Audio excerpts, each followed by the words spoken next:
Hello, everybody. Hi. I need my mouse. Hello, everybody, and welcome to this. What you just saw was a trailer for our event that is happening next weekend. Not the weekend coming up, but the weekend after. Called Dogwater Runs, where for 3 days straight on this channel, we will be streaming speedruns, and we will be raising money for St. Jude's Children's Hospital. Y'all quiet? St. Jude, Sing! don't make it right. So yeah, I'm gonna turn up that gain on the microphone so we can be heard. Now you see, I don't think I yell Yeah, like certain like Steve guests that you have. or Pete or me.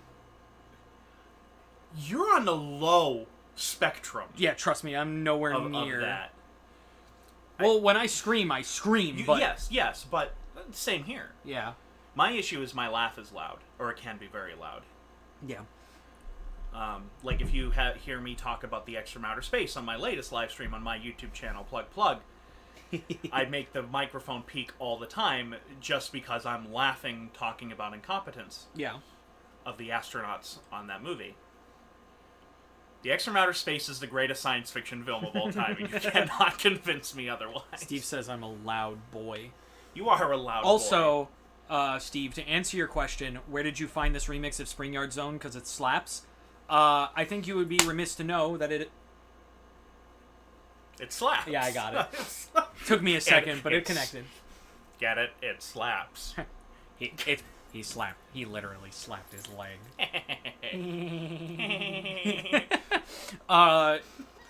The remix was made by T-Lopes way fucking before he was even considered for Sonic Mania. So that's where I got it from. But yeah, Dogwater Runs the weekend after next. We're gonna be raising money for St. Jude, so make sure you tune in. And if you can't donate, at least spread the word. Oh shit, nice. Yeah, it was between that and a remix of Dragon Ball Super second opening, which was also done by T-Lopes. I would love to participate in Dogwater. However, what would I add? Commentary. It would be riveting. It would just be me, Godzilla. It would turn into either a history lesson for no reason at all. No reason at all. Like you'll be playing a Sonic game or what's the most random game that they're playing on there? Facade? Yeah. I have no idea what that is. Interesting concept for a game. Shit game. Okay. Essentially, it's like you walk in to this couple's apartment because you're like visiting. You're like an old friend. Yeah. And but let me explain to you how the Germans invaded the Soviet Union and lost the war in June of 1941 while they're playing Facade in the background. Yeah. What up, my dude Bottles? Hey, FNAF artist Robert. Welcome to the stream. Hey, you were on Lucas's stream yesterday. He was? Yeah, I think well, he wasn't on it. He was in the chat. No, you were in chat. I think I recognize you because I was moderating. Well, no, I wasn't moderating. I was tuning in until around 3 o'clock in the morning this morning, where Lucas was running into bots and constantly. the great porn bots, and I said, Lucas, just make me an admin. Yeah. I'm just gonna get started. I want to fucking get Emblems. But yeah. Let's fuck. Let's fuck. But yeah. I'm looking forward to it. To describe Dogwater, or Facade, sorry, is you walk into this couple's apartment, you're an old friend, you're visiting, and then you kind of find out through talking that it seems like their marriage is a bit rocky. So essentially you have to help them either fix their marriage or end their marriage, depending on the path that you go down. But the twist is, you can type anything, and it'll become part of the story. I like it. Have you played a game called Shit Your Pants? You mean Don't Shit Your Pants? Don't Shit Your Pants. Yes. Isn't that the greatest game I ever? fucking love that game. I've played it so many times. The objective is just to take your pants off. Yeah, and take a shit. But make sure to go on the toilet first. Or should you just shit on the floor? Yeah. But you can also win by shitting on the floor. Yeah. It says nothing about taking a shit in the toilet. I just love when you do that, it's just the picture of the guy with the shit on the floor and he's like... Yes. Watching Red Letter Media play that game... I didn't know they played that. ...is the funniest thing and it was Rich Evans just sitting there like, wait a minute. It says nothing about going on the toilet. Take off pants. Shit. Victory. God, that's peak. You should Newgrounds. speed run QWOP. Oh God. Can QWOP even be played anymore now that JavaScript isn't really a? I don't know. Wait, is it JavaScript that went extinct, or is it Flash? It's Flash. There we go. It needed Flash to work. Don't hit me. Excuse me? That is supposed to make you fall down. Anaya charge.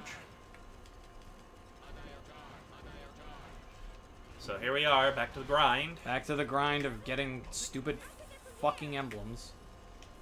And A ranks. You know what Omega looks like? What does Omega look like? He looks like Maximilian from the Black Hole. Arguably the scariest robot ever. Steve, you should know who Maximilian is because you watched the Black Hole in Disney Club with us. Oh? Steve really liked it. Oh. See, I always force people to watch weird movies. Which is fine. Like, I forced you guys to watch Zulu. Yes, and it was amazing. It's such a good movie. It was so good. It's so good. It sounds like a train. That's not a train. It's not a train. Those are shields. Shadow? My favorite moment of us watching Zulu was when the Zulu suddenly holds up a gun, and you just went, no. That's all you said. Just no? No. You just, No. That's literally all you said. You suddenly saw the Zulu hold up the gun, and you went, no. No. I still love fucking Jesus Christ. It's Sergeant Bourne. Jesus Christ, it's Sergeant Bourne. I totally missed you guys saying that. It was like towards the... I think it was like when you first told us his name was Sergeant Bourne. Color Sergeant Bourne, yeah. It fucking made Steve fucking die. Can you stop being spiky, thank you? Oh my god. Die. Alright, fuck. How about... Fuck! Steve, you should know who Maximilian is, because you've seen the Black Hole. But yeah, here you go. Did he just look at Brandon? Sorry. Maximilian. Oh my god. He does kind of look like Omega. Yeah, kind of looks like Omega. Yeah. Or at least like that blocky, kind of flat design. It's a mixture of that and the other robot from the Black Hole. Mm. Yeah, like they're the other robots. Oh yeah. So it's kind of like a mixture of the two. Might have inspired the design because the Black Hole was a flop over here, but in Japan it was a huge hit. God, 1979 was such a good year for science fiction. We have Star Trek the Motion Picture, Alien, and the Black Hole. So good. And very different movies. Mm-hmm. So you got like a full gambit of sci-fi. No! My apologies. It tricked me.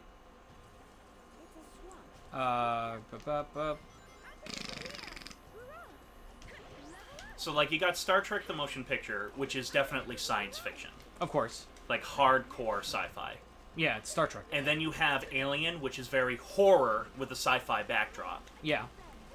And then you have the Black Hole, which is a ghost story set in space. Oh. It's literally the Haunted Mansion in space. I don't know how else to describe it. The Haunted Space Mansion. Like, they even designed the ship, the Cygnus 3, to look like a mansion in space. I'm gonna hit you in your robot nuts! Ow. Ow. You can suck on these. These what, sir? These robot nuts! What is that from? it's Oh, was that Epic Rap Battles of Yeah. History? Yeah, Yeah. okay. These robot nuts! The The Obama versus Mitt Romney one was amazing. Beautiful. I loved it. I used to really like Epic Rap Battles. Yeah, they used to be great. Now they're just like, okay. Nothing spectacular, but not bad either. I think the Mitt Romney Obama one was my favorite, but for some reason I really liked the Cleopatra versus Marilyn Monroe one. Yeah, that one was good. You fucked your own brothers. Yeah. I fucked the Kennedy brothers. I fucked the Kennedys. You fucked your own brothers. No. Definitely. What was it? Hitler versus Darth Vader? Yes. That's hysterical. It's so funny. It was so good they did it 3 times. It was definitely. I think that was their most viewed. That's for sure. Oh, well, that's what made them famous. Was the first Hitler vs. Vader. Hitler versus Vader. I also just love the opening. Like that's funny to me. Yeah. Bite my shiny metal ass. Sure. Rip Flash. Look, it's Frog. Oh, Frog. And Ernest Borgnine is in it. Ernest Borgnine, yeah, he's in the black hole. Oh, Mermaid Man. Yeah. So I'm a fan of this movie directed by Joe Dante called Small Soldiers, which is the shit. And Ernest Borgnine plays one of the army soldiers in it. And I didn't realize that like all of the characters that are like the army men in the Gorgonites, the toys, are all like really big actors from the '60s. Oh. And they just provide the voices for all of these things. I'm like, that's funny.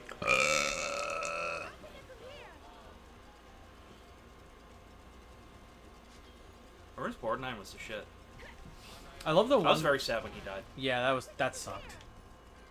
He was just so funny. Yeah, and then he was just a nice dude, too. He never played nice guys. He always played, other than Mermaid Man, he always played like shady dudes. Yeah. You know what would have been an interesting mechanic for this? Just to add, some differentiating stuff between this and the other times you have to play this game? Yeah. What if when it rained, Omega rusted? That would be interesting. And you have to move quickly during the rain stuff. You have only an X amount of time to get through the rain stuff. That would also make it more so in theme with like, oh, it's hard mode. Because, like, there's an extra mechanic that makes it hard. Instead of it just being long. See, look at that. We could have made a better game than this. A Sonic fan making a better Sonic game than Sega? What are the... When does that happen? Oh, yeah, all the time. Yeah, Sonic EXE. Adam, that's a creepypasta. It's still a game. I guess technically.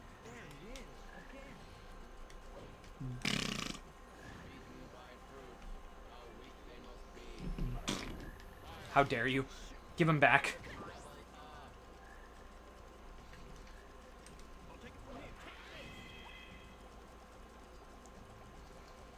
So far.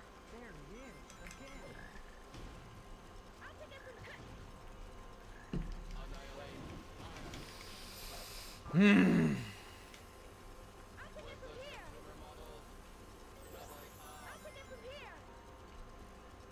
just gonna be so happy when Team Dark is over. Oh my god, 2 of them!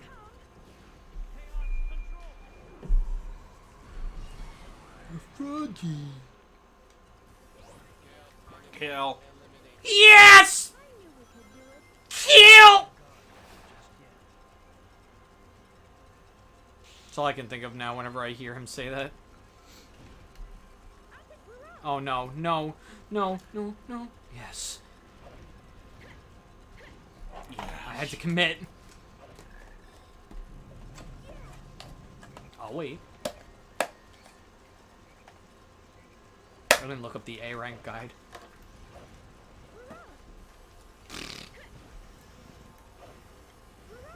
Have some rings. Is this one point based? Yeah.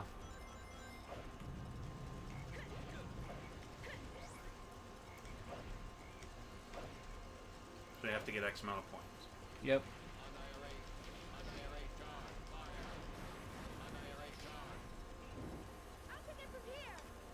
Where are your points? Top left. Oh, I see it. Yeah. But that's not really like super accurate to what I would end up getting. Just because I get points for like time and other stuff. And like level ups.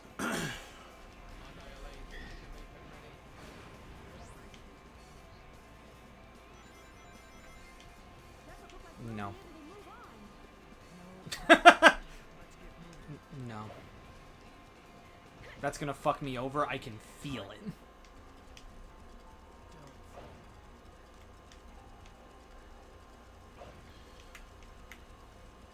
So what does this accomplish? Getting all A ranks. It unlocks a new mode. A new mode. Yep. And what is the new mode? Super hard mode. That you then have to get A rank on all of that, too. No. No. No. No. Super hard mode is just a mode that you do. I would love to get on this vine, if possible. Is a mode that you do. There's no ranks. It's just the last challenge. And I am sorry to say, it does require playing the game one more fucking time. Oh my god. But only as Sonic, not as the other teams. Just as Sonic. Can you make it rain? Like good rain? Not the stupid stinky black rain? Come feed the rain, 'cause I'm thirsty for you. Where do I go? Cast it underneath the stars of lust. Gotta feed the rain. That's a song I guarantee you no one has ever heard before, but Ooh. tough shit. Tough shit, I like it. Eat ass! And smoke grass!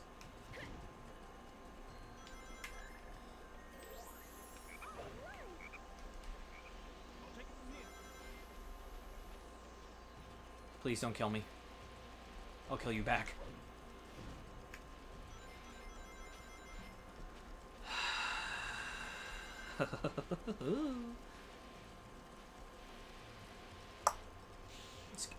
It's this part. There's the giant crocodile, right? Yep. Go. Okay. No! Stop doing that. Oh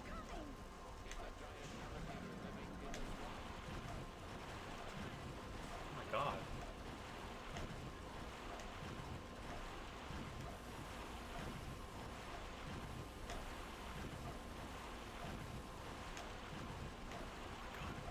This is tense. My sphincter is clenched.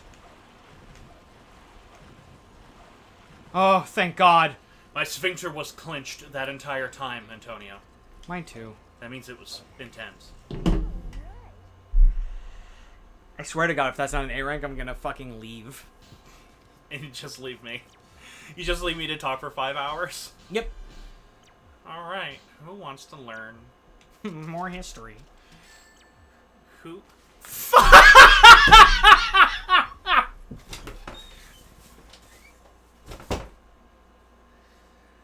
Who wants to learn about the Crimean War in 1854?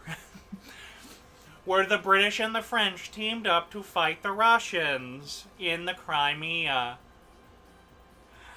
Well, ladies and gentlemen, Europe wanted a war because they hadn't had a war since the Napoleonic Wars, which ended in 1814. So they had all this military stuff and said, we want to use it. Well, the Russians were having a bit of a problem with the Ottomans at the time. If you don't know who the Ottomans are, get a life. And, alright, so the Russians, if they've proven anything in history, it is if you invade Russia, you're screwed. But if the Russians invade you first, they're screwed. So the Turks were doing fine against the Russians, right? The Russians were... They weren't exactly losing, but they weren't doing overly great.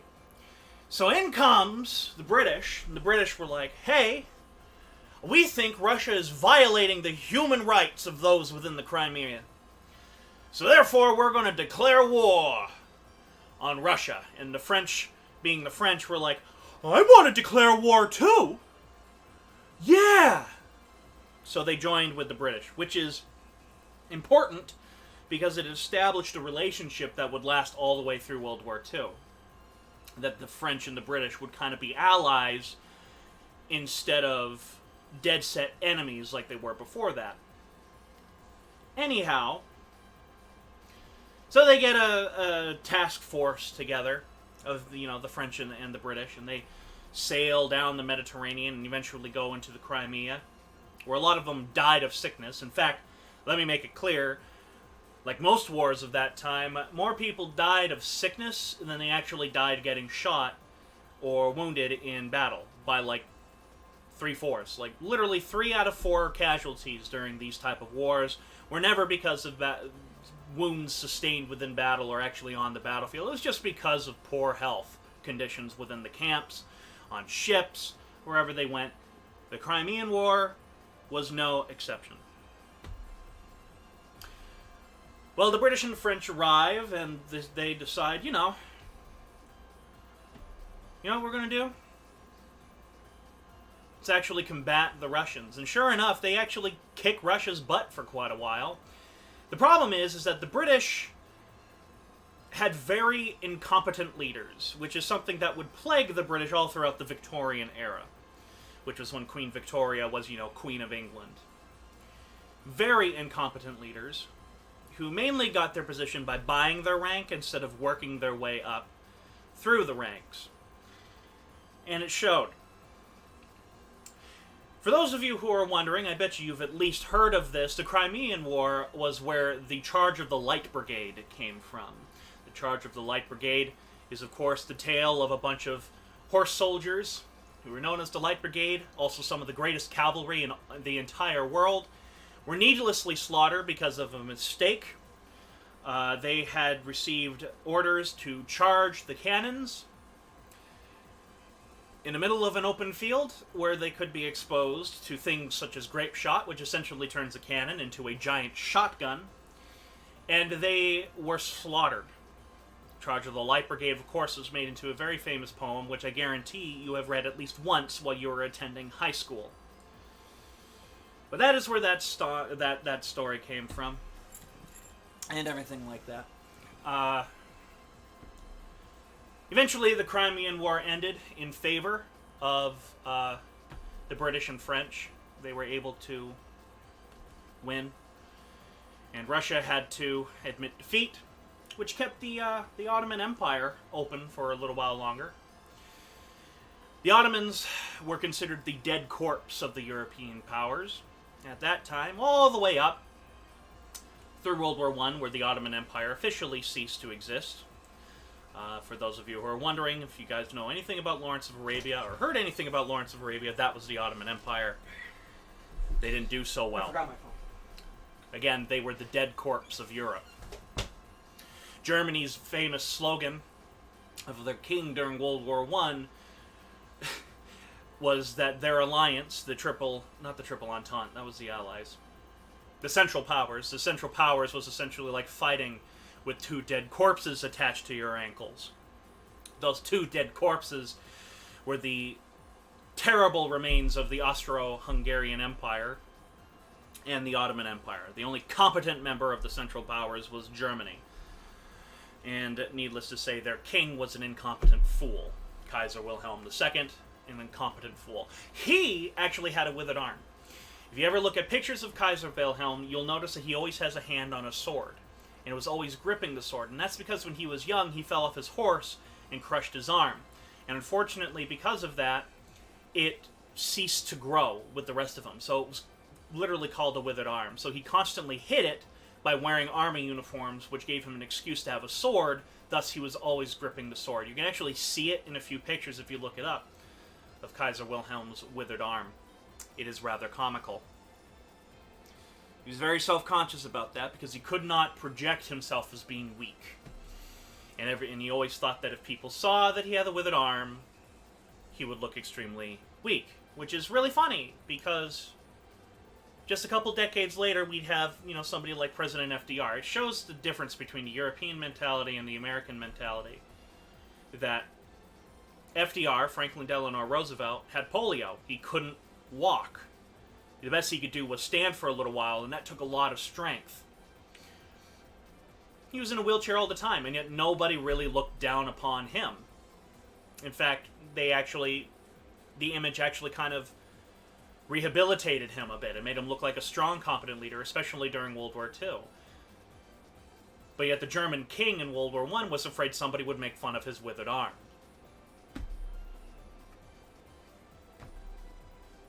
I'm not saying that America saved Europe twice in World War I and then again in World War II. But I'm saying America saved Europe twice. Once in World War I and again in World War II. Yeah.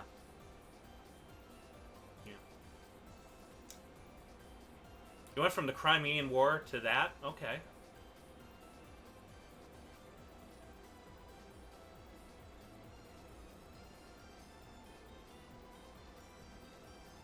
Well, I bet you'll learn something today. Whoever you are, wherever you are.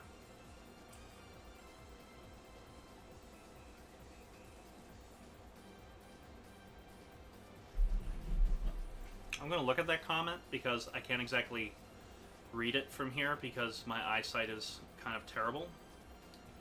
I have a new favorite meme. It is the Marty Robbins Big Iron meme that has been going around. I think it is absolutely hysterical. Oh, Game Controller Network. I wish to see your chat. Whoa! Whoa!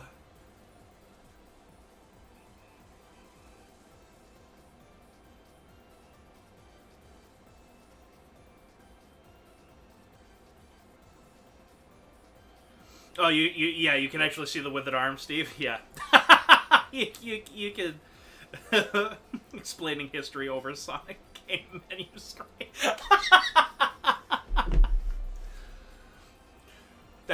Just imagine if this was the actual entire stream. If like you come in, this menu is playing, you hear the music kind of in the background, and it's just me talking history. I do plan on having a video come out on Monday. For those of you who don't know what the important anniversary is, Monday is the next big anniversary for the surrender of Japan, which officially ended World War II. It wasn't the surrender of Germany, it was the surrender of Japan. Japan surrendered after Germany, so they were in the war longer than Germany. And that is August 15th, so that's actually coming out on Monday. On August 15th, I'm going to have a video called the Kyujo Incident, the real story of Japan's longest day. It's going to be a video dissecting literally hour by hour what happened during the last 24 hours of World War II from the Japanese point of view. I have been doing extensive research about it because I'm a nerd. But instead of being a nerd towards games or something like that, I am a nerd towards Godzilla and history. And so that's what that video is going to be, an hour by hour breakdown of the last 24 hours of World War II, and it will end with the Emperor's speech announcing that they will surrender to the Allies. So do stay tuned for that. It's going to be an actual documentary. I don't know how long it's going to be because I'm still in the process of writing the script. It's about halfway done, but I'm really looking forward to it. It's a video I've been wanting to do for quite a while. I totally forgot. August 15th is literally next week. So now I'm kind of rushing to finish it, but I personally think having a tight deadline helps my creativity instead of hinders it. Needless to say, a rather tense 24 hours, because you basically have two things going on. You have the bureaucrats who are running the government, the Japanese government, who are like, okay, we need to write this speech for the Emperor to read, and if the wording is incorrect, it could incite a military revolt to overthrow the government and keep the war going. Meanwhile, you have a series of young, military, ambitious officers who are inciting a revolt anyways. And all this happens over the course of 24 hours, and I will explore it in the video. Welcome back, Bottles! So I explained the Crimean War while you were gone. I don't think I've ever heard of that war. Yeah, no one has. No one has. Well, actually, yes, you have. Have you ever heard of the Charge of the Light Brigade? No. No, you haven't even, like, seen the painting or heard the poem or No. anything? No. I'm glad I didn't go to school here. I'm not back. See?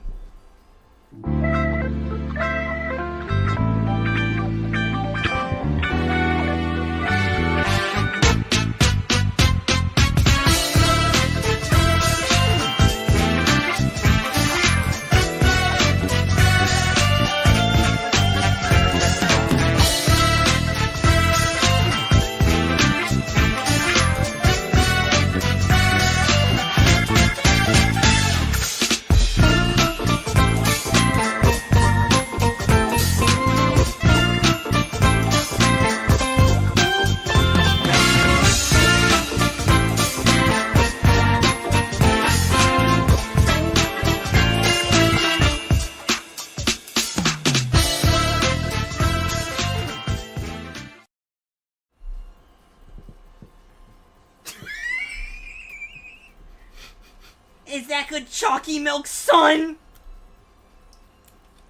It's coffee. I'm an adult, Dad. Not in my house, you're not. Wait, okay. Now, Serious question. never. How old are you? Who's asking? I'm asking. Same age as you. Okay. Are you 26 or 27? 26. You're 26? Yeah. Okay, I'm 26. What month were you born? I cannot remember for the life of me. Adam, I'm going to make this real easy for you. Yes. You are literally 4 days older than me. That was it. Yes, okay. I remember now, and I remember the day. Yes. 4 days. To the hour. That makes me the senior. Yeah. Don't tell me. Hey. You have seniority, old boy. You did nothing to help me, Bromhead. Well, you gotta know that when you take command, you're on your own. The first lesson the general, my grandfather, ever told me. In other words, get fucked. Yeah. I love how, like... Young Michael Caine is in that Well, movie. yeah, actually, I kind of hate that, but... No, little, come on! No, it's good. It's just so weird seeing someone that I've always seen old not be old. Not be old, yeah. I really wish I had you guys watch The Swarm right after to show you the difference in Michael Caine's performance from one to the other. Interesting. Alright, so I have to do the same thing I just did, just a little faster. So I'm just gonna book it. My favorite line Michael Caine has ever said in a movie ever is from a movie called The Eagle Has Landed, an excellent movie. And he says, "You remind me of something that I would scrape off of my boot while walking in a gutter. Something that's very unpleasant on a hot summer day." That's it. I think it's really funny. That is really good. There was one moment in, what was it? In Gettysburg, where one of the characters said something and I was like, wait a minute. Adam says that. And it was the part where he goes, you wouldn't be able to pour piss out of a boot if the instructions were on the heel. I love those scenes of those generals just sitting around a campfire just shitting on each other. Yeah. I love that shit. Some can even say that I am the descendant of an ape.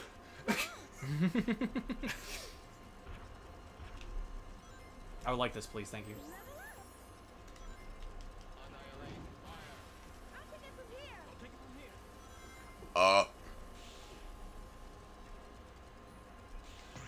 You mean to tell me that your only plan is to stand behind a few feet of melee bags and fight off the Zulu army? That's right. That's right.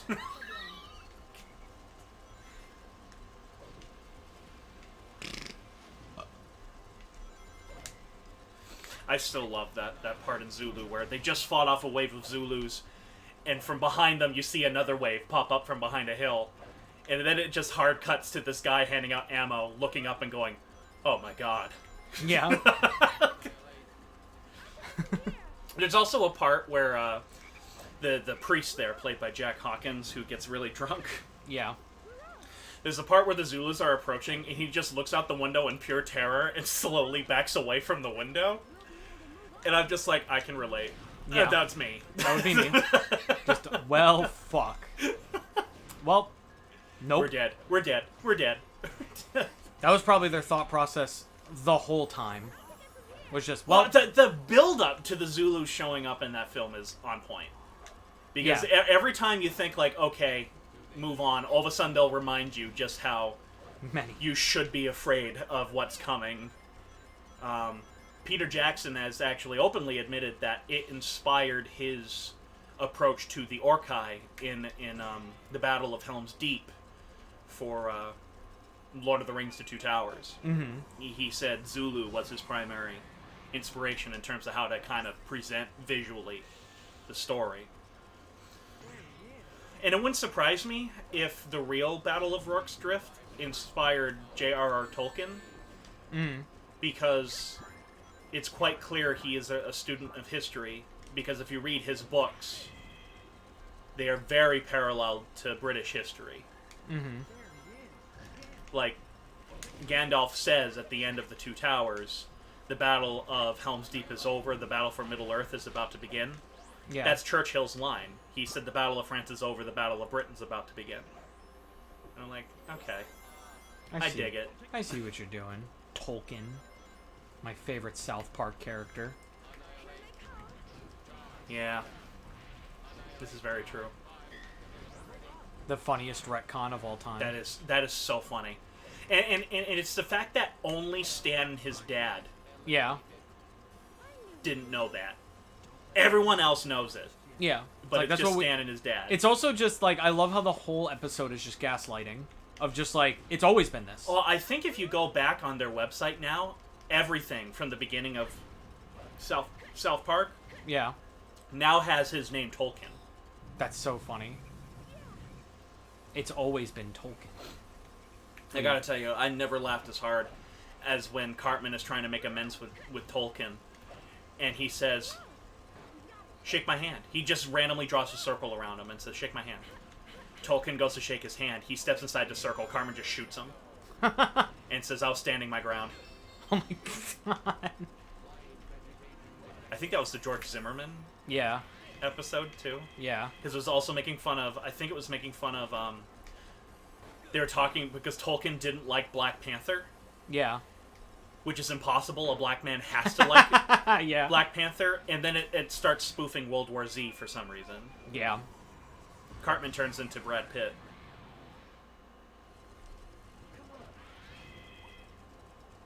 I love the tangents South Park can get on. Mm-hmm. That's a big robot. It's a dead robot. Looks alive to me. How about now? Now it looks dead. Why do you keep giving me flight formation shit? I don't need that.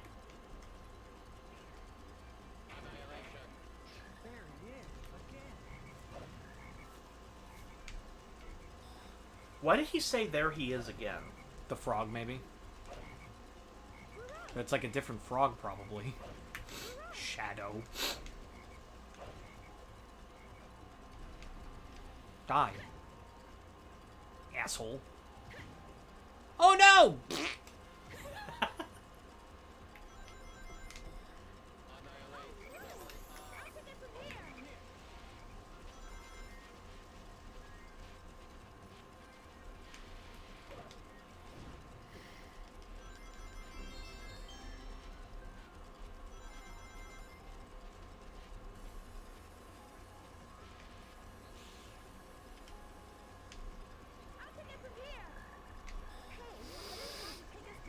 Can you?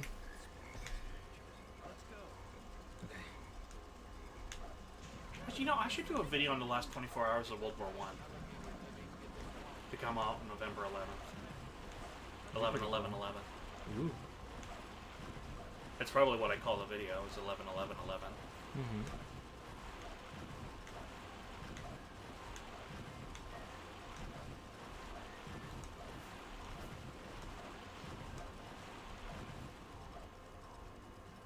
That didn't feel as tense. No.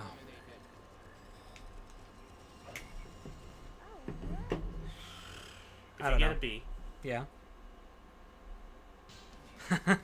Pete, every time I see that $200, I'm reminded of what's to come. That's pretty funny. me. Should get an A. Yeah. If you got a B, Yeah. what history subject should I talk about? The weirdest thing you can think of. Something that doesn't sound real.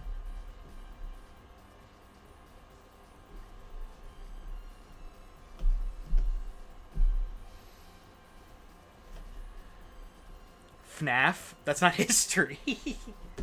Well, you see, Well, also- you can talk about the history of FNAF. True. Here's the quick version of it. Do I know it? No. Here's the quick version of it. Scott Cawthon was an indie game developer. He has made many games. None of them really got any sort of success whatsoever, except for Desolate Room got, like, moderate, but, like, nothing crazy.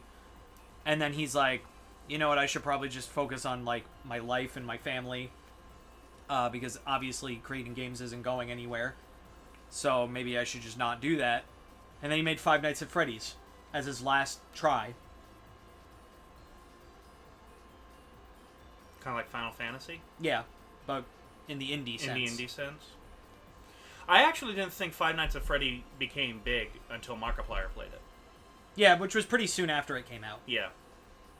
Yeah, no, Markiplier, PewDiePie, and There you go. like other like Let's Players were the ones that really made it take off. Yeah. But Markiplier was like the main guy. I gotta tell you, everything after FNAF 3 to me, Yeah. I just can't get into it. Mm-hmm. I like FNAF 4. Is that the one? That's the one where you're in the room and You're there's a baby? the nightmare. Not a baby, but A kid? yeah, and it's like the nightmare animatronics. I didn't. I think that one is the scariest game. The second one is the most tense, and then anything after 4 for me is like okay. What was the one that like Lucas was having a really hard time getting through? Sister Location, probably the one where Yes, that was it. The one where it was the clicking. Yes. Yeah, Oh that my was God. Sister. Yeah, that level is notorious for being like ridiculously difficult. Looks like someone's a puss. Yes. I know what I'll talk about? What about the Bite of 87? Oh, I can explain the Bite of 87. Oh, I thought that was just a joke. No. Okay, so the Bite of... Do tell. I'm curious. Alright, the Bite of 87 is an event that was named in the first FNAF game, where it was described as someone Got bit by one of the animatronics. got bit by one of the animatronics, which resulted in someone losing their frontal lobe. Because the quote is, and it might be slight paraphrasing, but this is essentially the thing. It's like, we used to leave the animatronics on during the nighttime, but then there was the bite of 87. Yeah, it's kind of a wonder that someone can live without their frontal lobe. And then that was that. You can, but yes. Yes, you can. You just lose a lot of You. Yeah. A lot of you. Uh, In fact, I would say so much that you're not you. yeah. And what is speculated to be the Bite of 87 was in Five Nights at Freddy's 2, you play as a security guard named Jeremy Fitzgerald, and at the end of the 6th night, you were told that you're going to be working a birthday party in the morning, and you won't be the night security guard anymore. And when you play the custom night, if you were to beat whatever difficulty you decide to put it on, you get a pink slip that is signed to Fritz Smith, not Jeremy Fitzgerald. And Five Nights at Freddy's 2 takes place in 1987. So people speculate that the security guard you play as in the second game was the bite victim. There it is. So when you see memes of Markiplier seeing the cutscene in Five Nights at Freddy's 4 where the kid's head gets bit and goes, "Was that the bite of 87?" The answer is no. Oh. But everyone had that reaction. Well, it makes sense why everybody would have that reaction. I mean... But no, Five Nights at Freddy's 4 created the bite of 83. Fuck off. All Yes. right. You see, this is... FNAF 4 is the worst? Yes. Correct. Wait, okay, which one's FNAF 4? That's the one with the nightmare and you play as the kid. I thought that was called something else. No, Sister Location is 5. There we go. Okay. Yeah, okay. FNAF was a really good show of great concept and great use of limited text, since the first game is just a bunch of GIFs. I feel the oversell of the franchise destroyed a cool setup and potential. I mean, yeah. Sister Location was a nice experiment, because it was the first time FNAF kind of traveled outside the thing of, you're in one room, fend them off. Yeah, sure. FNAF 6 was like a hybrid, and it sucked. At least I think it sucks. 7 is a VR game version of the original 3, so it's awesome and like actually scary. And then Security Breach really kind of watered down fucking everything. And Is that the one that is just a first-person thing and you're running around? And yeah, the pizza. I did not like that No. whatsoever. I can't say I hated the game, but I also don't like the game because it literally this game and FNAF 6 both throw away everything that makes Five Nights at Freddy's what it is. Because it's supposed to be... It's an arcade game, you know? Like, you come up with the strategy, and if you do it right, you win. And sure, there's a little bit of luck to it, and a little bit of improvisation that you have to do. But if you know the strategy, and you do it, and you don't fuck up, you win. FNAF 6, it doesn't matter. Security Breach, it's just a fucking boring old video game. Anyway, back to Sonic.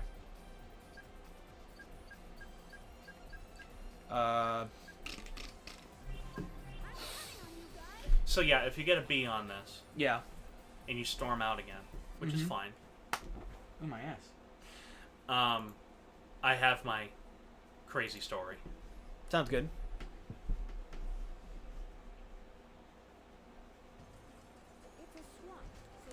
I don't know if it's crazy, We'll see. but it's definitely... A story. It sounds like something that would be in a movie. Okay.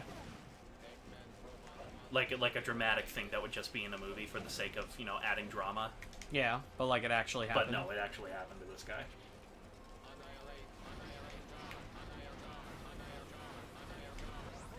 And I think it's very fitting if you know the guy. Mm-hmm. I thought you just beat this thing. I have to do the extra mission now. What the...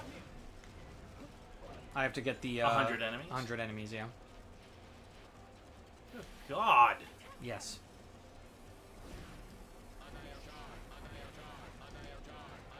I will never recommend completing a Sonic game in the adventure era as much as I love them.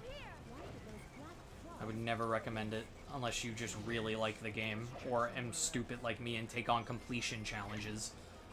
Do they ever explain the black frogs? No.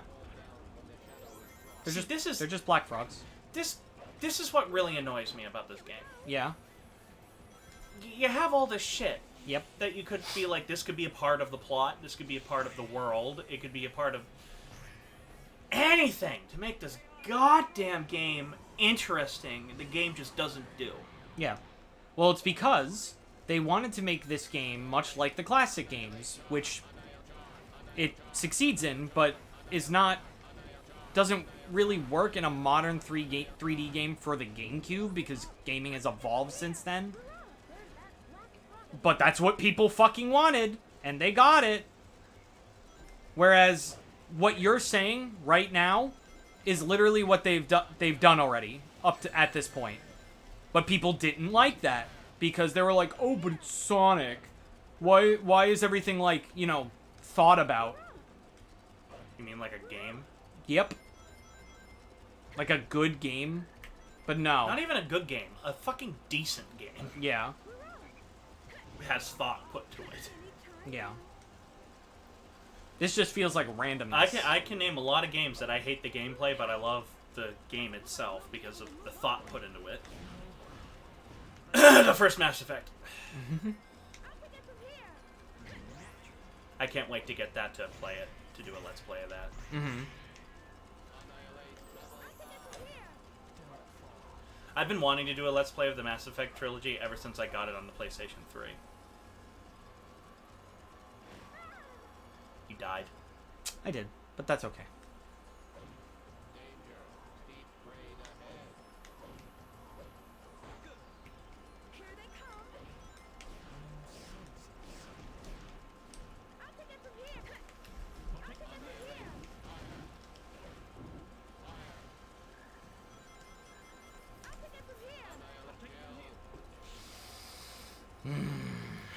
Hoo yee! Hoo yee! Yes, the Chinese overlord. Yes. Thank you for saluting to him. It is a sign of respect.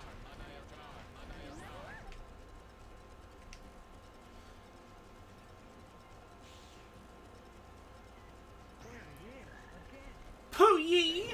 Poo yee? I think Poo yee is actually a person. Oh.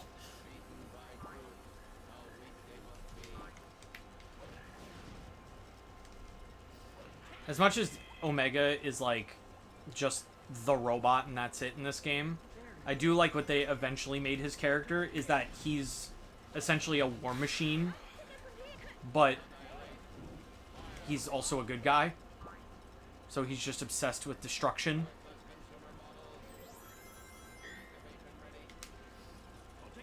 Pooey. Yes. No, when you're not trying to desperately beat a level, I'll show you the thumbnail for the Japan's Longest Day thing. I want to know your opinion on it. Okay. Just because I'm trying to get in the habit of coming up with the video's title and the thumbnail before I record the video. Yeah. To help focus me. Yeah. Which is a good idea. Hey, can you, like, cry or something? Actually, I don't need you.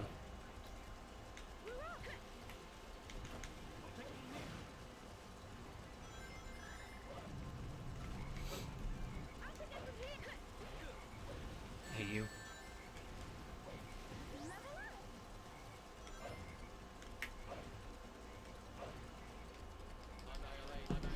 Die. So apparently a question on... My father was messaging me about this. Yeah. Apparently the other day on Jeopardy, there was a question. Yeah. That was Napoleon related. Okay. And it was, what was his nickname while he was serving in the Italian army? Okay. And my father was so mad because he was the one that got me into Napoleon. Yeah. He created a monster now twice. He got me into Godzilla and Napoleon. So he's done it twice. And he said, I thought I knew the answer. Yeah. I didn't. And I was like, okay, what do you think the answer was? He was like, wasn't he called the Little General? And I went, Dad. No. Wrong! He was called the Little Corporal. Ah. It was meant as an insult. Napoleon turned it into... A nickname? Yeah. So it's Eggman. He turned it into a compliment. Mm. Kind of like how Margaret Thatcher, it was meant to be an insult to call her the Iron Lady, and she turned it into a name of pride instead. Or the deplorables in the last election cycle. Mm-hmm. I still think that's so funny. The deplorables. Deplorables. They're just a bunch of deplorables, and I'm like, oh man, did we turn that against her?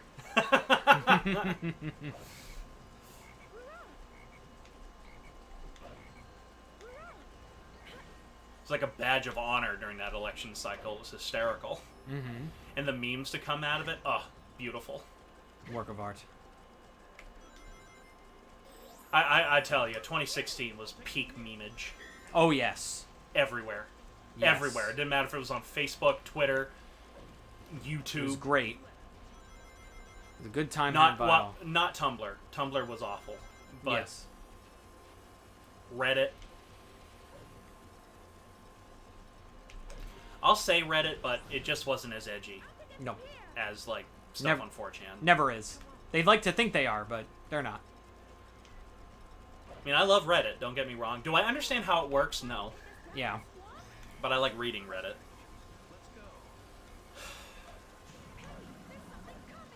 Yeah, it's me. You're Reddit? No, it said something was coming, and I'm like, yeah, me. No, you came. You're right here.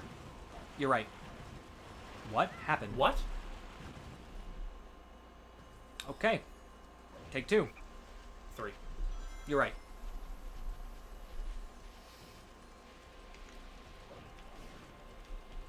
Oh, okay. Well, I hope I land.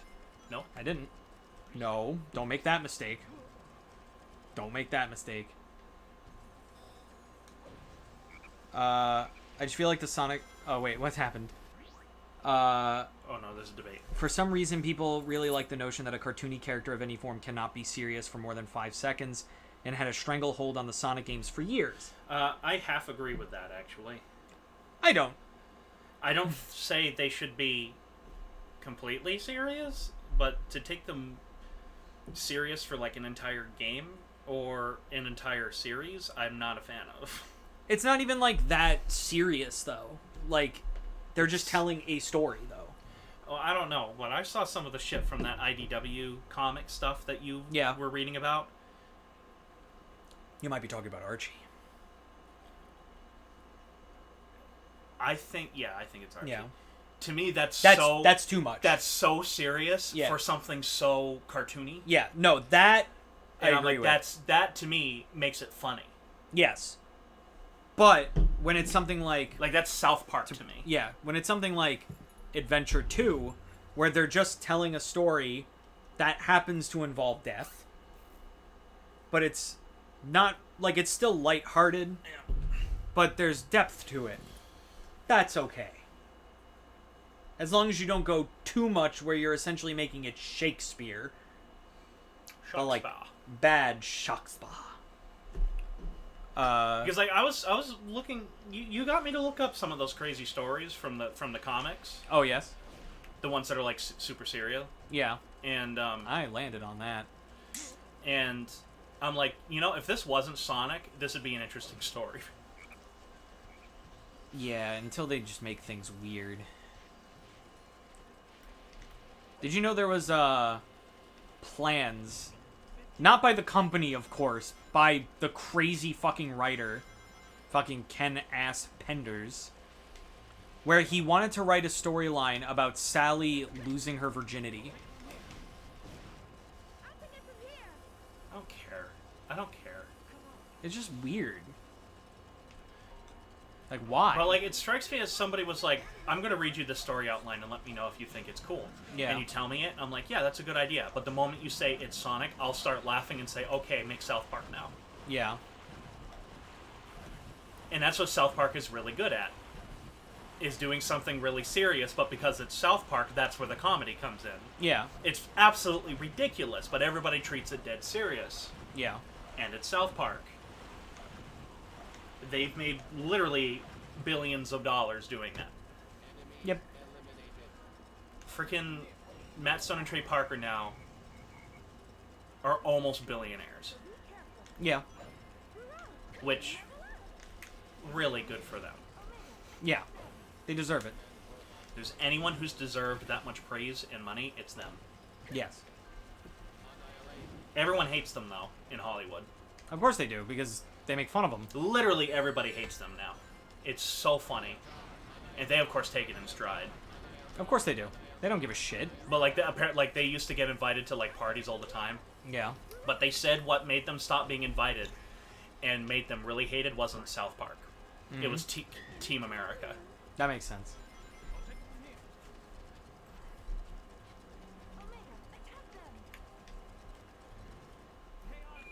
Sonic Heroes. Yes, I know Heroes is spelt wrong.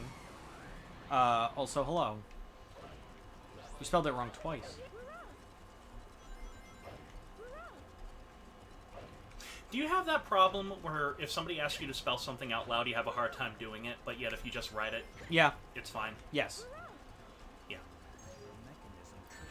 It was just reminding me of that, because I was like, how do you spell heroes wrong? And then I was going to spell it out loud, and then I said I would probably spell it wrong. Heroes. Yep. Heroes. My favorite show on the CW.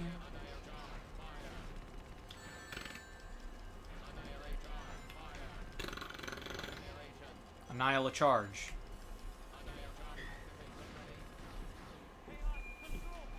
Wait, I did? Fuck. Alright, see you later, FNAF artist Robert. See you later. I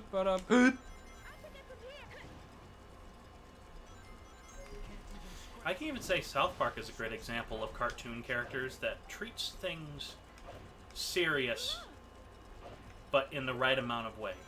Yeah. Like that whole arc where Stan realizes he's getting older. Yeah. And things are turning into literal shit. That's a good episode. It's a very good episode. It's one of their best. That's the perfect balance of a cartoonish character. Being serious and still funny. Yeah.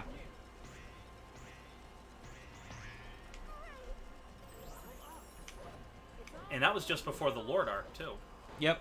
Which also got surprisingly serious. Yes. But still silly because, oh my god, It's Lord is Randy. and that's so funny. Yeah.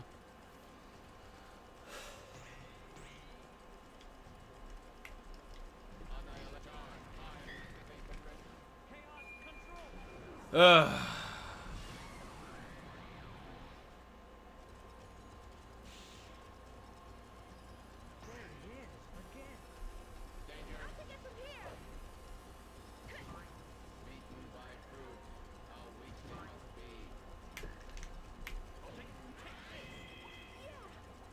Fuck yeah!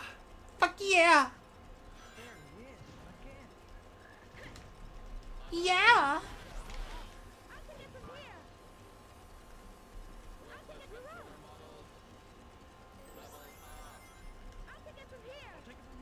What is the funniest movie you've ever seen? Oh, I don't know. That's a tough question. Because I've had movies that I've laughed harder at, Yeah. but I don't think it was the funniest movie I've ever seen. Mm-hmm. I think mine is a movie called The Men Who Stare at Goats. Excuse me? Yeah. Starring Ewan McGregor, Jeff Bridges, and George Clooney. Okay. And it's about psychic soldiers that were established in the 80s Okay. and were kind of a real thing. And when the movie kind of spoofs them. I don't know why I think that's one of the funniest movies I've ever seen. Like, it just makes me laugh my ass off. Even though it's extremely dry. It is unbelievably dry. Mm-hmm.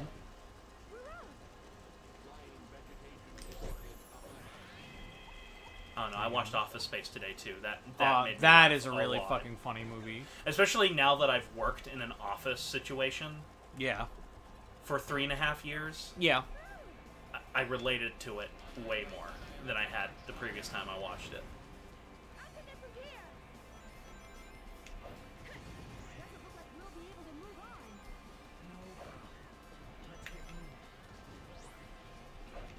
I forgot fucking Jennifer Aniston?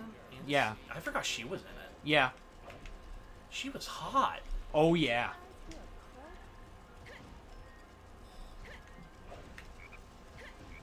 Who am I kidding? She still kind of is. Like, way to go. You can say that. She's a MILF. Oh! For... She's definitely Yes. Yes! Come to Papa. I'm just gonna do this for the time stop.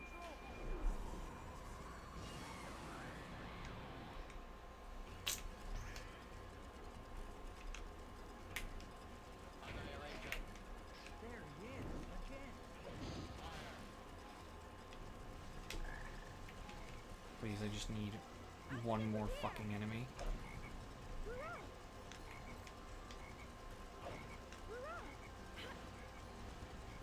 a MILF. Damn it. Hmm? You didn't get it. Are you sure? Yeah. How do you know? I saw 99. No, I got it. That's why I won. Yes. I did not see you get the 100th enemy. It doesn't, like, show 100. It just, like... Oh, it just ends. Okay. It just ends. Okay. Wait, I just realized a Goosebumped episode named Click made the movie Click before the movie even existed. That is true. Well, that's it's also a concept that's been done before. Exactly. The only thing that's different is that they made it a remote. Yeah. Here's the thumbnail. Mm-hmm. Nips. Hold it, like, all the way to the wall. Ah! It's good. See, I tried to get that so it's like a red color, Yeah. and then the main thing, the main part of it, day. Day. Yeah. It's good. It's good thumbnail. It's good thumbnail, yes. It's good thumbnail, I do dare say. It's good. It's good. It's good. Oh my god, is this a mug you can get in the description right now? Oh my god, that one too? Yes. Yes. You're going down in the description below. You can get these mugs right now. Sent to your house. Isn't that nuts? You wanna know how I know it works? Because I did it. I'm not gonna lie, Bottles. Yeah. I really hate this game. That's okay. I didn't at first. Yeah. This game has forced me to hate it. Yes. And I hate the people that made it. It's become personal. Oh, no. Yeah, that's okay. Apparently, yesterday on my walk, my legs got attacked by black flies. Oh, no. Holy shit. Fuck that. Like, I hate skeeters, don't get me wrong. I also hate skeeters. But black flies make me swell. Mm-hmm. Like, really bad. Like, when they bite, they swell, they itch, and then the next day they turn black and blue. Bro, the cheats in this game sucks ass. All it does is give your character a metal texture. Yeah, that's just in the multiplayer. Also, I want to buy it, but I am poor as fuck. That's okay. You don't... It's all good. Spreading the word of the channel is honestly the best thing you can do. So even if you can't buy a mug, or you can't donate to the channel, you could tell someone who can. I think it's cool that you have merch, because I don't. Yeah. Ugh. Then again, your YouTube channel, Yes. it has changed, don't get me wrong. Oh, yes. But it's still essentially the same. Yeah. So we're going to play games and have fun. Yeah. Exactly. That's always been the vibe for the past fucking, like, 10 years. My channel has gone through several metamorphoses. Mm-hmm. Went from a review channel, to a podcast channel, to a history channel. Yeah. To Star Trek. To Star Trek, and now it's just everything. Yeah. It's just whatever. Well, actually, no. I have not done a single Godzilla video on my YouTube channel. Mm-hmm. I think since January. The last kaiju thing I did was with Lucas, and that was the first one I've done in a long time.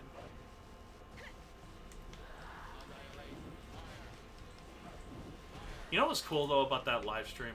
What? We didn't have many viewers that day. I had 10 throughout most of that live stream. Yep. A lot of the views I got from it were people who couldn't watch it the first day, but watched it the next day. Yeah. And I was looking at my analytics. They were clearly listening to it. That's awesome. I guess the watch time was long. The watch time was pretty good. That's awesome. I did not get the dreaded hockey puck, as it's called. Mm-hmm. Kill. Kill. Kill! That fucks with me so bad. Mm-hmm.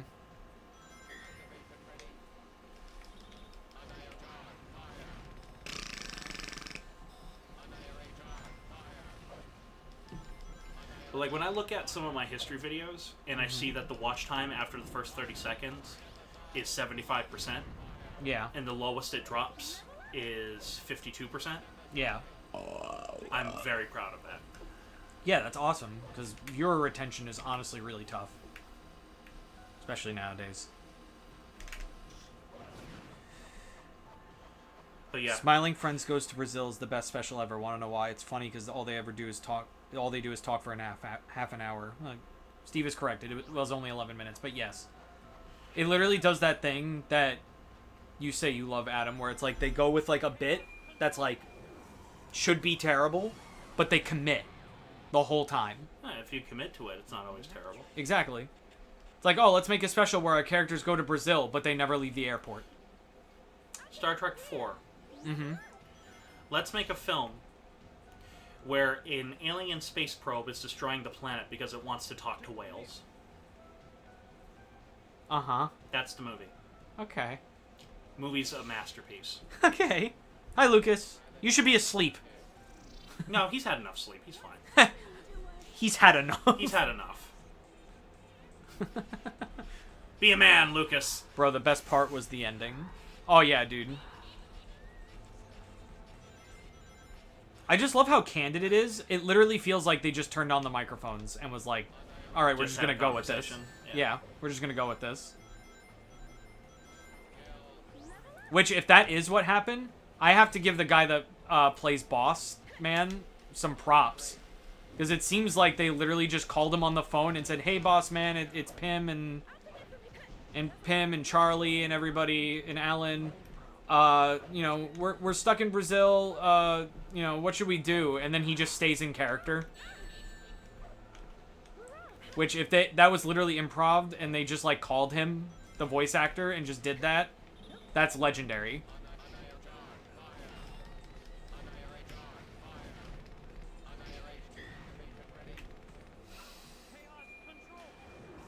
He's not joking either. Star Trek 4 rules. Who said that? Steven. Star Trek 4 is amazing. It's one of those movies, though, that if you think about the story too hard... The story. Yeah. If you think about the story too hard, you go, this is terrible. Uh-huh. But if you say it's an amazing character study... Yeah. And it's just funny... It's a great film. Like Godzilla vs. King Ghidorah. Mm-hmm. If you think about the plot of that movie too hard, it's insane.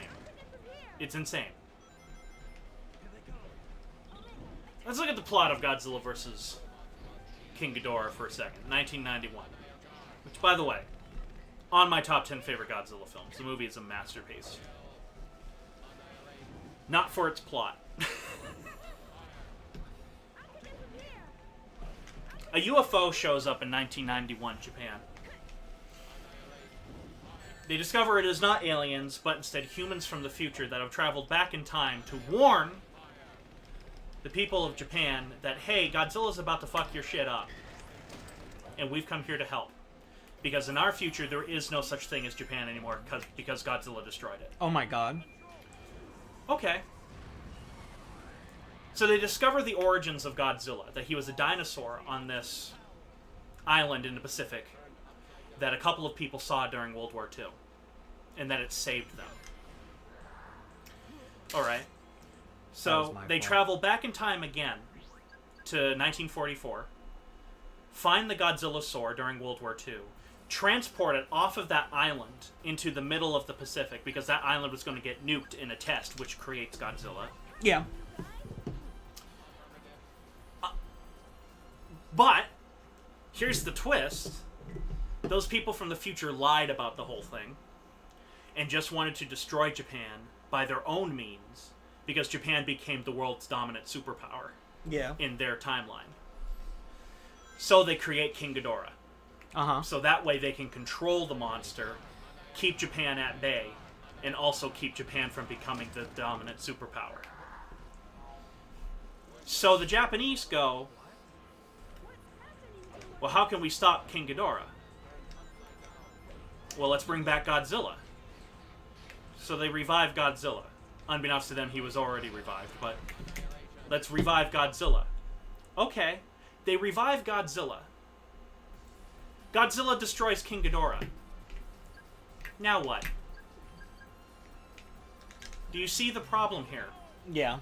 Now we've got Godzilla. Uh-huh. Who is worse than King Ghidorah. Mm-hmm. So what are we going to do? What are we going to do about Godzilla? We now have to travel to the future to revive King Ghidorah and bring him back in time to stop Godzilla. This just kind of sounds like a bad idea. This is a movie. It sounds, Like, you look at that plot, and you're like, what the fuck were they smoking when they created this plot? You know what? I get it. It's the same thing of countries being like, how do we solve this nuclear threat with bombs? With more bombs? With more bombs. But the movie, if you watch it, Yeah. has unbelievably good characters, especially a character named Shindo. And it's a beautiful dissection of Japan's relationship to not only Godzilla within the universe, but Japan's actual relationship with the franchise itself. Interesting. Godzilla can sometimes be a total enemy of Japan, but yet he can also be a friend to Japan. Why do we love him so much? That's what the movie is examining. That's it. Interesting. And it's amazing. Yep. Shindo's character... Shindo is my second favorite human character from any Godzilla film. He's just so good.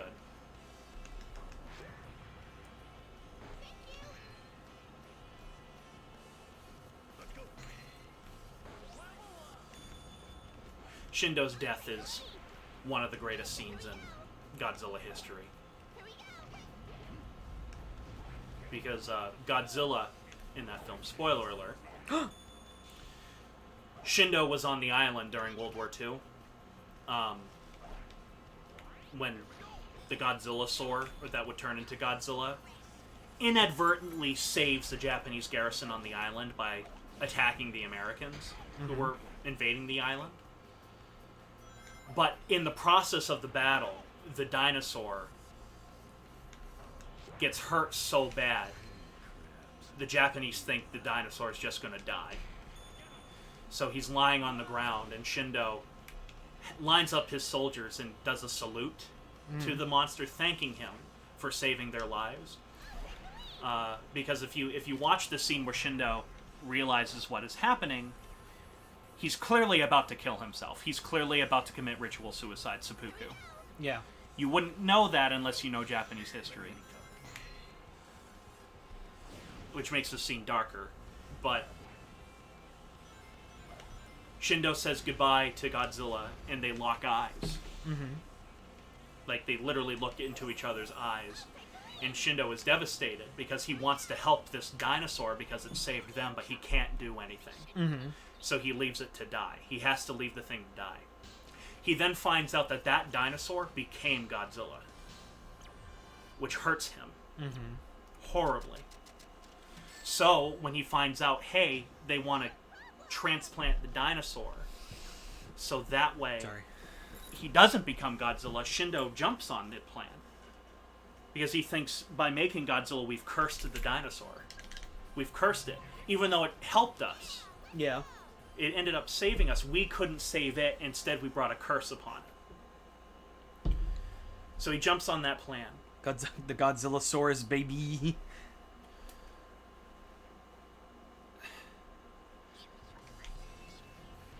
So when they make the plan, we gotta now revive Godzilla to fight King Ghidorah. Yeah. Shindo has to be the one to do it.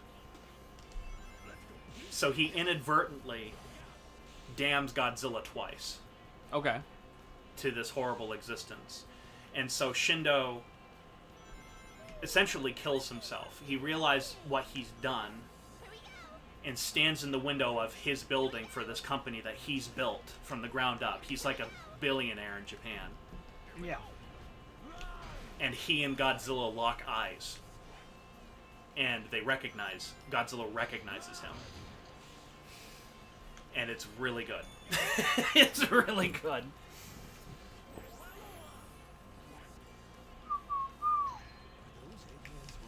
Alright, that's enough of me talking about Godzilla. I had to stop Team Dark for a sec. I was getting so sick of them. Do something a little different. At least as different as I can possibly fucking go. Dasha.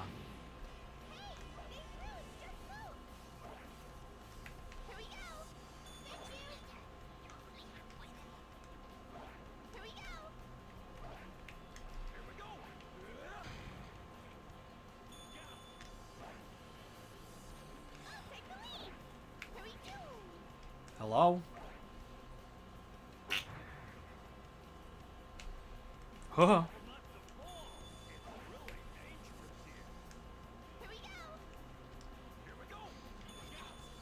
Is that your mission? To break boxes? My mission is to collect hermit crabs. Why? It's like a test of, like, skill in game. Okay. He's like, oh, test your, like, detective prowess. Collect 10 hermit crabs. That better have been fucking it. That was really fucking that was way quicker than the first time.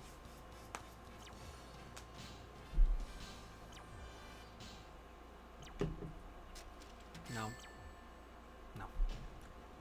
Someone tells me it's 45,000. Sure. So I missed it by a little bit. If I just do the same thing I just did, of course, and then defeat a couple more enemies along the way, I should be fine. Lucas, I know you're watching. Can you echo my sentimentality that I find it weird that the Godzilla-saur has Gamera's roar? Isn't that weird?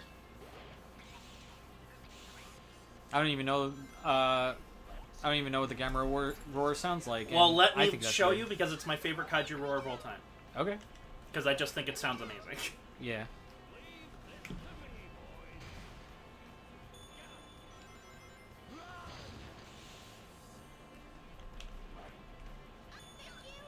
But like, do you like how Team Chaotix' story actually did the thing that you said that the rest of the story should do? Yes. Where it's like, why are you collecting hermit crabs? Oh, because it's a test to see if they're good detectives to take on this job. That's why. Not just, oh, because that's the mission.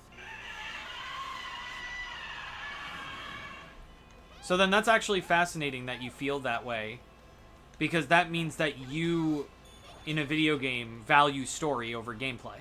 Me? Yes. Yes, way. All the time. You see, what's funny is that some people, there are some people out there that I think are wrong, by the way.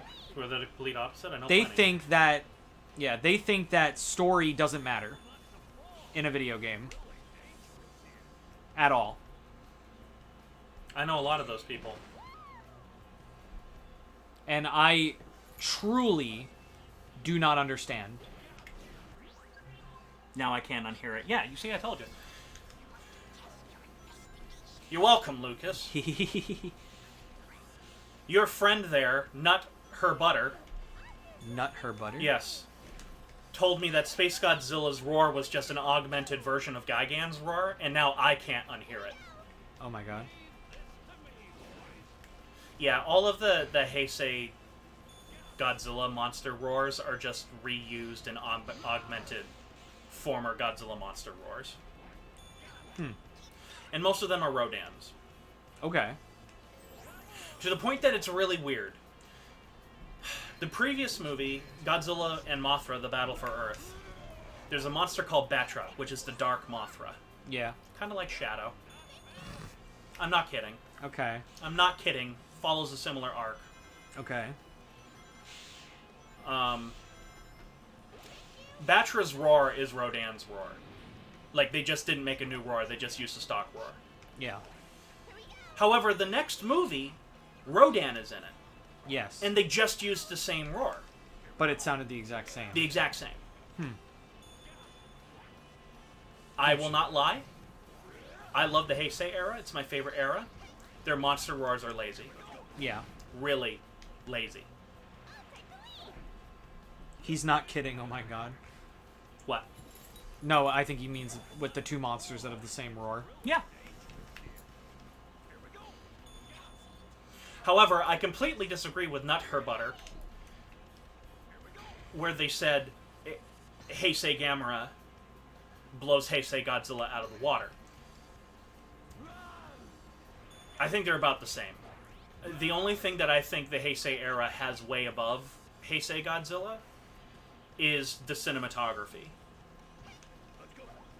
The cinematography in Heisei Godzilla, particularly 1991 onwards, is rather flat.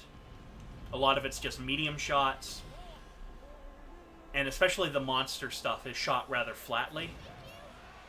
Like, it doesn't really sell how big the monsters are very well. Heisei Gamera really sells how big the monsters are, and is very creative at selling you how big these monsters are. That's the one area that I think Heisei Gamera has way above Heisei Godzilla. The only film in the Heisei Gamera series that I think truly is a masterpiece, like you don't need to be a kaiju fan to like it, is Gamera 3 Revenge of Eris. That fucking movie is so good.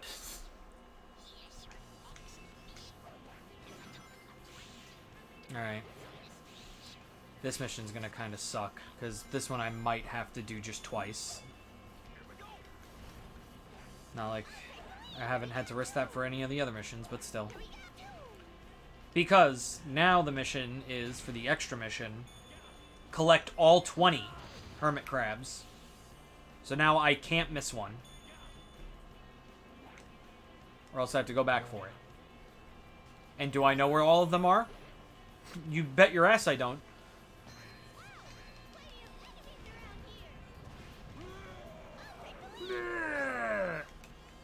Asshole. He sounds like Hanna-Barbera Godzilla. Who, Vector? Yes. Who's it? Yeah, Hanna-Barbera's Godzilla's roar is literally just... Yeah, that sounds on brand for cheap 70s TV. Because they didn't... I guess it's because they didn't have the rights to the roar. Yeah. I'm like, you fucking... Of course Toho would make a separate copyright for the roar. Yeah. Of course they would. Why not? Why wouldn't they? It's Toho. Fuck Toho. Yeah. And fuck Toei. Yeah, fuck Toei, too. They suck, too. Like, I never thought America would be more strict on copyright. I always thought America would be the worst. It's not. Yeah, no, it's Japan. Well, because it's almost no rules. It's like, I made it. It's mine. It's mine. I made it, it's mine. That's copyright law in Japan. Well, actually, no. I agree with that. I Yeah. made it, it's mine. And no one else can have it. How strict they are with it is just what I don't understand. It's absurd. And Godzuki? Godzuki, yep. What the fuck is Godzuki? Baby Godzilla. I thought his name was like And Minya or something. Godzuki. I thought his name started with like M or something. No, that's Minya. That's the Japanese Showa Godzilla. Baby Godzilla. Oh, this is the Hanna-Barbera?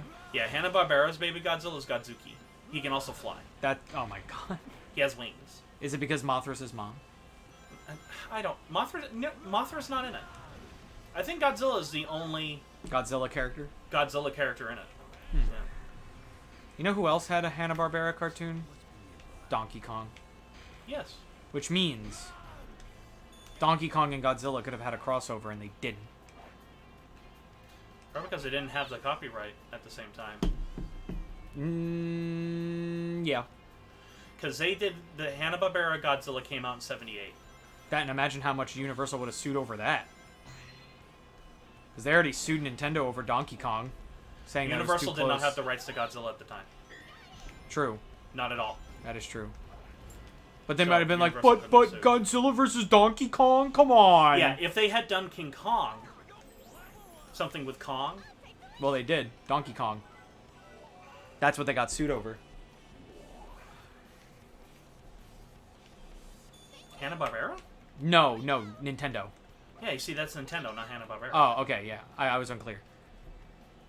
If Hanna-Barbera did something with King Kong, Yeah. not Donkey Kong, King Yes. Kong, they would have been sued like there's no tomorrow. Yes. The legal battle over King Kong is fascinating and unbelievably convoluted. Like, to this day, Paramount only has the right to King Kong for one King Kong movie, and that's King Kong 1976. Because there was a battle over who had the rights to King Kong, because two companies are making a King Kong remake at the same time. Universal and Paramount Pictures. That's what started the legal battle. Mm-hmm. Universal won. However, the stipulation was Paramount could still release their one King Kong movie, but that's it. Mm-hmm. That's it. No that more. was the stipulation. Now, that's all I know about the legal battle. That's it.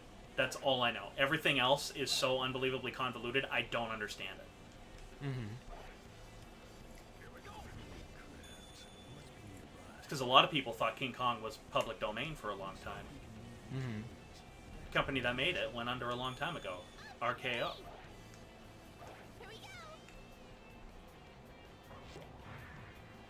Now, if you ever want to learn about a man's man, A man's man, it's Marion C. Cooper, the guy who created King Kong. Mm-hmm. Holy shit. Why he hasn't become a movie is beyond me. Regardless of King Kong. Yeah. Why is that? Met a guy named Ernest B. Schoedsack, totally had a bromance with him. Okay. Said, you know what? cameras are cool. Let's take it in the jungle. Okay. Took it in the jungle, decided to make movies with it in the jungle. Thought it was cool to actually get close-ups of random tigers in the jungle with it. So traveled all over the world, climbed every mountain you can imagine with cameras, got some of the most amazing footage ever, the first footage ever of certain things. Then decided, you know what, airplanes are new. I'm going to learn how to fly an airplane. So both of them learned how to fly airplanes, became World War I ace pilots. After World War I said, you know what, we're going to help the Polish fight against the Russians now. Uh-huh. So went over to Poland to join their Air Force for no reason at all, other than because, you know, it's fun to shoot down other planes, I guess. Marion C. Cooper gets shot down, gets captured by the Russians, thrown into a Russian prisoner of war camp, escapes, goes back to the United States, says, you know what, I want to make movies again. Starts making a movie, has an idea to make a monster movie. Uh-huh. So he makes King Kong, which becomes a huge hit. He single-handedly started the widescreen craze by creating this little process known as Cinerama, which would revolutionize widescreen. Worked with John Ford, produced almost all of the big-name John Wayne westerns in the world. Okay. This guy. Holy crap. There's a reason why his autobiography, or his biography, I should say, is called Marion C. Cooper: A Life. I'll say. This man, the definition of a man's man. The only other guy that I can really compare him to is fucking Teddy Roosevelt. Holy shit. And that's a man. Well, he was. I mean, Teddy Roosevelt said, you know what? I want to become more manly to better myself. Yeah. That's it. No other reason. That was Marion C. Cooper, too. Oh, he was a boxer. Marion C. Cooper was a boxer, which is one reason why King Kong, if you watch King Kong, boxes the T-Rex. Like, there's a scene where he sucker punches the T-Rex and stuff like that, and, like, he has boxer stances, and I'm like, that's cool. So was the animator.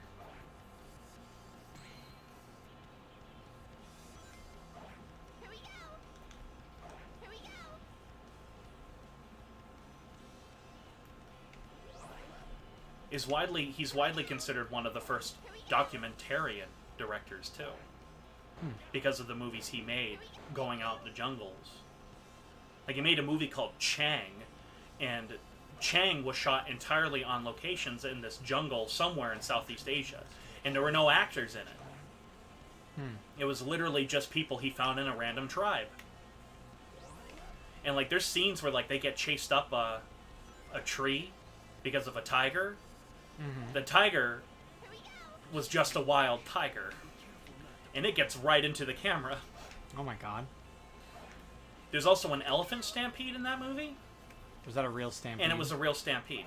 Holy crap. They also made another movie called Grass, which was about people in I think it was Mongolia, just migrating during the winter. Alright. That's all. Sure. But he made those before King Kong. Jeez. Imagine making one of the greatest movies of all time and doing all this crap, too. He had a life. Certainly did. It certainly wasn't a boring life. Nope. Like, you look at his life and say, there is a man who lived a life. Yeah. He lived. He's the type of guy that if you go, if you do a quarter of what that man did, you've lived a good life. Mm-hmm.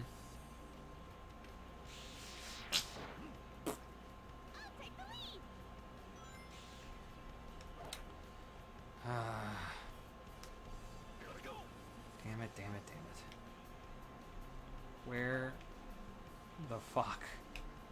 are you? Also, a lot of people don't know this. King Kong, at least in terms of the script, not necessarily the story, but the script, people don't know they're two different things. Yeah. Written by a woman. Oh. Ruth Rose. Wow. I don't know if it was Ernest Schoedsack's wife or if it was somebody else's wife who was a producer on the movie. But I know that she wrote the script, and I think she's why the movie has the love theme added to it. I think she's the reason why the film has so much heart. Mm-hmm. And why Kong is more than just a monster. Yeah.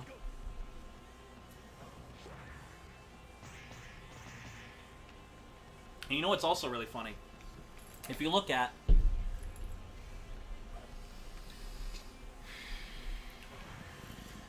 If you look at the three Kong remakes, 33, 76, and 05, the roles are reversed. Mm-hmm. In 1933, King Kong is clearly the antagonist, while Carl Denham is more of a somewhat protagonist figure, a good guy. Yeah. As the sequels continue, Kong becomes more of the protagonist, Carl Denham more of the antagonist. Mm-hmm. And I think that also shows the mentality of 30s cinema versus today's cinema. Yeah. Make the monster more human. And it's not that they didn't make Kong human. It's just if you watch 33 King Kong, Ann Darrow never understands King Kong in that movie. She is just terrified the entire time of this thing. Yeah. Just through Willis O'Brien's animation of King Kong, do you feel sympathy for him? Mm-hmm. Which, don't get me wrong, that was always kind of the intent. But, you know. King Kong 76 makes Kong actually fall in love with their version of Ann Darrow, Dwan. So it's kind of creepy. It's quite clear he actually wants to have sex with Dwan. And it's really creepy. Unintentionally creepy, but creepy nonetheless. Also, Dwan never quite understands King Kong. Like, she feels sympathy for King Kong, and I think she understands him more than any of the other characters in the film. Actually, no, I take that back. The Jack Driscoll character does. Jeff Bridges. He does. But it never evolves more than that. She's still kind of terrified of Kong. Yeah. King Kong 05, it is not a romance at all. Kong just finds a kinship with Ann Darrow. Mm-hmm. And as a result, it's the best relationship out of them all. It's also the most fleshed out. King Kong 05 also inverts a trope as well, and that is Kong breaks loose in New York City. And in the previous two films, Kong just happens to find Ann Darrow in this giant city. So it's an ape who happens to find this one woman in this gargantuan city full of literally thousands upon thousands upon thousands of blonde-haired ladies. Yeah. He just happens to find her. In King Kong 05, it's genius, because now Ann Darrow finds him. Mm. So Kong goes on his rampage because he's terrified, and he's kind of looking for her. And it makes so much more sense, and it's also way more poetic, because now she finds Kong. Yeah. Which I'm like, that makes way more sense. It's much easier for a blonde lady to find a giant rampaging gorilla in a city instead of a giant rampaging gorilla finding one blonde-haired lady. Okay. I'm just gonna look it up. At least I'm not talking Godzilla. It's still fun. Even when you talk Godzilla, it's fun. You know, it's not fun. I think it's fun. Godzilla's a lot of fun. Especially Showa era. Have you seen Megalon? The movie's amazing. Because it's so stupid. Alright, where the fuck is this goddamn last hermit crab? Because I'm about to kill... I've been through the stage like fucking 3 times. I'm about to kill myself! I'm about to die! Which, by the way, on my channel, I'm gonna die. I've done an entire video about the concept of Van Darrow and King Kong. You can watch it. It's one of my favorite videos I've done. I'm gonna die. Ready to see where that missing one was? What? In my butt? Yeah, it was in your butt the whole time. You didn't give it to me. Are you ready? There it Right was. at the beginning. Yup. Yeah. It's fine. Now I can just rapid fire get them. Hanna-Barbera Streisand? There must be a connection. Quick, get the chalkboard. One of these days I'll do it. Barbara Streisand is the key to understanding Sonic the Hedgehog. This makes sense. I'm not gonna say how or why, but it makes sense. Lucas, if you're still watching, what do you think is the most fun Godzilla movie? I think you're gonna say Godzilla vs. Mechagodzilla 74, the original. In which case, I think I'm gonna have to agree with you. Because that movie has everything in it, including the kitchen sink. Who put the kitchen sink in there? The space apes. That makes sense. Like, you know they're aliens, right? And you're like, okay, so there, that checks off aliens. Yeah. And then all of a sudden they're revealed to not just be aliens, but space apes. Mm-hmm. And you're like, okay, Uh-huh. this just makes the aliens so much better. When did Planet of the Apes come out? 68 When did through 74. And when did that movie come out? The one you just talked about? With the 74. space apes? Yeah. And they were huge in Japan. The Planet of the Apes movie's huge. So, yeah. To the point that Japan made their own Planet of the Apes called Time of the Apes. It's a series with kung fu apes. Amazing. Wouldn't have it any other way. And surprisingly, it's slightly more realistic than the Planet of the Apes movies, because the Planet of the Apes movies, the gorillas are the warriors, the orangutans are the bureaucrats, and the chimps are the scientists. Okay. And they're also the more human and the gentle ones, the chimps. In reality, chimps are horrible. They are mean, they are gross, they are disgusting, and they are extremely violent. The Japanese Planet of the Apes, Time of the Apes, made the chimps the militarists, and the gorillas the scientists, and the gentle ones. Mm-hmm. Which is far more accurate To the real life to the counterparts. real life ones, yes. It's really funny. Like, you think gorillas are the violent ones, but they're not. They're extremely gentle. Would not want to fuck with them, No. They are very strong. but they are the most gentle. And curious. Mm-hmm. Like, if you go up to them and you pull out a cell phone, they see you looking at it, They'll be like, what? what are you... They'll literally come up to you and be like... Kind of be like, what are you doing? Yeah. I want to see what you're doing. I mean, hell, you've probably seen Coco. The gorilla. Is that the one that reportedly could talk? Yes. Yeah, that was bullshit. It's still interesting to see, because it's still new sign language. I don't think it did. No? I think it just learned how to mimic. Makes sense. Because, and what I mean by mimic is it recognized that this meant this, Yeah. but did not understand. Did not that- know what it meant. Yes. It's like a dog. Yeah. A dog will recognize the syllables sit, but it will not know what it means. Yeah. It will recognize the actions. It'll mimic it. Like the whole thing with Coco being like, love man, it's like Well, the last yeah. words. I'm like, that is total That's nonsense. bullshit. Yeah.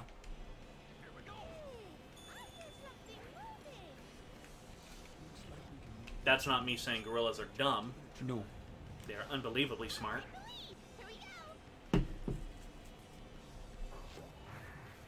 Have you heard about the chimp war?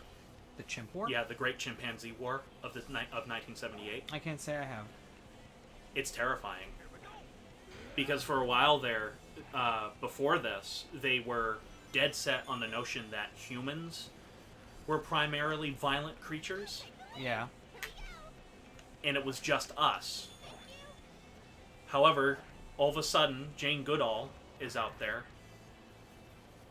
and it's well documented, and this war lasted for about 10 years between two,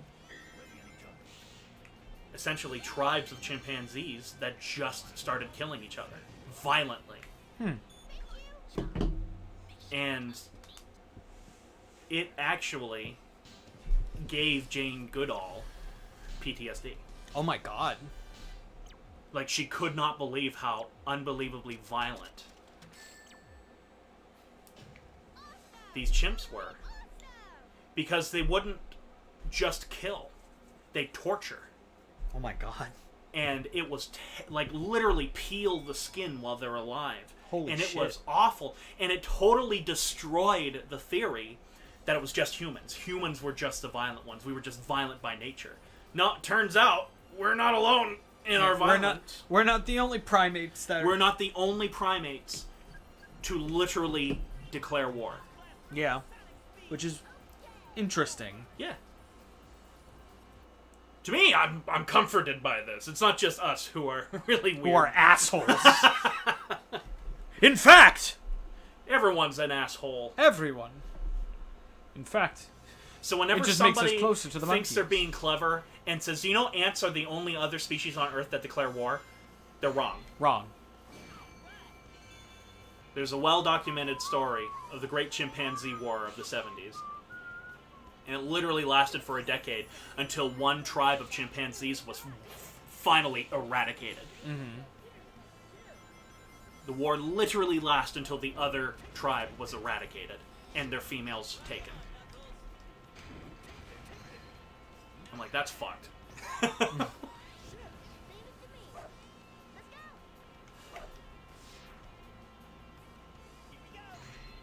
Maybe I should do a video on that. That'd be interesting. That'd be cool. My only issue is I think there are plenty of... I know, like, that channel Top Fives. I don't know if you know about that channel. The one that, Not yeah. the Top 15 No, guy. I know not the top... No, not Chills. I know it's not him. Yeah, I know. He did a video on it. A whole video on the chimpanzee. Isn't he the one that usually does, like, 5 ghost videos that'll make you go, arg? Kinda. Yeah. He has a heavy British accent. Yeah. I think he's way better than Chills. Oh, 100%. And he actually picks stuff that's actually creepy. Yeah. He also does documentaries now. Like, he's evolved past The YouTube the space. YouTube stuff. And one of his first videos that he did where it was just one topic was the Chimpanzee War. And he made it very creepy. He gave it a very eerie atmosphere, which I liked. Also, to answer the question that Steve posed like a long time ago, but I didn't acknowledge it until now. Yes, there was a Hanna-Barbera Donkey Kong cartoon, and it was not great. But yeah, it stars Donkey Kong, Mario, and Pauline, and it's 100% based off of the arcade game. And And it's weird. 100% gay. I'm pretty sure, though, I could be wrong, but I think I remember, though, one of the weird things about it was that in this show, Pauline was not Mario's girlfriend. He was Mario's daughter. Also, he's not called Mario in the show. He's called Jumpman. What? Mario, at first, in Donkey Kong, was not named Mario. He was named Jumpman. And then they changed That had his to name be a to Mario. rights thing. No, like, For even Hanna-Barbera. Nintendo Oh, really? called him Okay. Jumpman. Okay, never mind. I didn't know that. Oh, Yeah. I did not know that. I thought he was always Mario. Nah. In his first, probably, I guess, 2 appearances, because it's Mario, Donkey Kong, and Donkey Kong Jr., which, fun fact, he's the villain of. He was called Jumpman instead of Mario. So now, whenever people Now, whenever they, like, refer to him by, like, full name, they'll call him Mario, Jumpman Mario. Because for some reason that stupid joke from the Mario Brothers movie is canon. That their last names are actually Mario. Well, at least something came from it. Yeah. I mean, to be honest, it's probably the best joke in the movie. Where it's like, oh, what's your first name? Mario. And your last name? Mario. So your name is Mario? Yeah. What's your first name? Luigi. I'm sure you're going to tell me that your name is Luigi? No. It's Luigi Mario. Funniest joke in the movie, folks. What a shit show of a movie.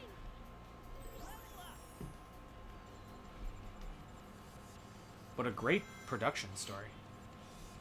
Yeah, it's one of those cases where the production, the making of the movie is more interesting than the movie itself. Yep. There was one video that Nintendo came out with where it was Shigeru Miyamoto, who is the guy that's usually credited with creating Mario, did like a Q&A about like stuff in the Mario universe, and one of the questions was, who is Bowser Jr.'s mother? This was Miyamoto's answer. Me. Essentially. It's like, okay, so canonically, Bowser Jr.'s dad is Bowser, and Bowser Jr.'s mother is Shigeru Miyamoto. I have a feeling that was a translation error. No, because he literally went... No. I mean, when somebody translated to him what the question was, it was like he interpreted it as who's the creator. Or he could just be classic Miyamoto and just trolling. Because he does do that. He's like, there's no answer, so I'm just going to give a funny answer. I don't want to say he's that smart. Okay. I think he's pretty smart, actually. No. Okay.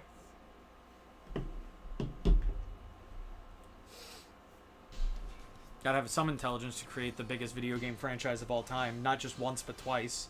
No. I'm talking about something else. Never mind. Oh, okay. I just didn't understand the reference. Is he that smart? Or is it the marketing that made it big?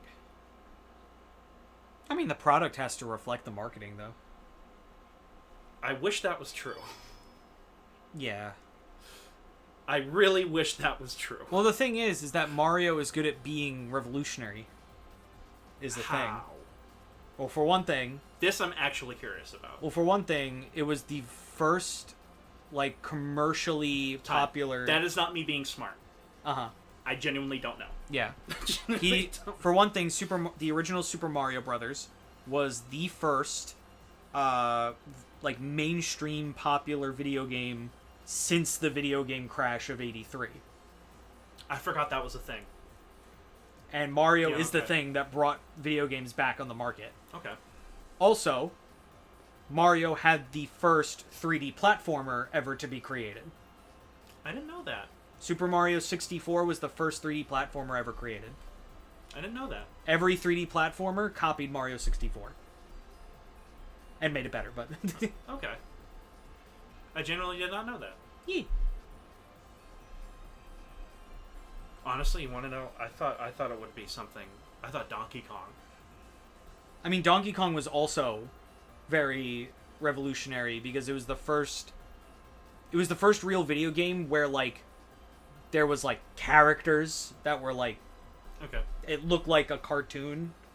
Whereas, like, before that, all you had was, like, Space Invaders, Pac-Man, which came close, but not really. Wait, hold on. Mario was the first what? Mario 64 was the first what? 3D platformer. 3D platformer. Yes. What would you call this type of game? This is a 3D platformer. That's a 3D platformer. Okay. Yeah. Was 3D platformer... Never mind. I answered my own question. Never mind. Okay. 3D. Yes. Oh, also, I have good news.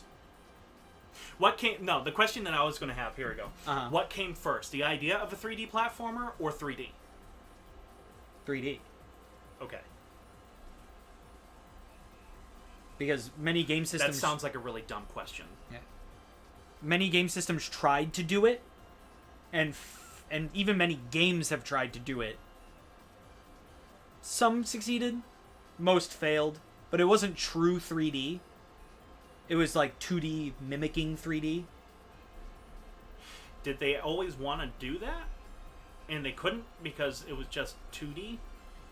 And then the like my idea is, did he have, or whoever, have the idea to make a 3D platform? Or did they see the technology and say the technology drove the mechanic? So, video game companies since about like the Super Nintendo era, Yeah. which is like the mid to late 90s, mostly the mid 90s, I would say, they were very interested in making a 3D game, but the hardware wasn't there yet. Some games tried, like Doom is 3D, kind of. The way it works isn't, but it mimics. Yeah. Or they would do something like Sonic 3D Blast, which is 3D, but only in the sense is that it's an isometric game, but it's still 2D. It, again, just mimics 3D. Mario 64 was one of the first games where it was like 3D model in a 3D space. And that's how we programmed it. Not like say Donkey Kong Country, they made 3D models and then made it into 2D sprites, but made it look more like it had depth. Yeah. Okay. I'm getting a history lesson. Yeah. I know my video game history. Good, because I know shit about it. Mario 64 ended up inspiring games like Banjo-Kazooie, No idea what that is. Crash Bandicoot, I know who that is. Spyro, the dragon. The dragon, yes, I know that one. Yeah. And, if you really want to be technical, even Sonic.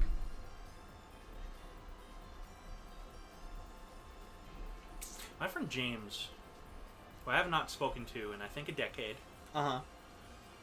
but I remember he loved Spyro. Spyro is really fucking good. He loved Spyro. Yeah. He had a really cool house. It was the oldest house in the town. That's all I remember. And we used to play Army Man Vietnam. Like, we just had... There are two colors to Army guys, if you don't know this. There's the tan ones, Yeah, and then there's the green ones. yeah. And the green ones were always the Americans, the tan one was more the Vietnamese. And we'd play in the backyard, and yeah, it would always either be Vietnam, the Vietnam War, or the Pacific War in World War II. It was one or the other. I don't know who Jace is, but if you meant more of like, hey, can I ask you something? Then yes, you can ask us a thing. I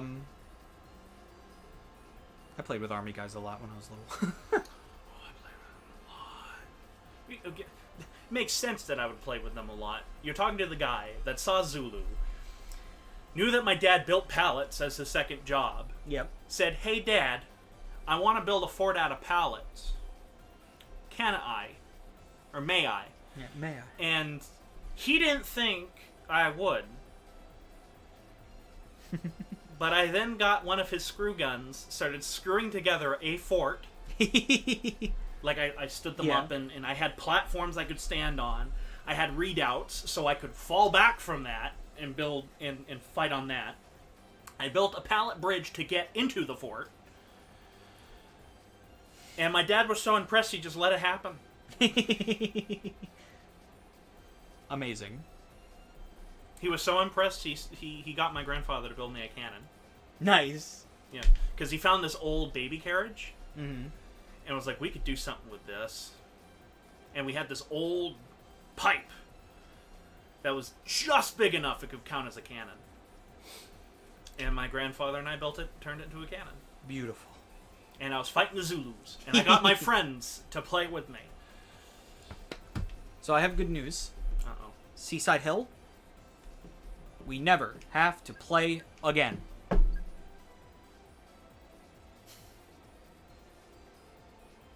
I thought we had to still do Team Dark. Well, I mean Seaside Hill just this level. Oh, okay. A. We never have to see it again.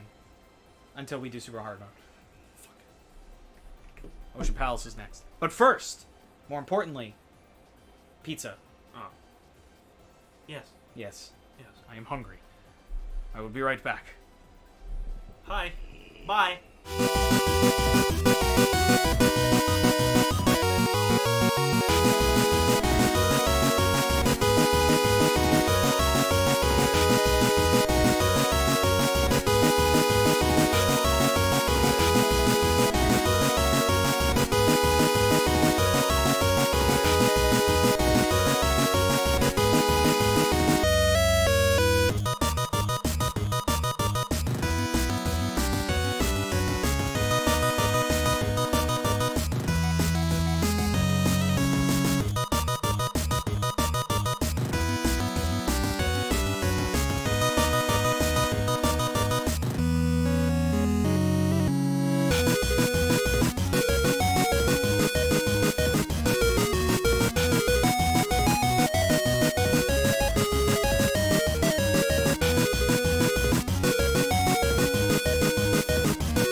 man, like fish feet?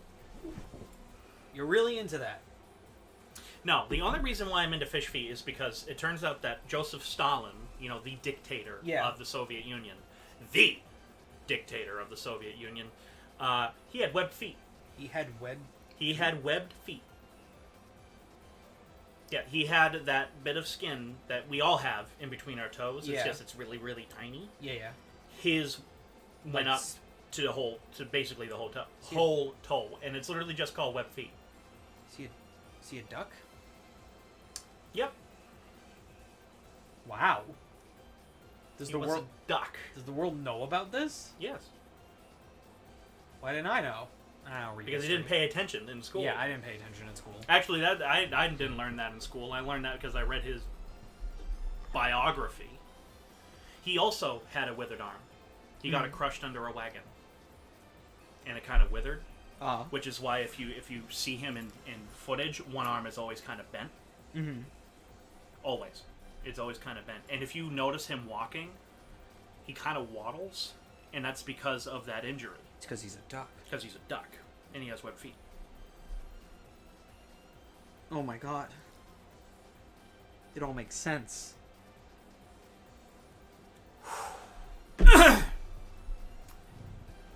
What type of fetishes are you guys into? Put it in chat. Put it in the chat. What? Did someone text me personally to tell me what their fetish was? I'm experiencing an existential crisis. That's not a fetish. I wrote that we're about to come back. It's just that we're going through some existential crises right now. Steve just sent me a picture of this, and it just says, Eggman, what are you two fucking talking about?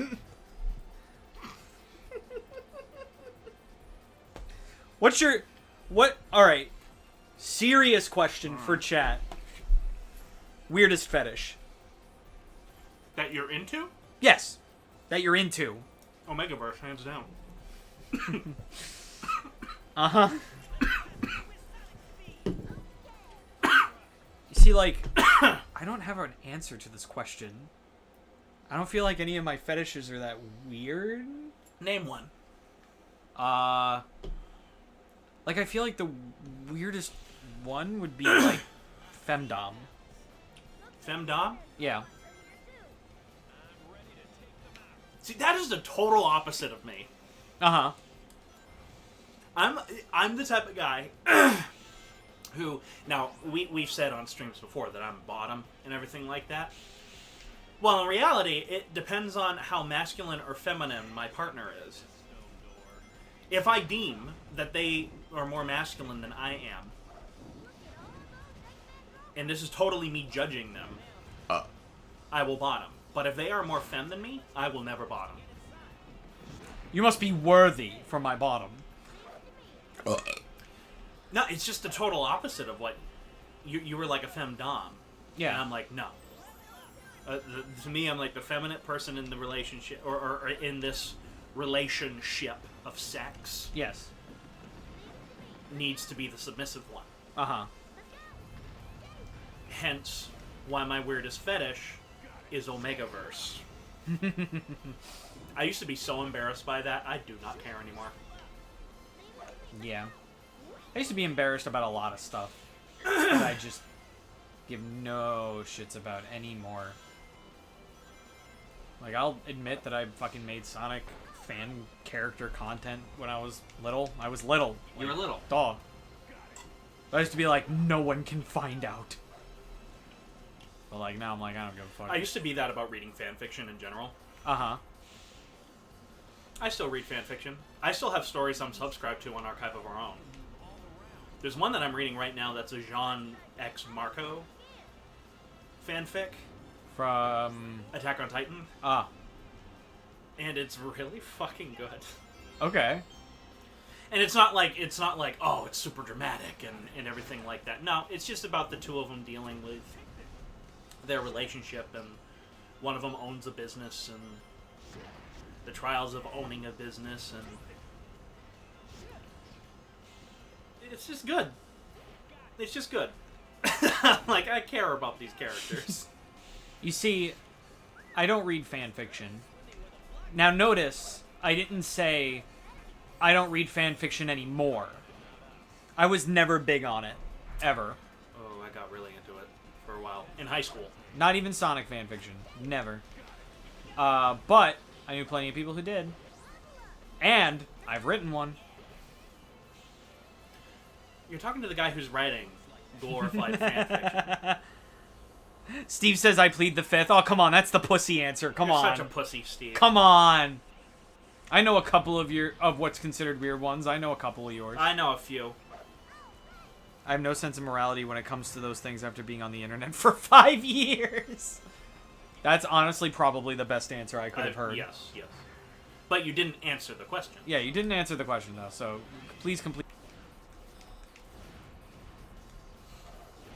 We will not shame you unless it's poop, feet, or pee.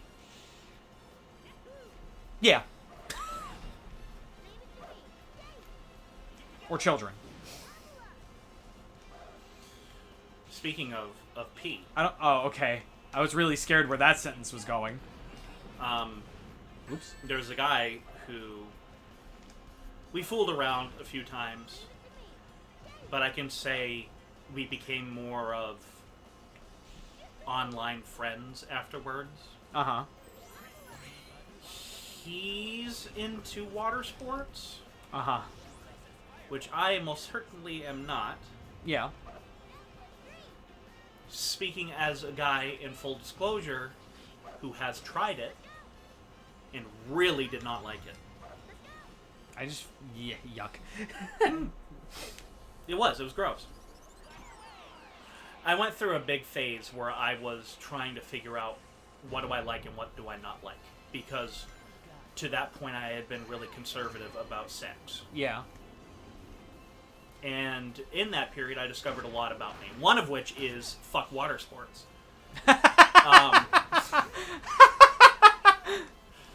Naturally. But anyways, he was telling me, he was like, you shouldn't shame people who like water sports. And I said, I am going to shame people who like water sports because it's gross. we got into a huge fight over it. Honestly, that's amazing. And I don't think we've recovered since then, since this fight. Because I was like, because he's like, you really shouldn't judge people for liking it. I was like, no, I'm judging them hard. Oh, I'm gonna judge you in particular. He's like, what makes you superior? I don't like I don't peeing like on pee. people. I literally said to him, I was like, I don't like being peed on, and I don't like peeing people. That makes me superior. I'm not a dog. But not the weirdest. The one I refuse to ever mention. This is a mystery I need to solve. This is just not fun. You guys are pussies. Come on. Sonic is now How About Rouge? What about Rouge? What about Rouge? Mulan? Rouge was a character that I was like, okay. For a Meaning, while. you wanted to have sex with Rouge? I wouldn't say, like, have sex, because she's a bat. But more of, like... What? What? Bats are just mice with wings. That's why Mickey Mouse had sex with a bat and made COVID. Yes. South Park, right? Mm-hmm. Yeah. Well, at least it's not any of the ones you mentioned. Well, I know, like, one that I haven't mentioned that you admitted to me at one of your Disney showcases. And I was like, huh. Okay. And you know what? I've never thought of you the same way. I don't even judge people. I used to judge a lot of people over this. I don't even judge people over furry shit anymore. Yeah. No, okay. I did? Yes. Unless your taste changed, then... In fact, I will say the furry stuff is the number one thing that I felt I've matured on a lot. I don't, like... Not furry dumb. No. No. Just the porn stuff that I listen, can see them liking. And if you are someone in the furry dumb... what's wrong with... No. And you just kind of dress up and, you know, like to act like an animal to, like, the lightest degree Thank you. That's fine. It's when you start shitting in a fucking diaper that I have to fucking draw the line! Crinkling? Stop! No. Crinkling. Disgusting. Isn't that disgusting? Oh my god. Disgusting. Also, I don't really like people that dress up as a furry. I really don't have... if they do... Alright. I don't have too much respect for, like, the furry suits. Uh-huh. But yet, at the same time, I can't say that completely, because... sometimes those puppy masks... Yeah. Not, like, the leather ones. Yeah, like the felt ones. Are hot during sex.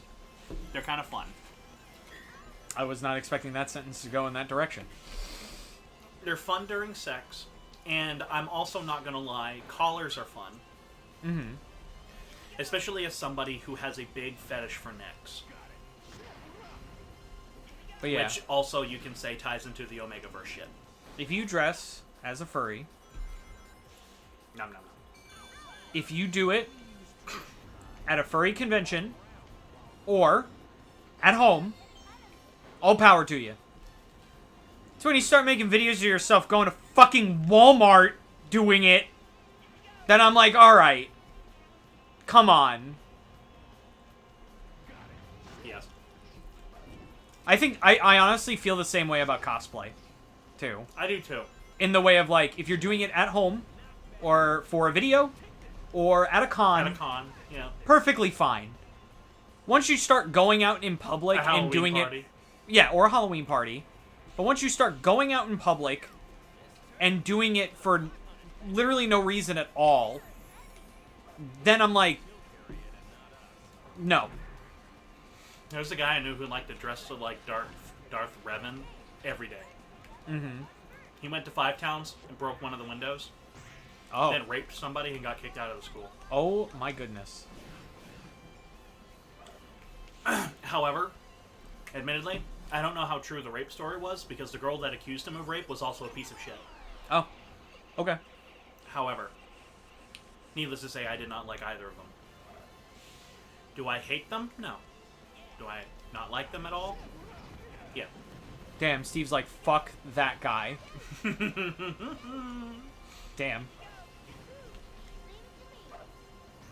See, I'm not used to chat being this quick to respond, because lately on my streams for War of Rights, I have to put a minute delay. Not because of my computer, but because Confederates were watching my stream to cheat, Oh. to figure out where we were. Yeah. And if I put a minute delay, it's too late. Yeah. We could be somewhere else by then. Mm-hmm. That's clever. On both sides. Honestly. I don't think it's right, though. It was cheating. Well, And no. to me, it takes the fun out of the game. Well, yeah. I don't think they should be screen peeking. That's just... That kind of takes the point of it out. They didn't have that in the Civil War. You couldn't screen peek. Yeah. Assholes. You Damn. did it like a man, and you physically spied on them. Wow, the... Sorry. Wow, the Confederates being, bad? Wow. Who would have guessed?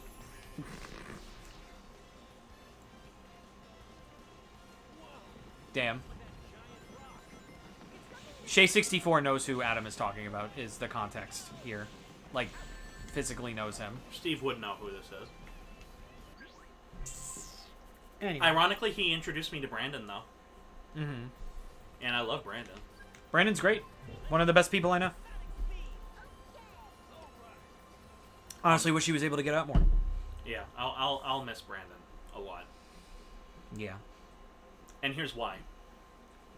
He's a gay guy I can talk about gay shit with. Mm-hmm. Straight guys just don't get some stuff. Yeah. They just don't.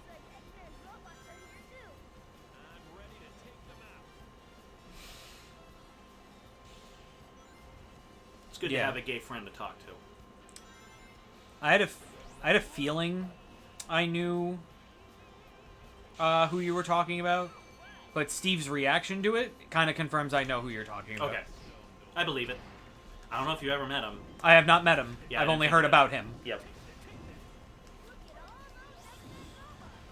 Oh, man. But anyway, back to fetishes.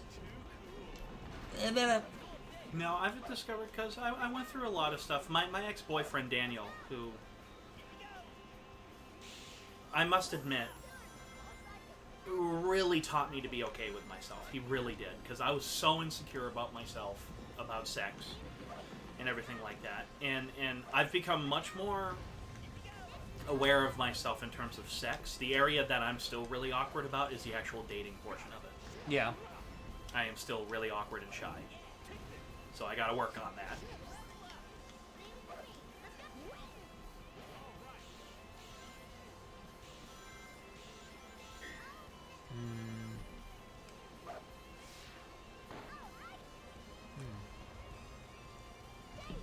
I like to watch a lot of cringe compilations, just because I think they're funny. They are. Most of the time. Sometimes they genuinely make me cringe and I feel sick to my stomach. Yes, which is what I was about to get into. I can stomach a lot when it comes to cringe. A lot. But I don't know what it is. I really don't. Now I'm sick. And this is going to sound mean, because it is. People who dress and act, mostly dress, like babies, Fuck them. make me uncomfortable. Well, you made me dress like a baby. And you make me uncomfortable. I mean in the way where they wear a diaper, which I know you did. I wore a diaper, yeah. But also, use binkies. If you told me to use a binky, I would have. I know. I think, for me at least, that would have been too far. Really? Okay. Okay. Maybe. Maybe in the future I'll do it. But, I don't know. When I see people do it, for real, it makes me... And I don't know why. It's such a visceral, reaction that I have no control over. It's just... I hate it. People who dress like babies and take, the mommy fetish or the daddy fetish to the extreme, I don't like. Yeah. I just don't like it. I do have a daddy fetish. I tend to like older men. Mm-hmm. However, the reason why I tend to like older men isn't so much the physical stuff like this. It's older guys I tend to be able to relate to more. Yeah. And that's been me my entire life. I have never felt like I'm in my age range. Ever in my life. Mm-hmm.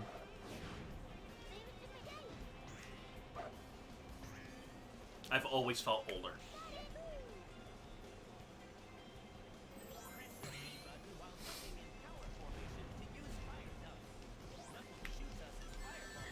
I also never understand objectophiles.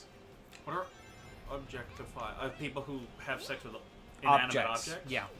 Well, isn't a dildo technically that? Yeah, but they're not saying that, they're dating this dildo. Yes. You just use it because it's a dildo. This is true. There was, a thing I watched where it was, these two people that were objectophiles. Have sex with their cars? One was, a car, and then, A doll. No, it was, a Ferris wheel. And she was, kissing, the gross fucking greasy metal. Or they, whatever, pronoun game. And, while they were doing that, the other objectophile just started, fucking herself on a fence. And I'm like, what the fuck are you doing? I'm open to a lot of stuff. You know what I think they're doing? Wanting attention. Stuff like that makes me go, I think they want attention. Oh, I'm not gonna make this. I'm not gonna make this. Fuck. The same with people who are into the diaper shit. Or, who say they're younger than they really are. But,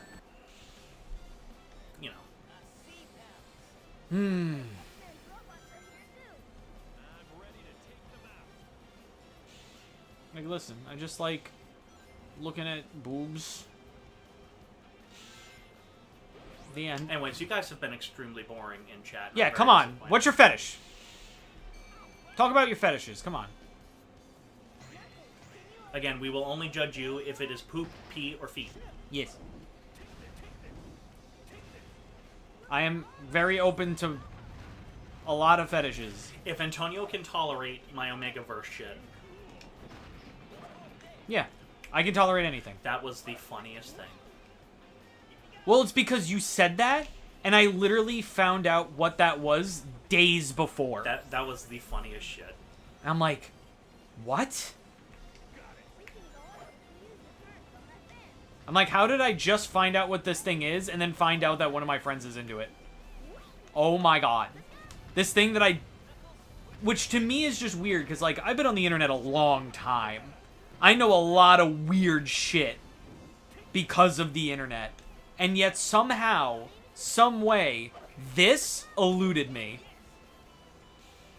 And I find that fascinating. Yeah, I found out about this in high school. Because a couple that I ship, there's a fan fiction of it, and boy howdy, did I learn what a bulbous glandus is. Is that how you found out? Yes. through Omegaverse, because he kept referring to his knot was forming, and I'm like, what the fuck? And to be clear, the thing had to do with wolves in the story, like werewolves. Yeah. And I'm like, what? What the fuck? So I looked it up. I did. I went on my phone and I looked it up. And I said, ah. I was mature enough at that point where I wasn't like, ew, oh my god, ew. It was me genuinely being like, what the fuck does that mean? Yeah. Ew, disgusting. You know what I used to be like that with, and now I am not anymore? What? Looking at a wiener. I remember, like, if I ever saw, like, a picture of, like, A penis, on, whether it was on a presenting male or presenting female with male genitalia, I would just be like, that's disgusting, I can't believe you just showed that to me. Now I look at it, I'm like, alright. That's a wiener. You want to know something that makes me cringe? Hmm? The term wiener. Oh, yeah? I don't like that. I think it's funny. That's why I say it. I think sometimes it's funny. Yeah. But I don't like it if you're genuinely talking about a penis. Yeah. And suddenly you go wiener. Wiener. I'm like, what are you in middle school? It's literally Butter's fault. This is Because when true. Butter says it, I think it's hilarious. It is hysterical when he does it. Hello, Mr. Wiener. Loo. That's because Butters is amazing. Oh, yeah. Butters is simultaneously the ultimate Chad and the ultimate virgin And at the the same ultimate time. lever. Dude, the Wiener's Out arc. And I think it was season. I forgot what season. That it was the same 21. season. Yeah, it Season was the 21. same season as PC Principal, right? Yeah. No. It was after that. Oh. Wiener's Out was the season where it was a giant arc Yeah. about the trolls. Yes. Okay. Yeah. That was the season after. Wiener's Out was my favorite part of that season. It was so good. It was so funny. That Butters made like MRA shit. Oh, it was so good. And it was funny because it was the opposite of what it was spoofing. Yeah. Where it was all about feminism and Black Lives Matter and all that stuff. So they said, you know what? Screw it. We're going to make it about men's penises. Yeah. I'm As like, South Park that do. is so funny. And then, like, I love how the parents were like, they turned it into a show. Will they or will they not kneel during the national anthem? And I'm like, that's so funny. Alright.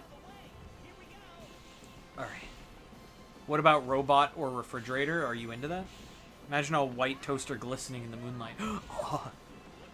Hi, Bottles. Look who's back. Me. Hi, FNAF artist Robert. How about tentacles? You can be in a tentacle. Yeah, I don't think there's anything wrong with that. I'm not really into it. Hard to replicate in real sex. Yeah. But I'm not like sure. I'm not like wasn't, disgusted by it, but Yeah. I'm not really like looking for it. I'm either. not into it. Yeah. But I don't judge people who are. Yeah. And I can tell you, there's enough people that watch it and hentai and stuff like that. Then I'm like, this is clearly a big thing. Yeah. Especially in Japan.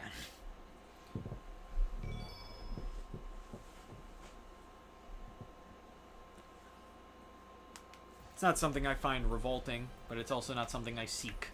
Yes. That's my opinion on tentacle porn.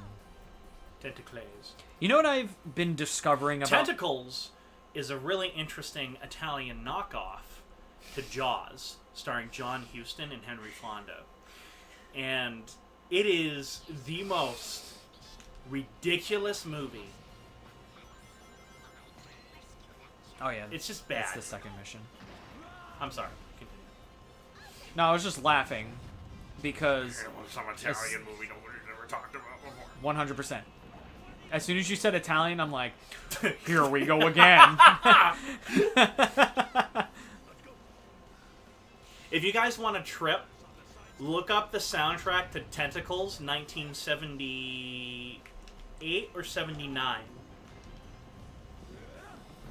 The attack sequence music that plays when the big attack sequence with the octopus attacks the crowd that are on their sailboats is hysterical because of how it does not fit at all. It's groovy 70s music. Amazing. I wouldn't have it any other way. Will I recommend you watch the movie? No. It's really boring. But the attack sequence is hysterical because you watch kids screaming getting wrapped around by tentacles. It's really funny. Kids dying is funny. You have that on record.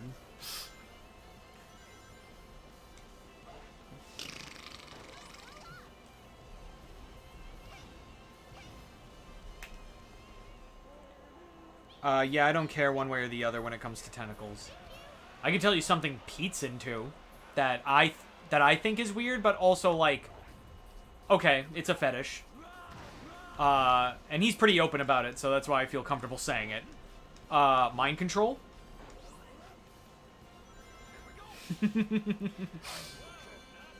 That's a part of Omegaverse, so yeah. Yeah. Yes, I'm kind of into it too. But what's funny is, I remember the first time that was, like, revealed to the friend group. Mike had the best response, where he goes, what the fuck is mind control porn? You just go up to the bitch and you're just like, tick-tock, lick on my cock.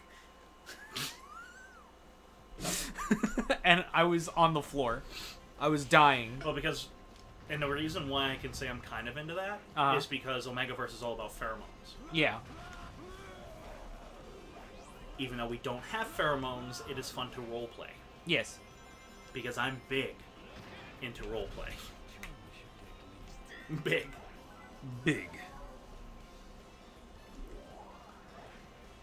Something that I've been discovering about myself as of late that is something that literally only started lately.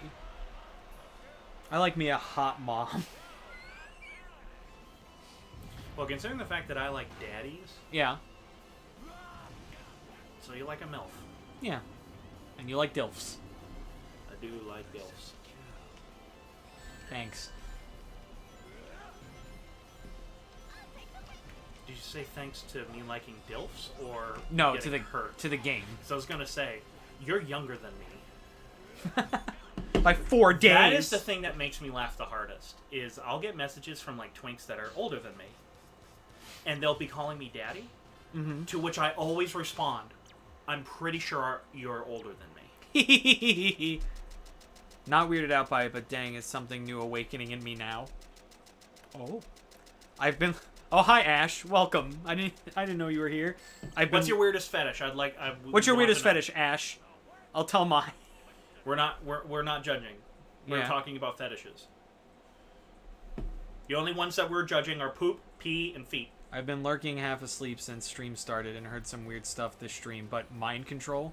Yeah, I'll tell Mai. I'm sure she'll be really interested to know If it because makes your pee hard, she'll think you're weird. congratulations. Considering we're all one big friend group, so. Lily left chat.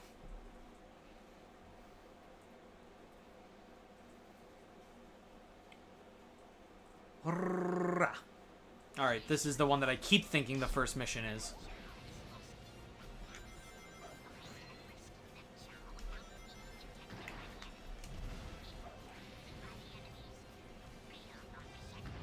Fuck. Ow. Fuck, fuck, fuck, fuck. No, no! Oh, poopy, doopy, fucky, cocky, poop, dick, fuck, dick, fuck you. Alright. Try again. Your mission is not to be seen. Correct. I have to get the Chow and not be seen.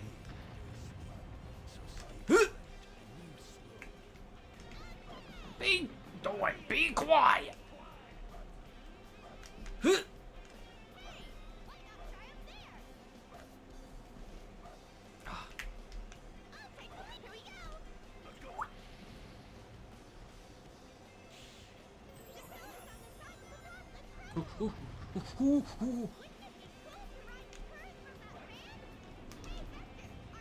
No! I didn't mean to fucking do the speedrun strat. Oh, thankfully I could do checkpoints. But I wonder if this has to do with points and not time. I guess we'll find out. Thankfully, that makes them invisible too, weirdly enough. Come on. Get up there. No, it's Charming's.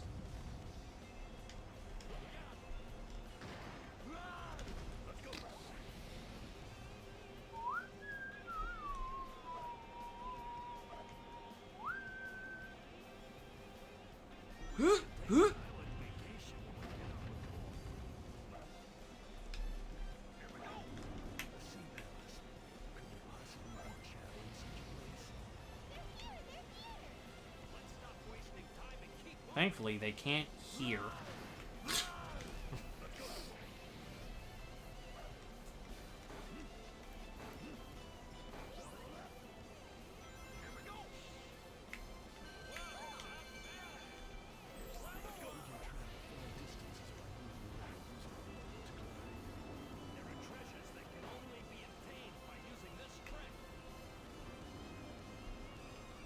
What? How? How did you see me? I was nowhere near you. You fucking bubble gum. I was nowhere near Automata. Near replicant.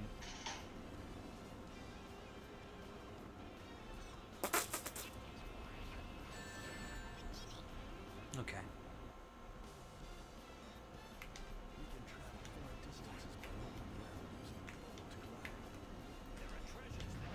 Oh, apparently my channel has reached 550,000 views. Woo! Thanks. Congratulations.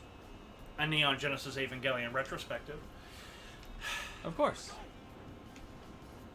Wouldn't have it any other way. Rip!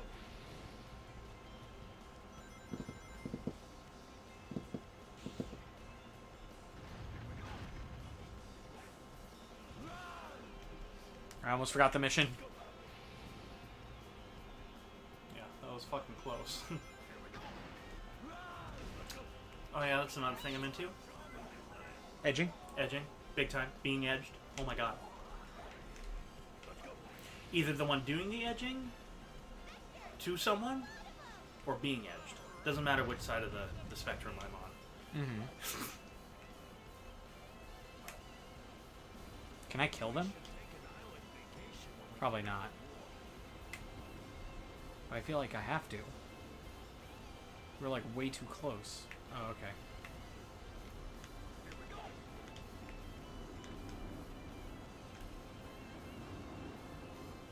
I'm most certainly going to get a fucking B. not even. E. Probably. E for Eduardo. Why'd you attack them? How am I supposed to do that without them attacking them? Because I have to break the cage, so I have to be Vector.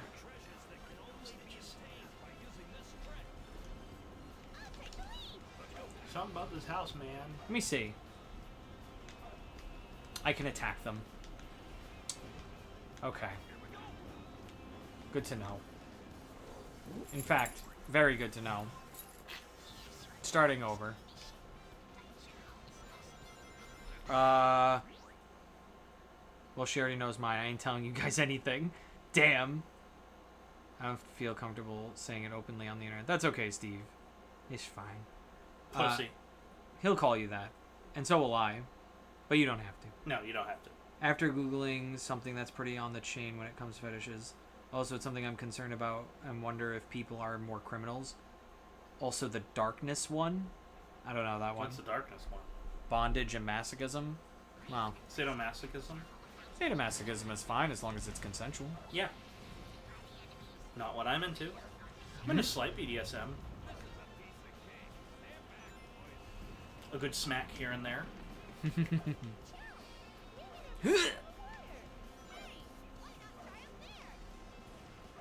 I can't do it, but I can't have it done to me, but I can do it to other people. Having your hair pulled. Mm-hmm. Oh, you can't do that? No. You can't have your hair pulled? I can't have my hair pulled. Why? Shocker. I don't know. Is it for the same reason you don't have shampoo? Yep.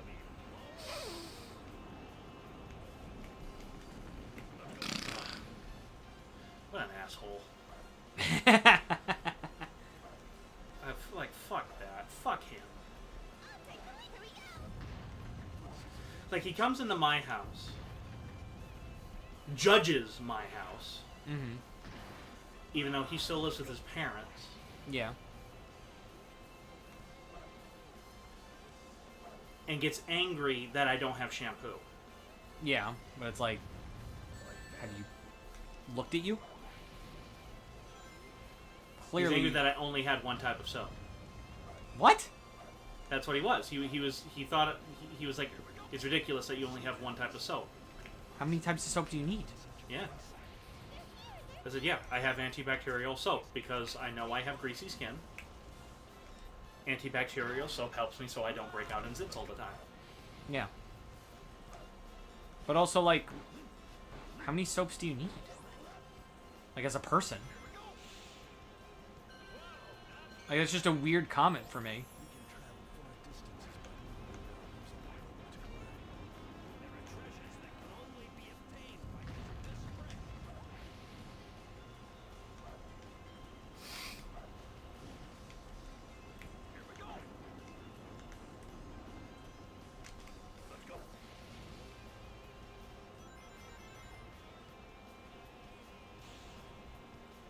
Yeah, I'm having the caffeine crash. I can feel it.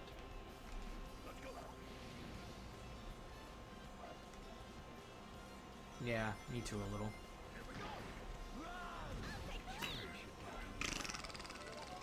I'm too innocent for this chat. Alright. Then...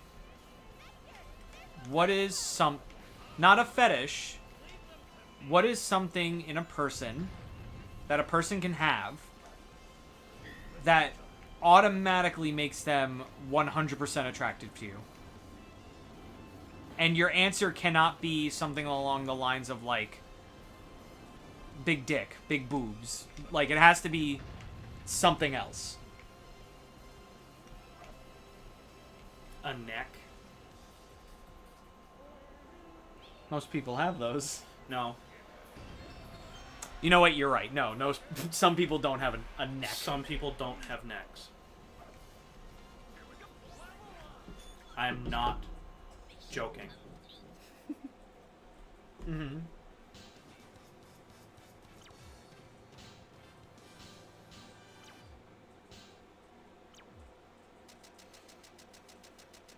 A neck is literally my favorite feature on a man. I'm not kidding. Huh. Fuck! Son of a bitch! Son of a bitch! We're at 92 emblems.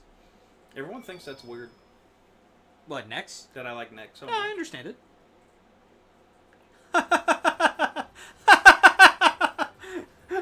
Organs? Well, the penis is technically an organ. So you can't pick organs? Oh, man. Hair, muscles, thighs, and glasses. Green eyes. Green eyes. Yep. I don't know what mine is. I'm, like, really not picky. Like, as long as a girl is, like, cute, you've, like, sold me. I know you said no penises, like big dicks. Yeah. I'm going to say something that has to do with a penis. Okay. Circumcised penis. Okay. I'm going to tell you, I do not like uncircumcised dicks. Mm-hmm. Just looks weird to you? I will not blow an uncircumcised dick. Well, yeah, because... Smack up!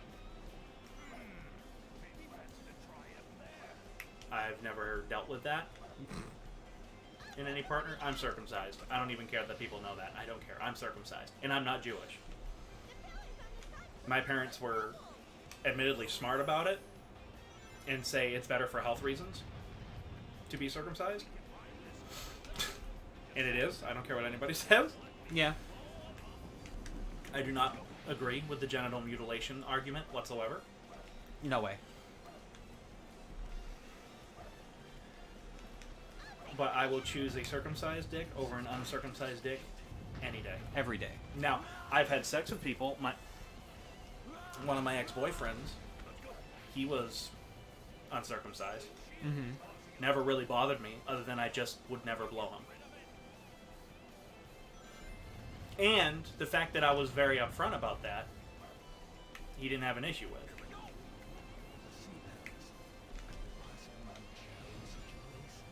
There. A very specific thing for me.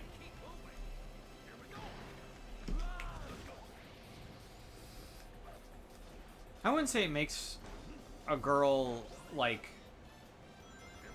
automatically attractive to me. It's just more of, like, a tendency, I guess.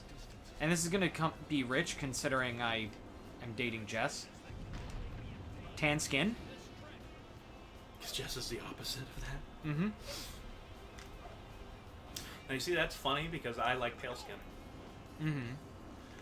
And I can tell you why I like pale skin. Okay. It's because when I mark them, it's easier to see. All right. Makes sense. Oh yeah, that's a big turn on for me. That's fine. I understand. One reason why I like neck so much.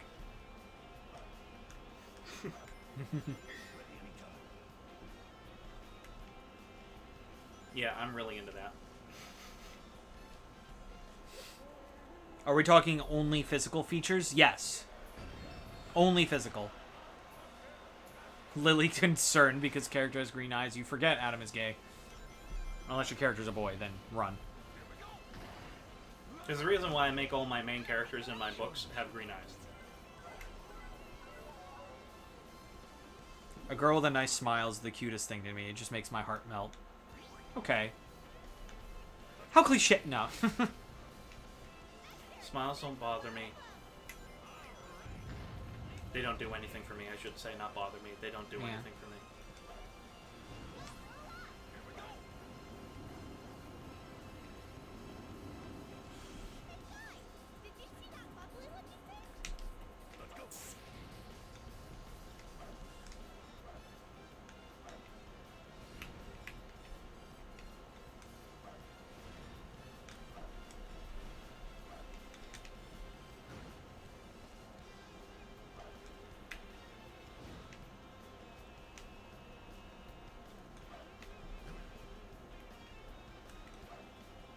Will you die? It's because he has a shield. Hold on, I have an idea. No.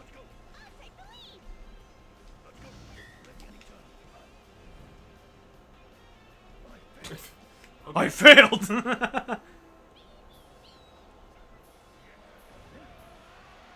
That's the best answer to being told that you're cliche about that kind of stuff. Yeah, I know it's cliche, but it's cliche for a reason. Yeah. That's what I feel about even, like, movie cliches sometimes. I'm like, it's cliche. Yeah, we had for a this reason. conversation Yeah, before. literally. Yeah. On a Sonic Hero stream. Yeah. No. B. Yep. I know what I have to do. I just like anything. I'm not picky. Yeah, I'm not either.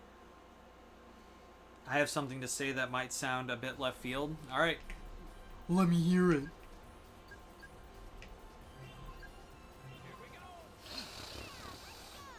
I also like girls with freckles. I like freckles. I can take them or leave them. I like freckles.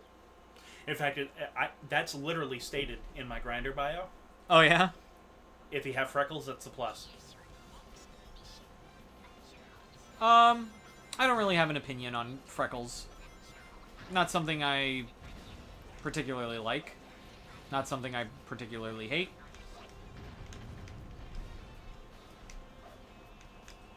Oh, fuck. Fuck. Alright. That's fair.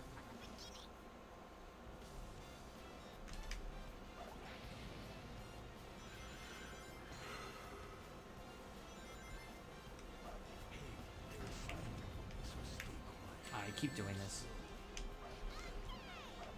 Ha, die. Haha, you're looking the wrong way, stupid!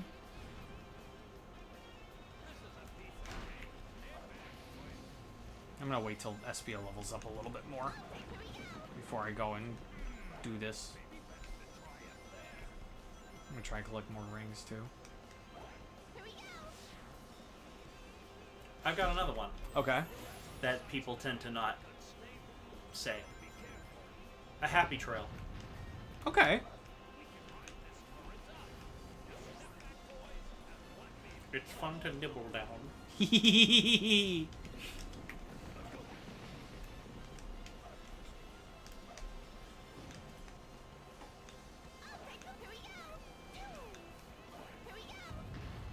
I don't have one because I'm just a hairy motherfucker.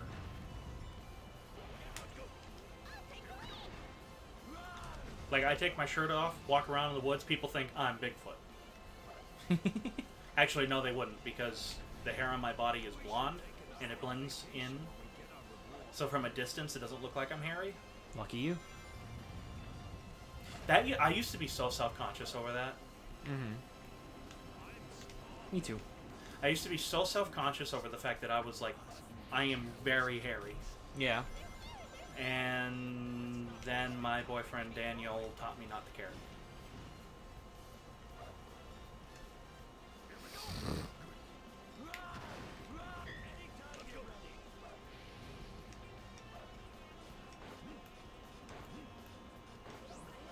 Alright, cool. SBO's full level.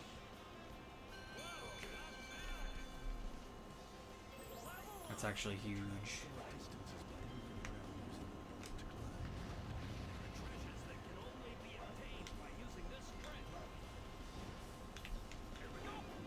I love how you destroy enemies in this by essentially kamikazing into them. Yep. Big Eyes is another one I like. I do like Big Eyes.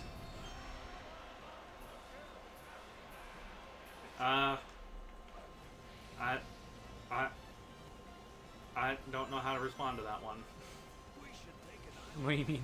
Because to me, all eyes are relatively the same size. Oh, okay. Due to people proportionality and scientific genetic stuff, all eyes are relatively sized the same.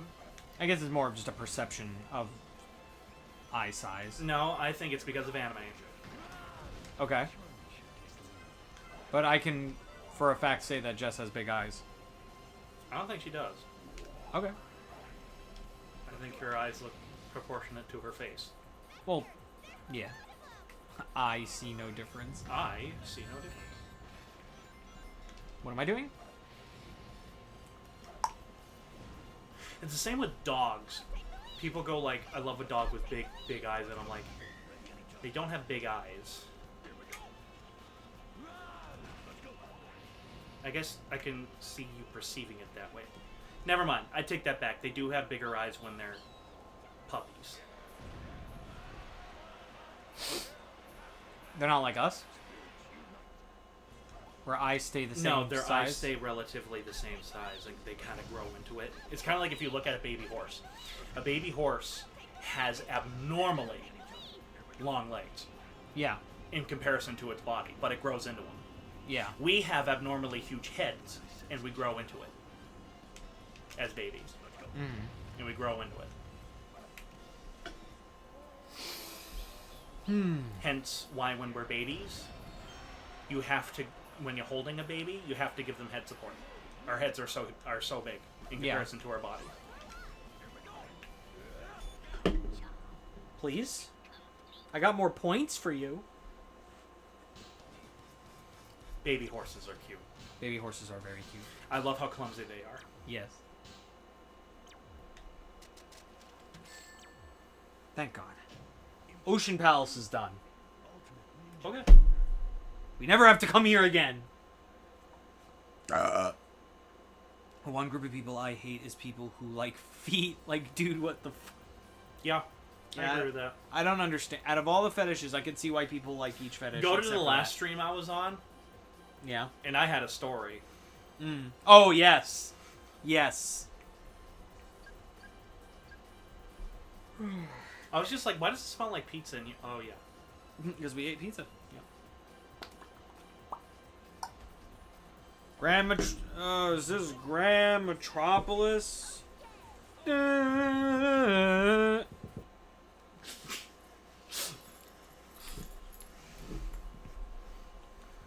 Gonna Grand Metropolis. The Rona.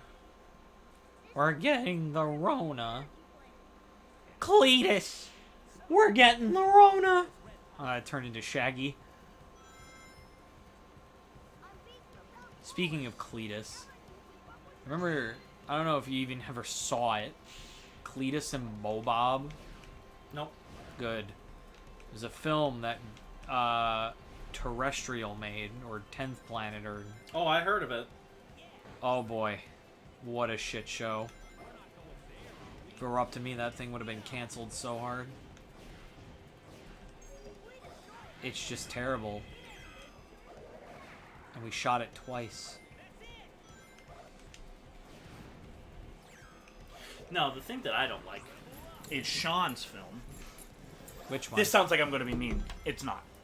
The one where you played one of the characters and then Sean shot it again. Casey? Yeah. Yes. The first version was way better. You think The so? one with you in it. I thought that was way better than Why- the first one. why do you Because think your so? performance is better. Oh, you think? Yes. Huh.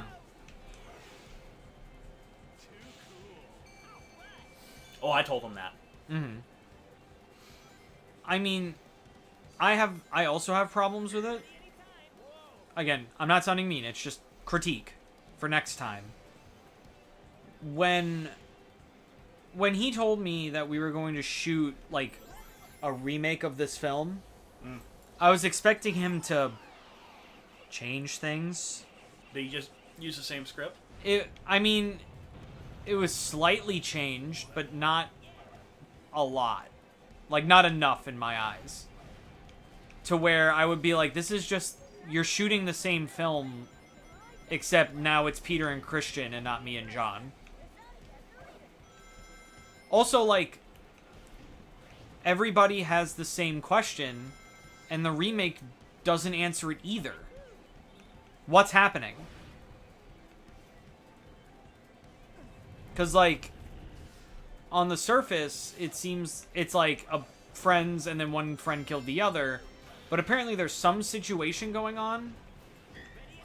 But there's nothing in the film telling you that it's like a end of the world type situation. Even then, like, what kind of end of the world situation? I think it's too vague. To where any general audience member will just be like, what's happening?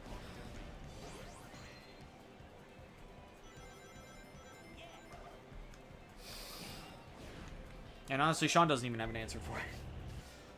I have a problem with that. Yeah, because I've asked him, and he goes, well, it's supposed to be left vague. I'm like, okay, but you should know, at least. Because when I made FM 132.9, Yeah. I knew what the monster was. I knew where it came from. I knew its backstory. Yeah. I did not tell the actors. Mm-hmm. I would not tell the actors. I did tell the crew. Yeah.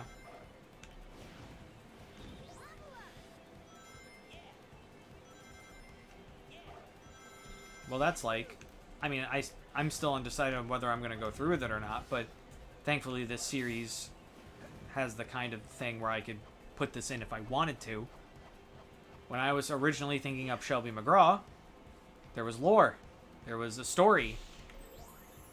instead of just, random investigations that are just that, and it's just funny for the sake of being funny.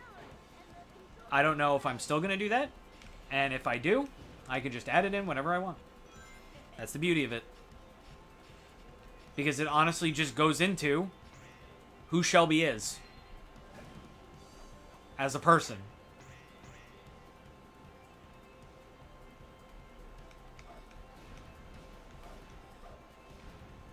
And it even goes into who the camera guy is as a person.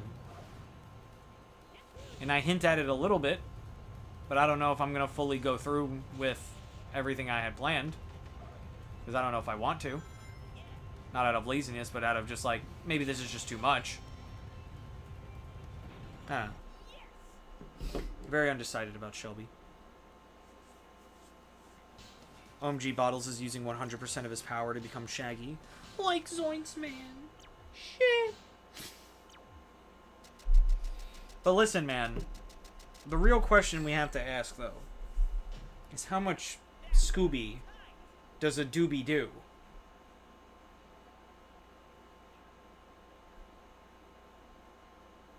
Well, I don't have an answer to that because I don't really like Scooby-Doo. but how much Scooby does a doobie do? Well, what's a doobie? It's not the question. Okay. Nah, it's just a retarded bit that I do.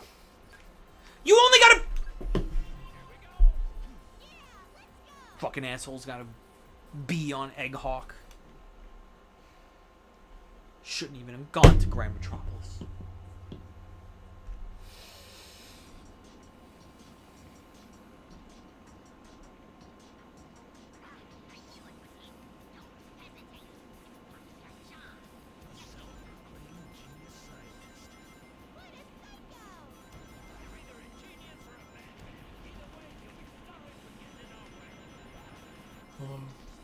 This derpy ass Boyd. So what is their mission here? Just beat the boss as quick as possible. Thankfully, bosses don't have extra missions.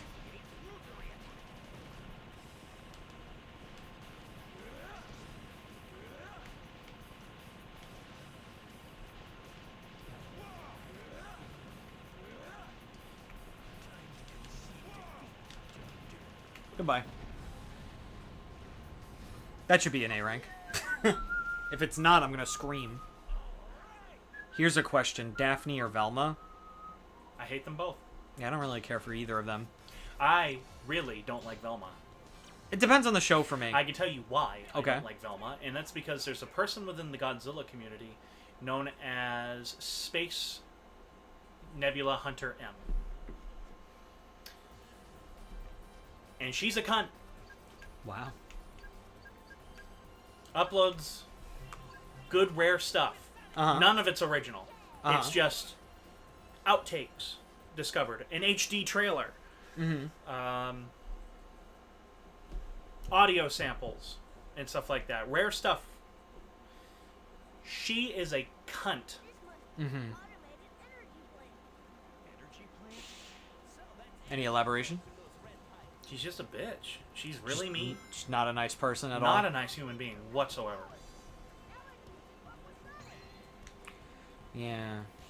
She makes me look like a pleasant human being. Aw, you ain't that bad. Ugh, I did get fired for it, so yeah.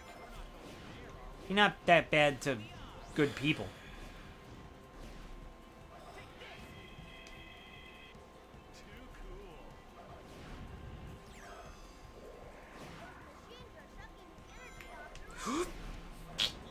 Well, that made my heart jump.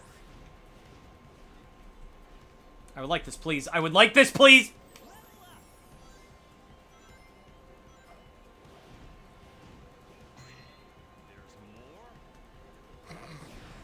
You, every time I load up a level.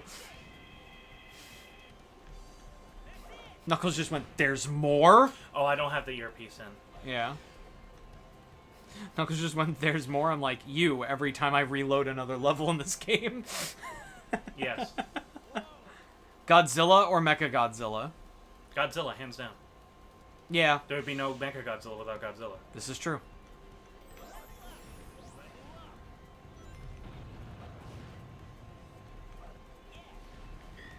However, I used to miss Mechagodzilla being evil, and then all of a sudden Godzilla vs. Kong did it, and it was terrible. Is Mechagodzilla not evil? Mechagodzilla is evil Oh. in Godzilla vs. Kong, and it was terrible. Horribly done. Awful. But you said that you missed Mechagodzilla being evil. Yes. So he's not evil in a future movie? No. Oh. No. I missed Mechagodzilla being evil. Oh, you just mean... So in Godzilla yeah. vs. Kong, he was evil, and they did it terribly. Yeah. And I realized I don't miss him being evil. Got you. They have never been able to top Mechagodzilla from the Showa era. They've never been able to top him. Kiru is a good character, though. Because he's not really a mech. Yeah. Godzilla is just stronger. Well, Godzilla is the strongest monster there is. The king of the monsters. For a reason. Yeah. No one can top the daddy Godzilla. He's more than that. He's Sigma. Oh no. He's a Sigma male. Mm-hmm. Do you think he has a podcast? That'd be funny. And it's nothing but Godzilla roars. Oh my god, we can make this. We could do this. That would be funny. The Godzilla podcast. And then whenever he has guests on, it's their wars. It's their roars. Yes, absolutely 100%. Don't subtitle it. Don't do anything. No, literally just that. Yeah. If you don't understand it, then you're just not good enough to understand the podcast. You're not The a true videos fan. have to be like an hour long, though. Yeah. Like, they have to be like, yeah. And like, there needs to be music cues. You can add a random laugh track. So it's like the editor knows what they're talking about. Yeah, but like the viewer Who doesn't. else knows what they're talking about? And like, I will put timestamps in it with the topic they're talking about. Oh my god. I'm gonna do this. I'm gonna do this. And I'm just gonna say the Godzilla, like the all caps, Godzilla all caps podcast. Godzilla podcast. Oop. But it has to be Showa roars. It can't be anything else. It has to be from the Showa era because it fits. Yeah. Mothra or King Kong? King Kong? King Kong. Love my Mothra, though. Oh my god, that's hysterical. King Kong would win. He'll just rip off the wings. No, Doesn't I think Mothra would win. No, I think Mothra would win too. Mothra's got like magic on her side. Doesn't she? no, it depends. Mothra's never had magic. I know. The fairies were magic. Okay. But the fairies help her. No. No? Alright. I don't know Usually, that in all part. seriousness, usually the fairies need rescuing and Mothra comes to save her. Okay, fair. Yeah. That's literally the premise of the first two movies Mothra's in. Yeah. So the first two movies that Mothra's in, Mothra and Mothra vs. Godzilla. The premise is relatively the same, except they change what is in trouble. The first movie, Mothra, an evil businessman kidnaps the two fairies and makes them go on a Broadway-style tour where they sing, and little does he know that their song is awakening Mothra to come and save them. In Mothra vs. Godzilla, instead of it being the fairies, it's Mothra's egg. Okay. It washes up after a horrible typhoon. It washes up on a Japanese shore. A businessman buys it from the people who found it and wants to turn it into an exhibit. So the fairies come to Japan and just say, return the egg to us. If you don't, there's going to be issues. Mothra's going to come get it. Or it's going to hatch and inadvertently cause a lot of damage, even if it doesn't want to. This is just a baby. It's just a baby. Well, even Mothra, they're big monsters. They're going to cause damage whether they like it or not. And the humans fail to get the egg back to them, which pisses them off. However, in the third movie, they willingly go on a talk show the fairies, willingly go on a talk show. This is Ghidra the three-headed monster. Willingly go on a talk show where they telepathically put everybody in the audience into a trance to bring them to Mothra's island to show this is what Mothra's doing right now. Okay. Ghidra the three-headed monster is delightfully insane. That's the movie, by the way, where they have the conversation, the monster conversation, Yeah. where the fairies translate what they're talking about. Oh yeah, isn't that And the they one where it's go, like, Godzilla, what foul Godzilla, language? what foul language! The one thing that I hate is that Mothra dies. In just about every one of her appearances, yes. Oh yeah? How'd she keep coming back? The egg. Right. Of course. How Mothra reproduces, I don't know. Because in Mothra vs. Godzilla, there are two of them. That's the twist. When the egg hatches, you think there's going to be one, but there turns out to be two. Okay. But then in between Mothra versus Godzilla and Ghidra the three-headed monster, apparently one of them dies because of its wounds it sustained from Godzilla in the previous movie. I personally think it was just lazy, or it was just them being lazy and not wanting to have to deal with two Mothra puppets and just wanted to deal with one. I mean, yeah. Three-headed monster is wild, says Steve. Ghidra the three-headed monster is wild, and it's also amazing in every way, shape, and form. Also, King Ghidorah, or Ghidra, awesome kaiju. That is an awesome kaiju. Oh yeah. That is a kaiju where they specifically made it to fill up the screen. It's so big, it fills up your screen, no matter how you shoot it.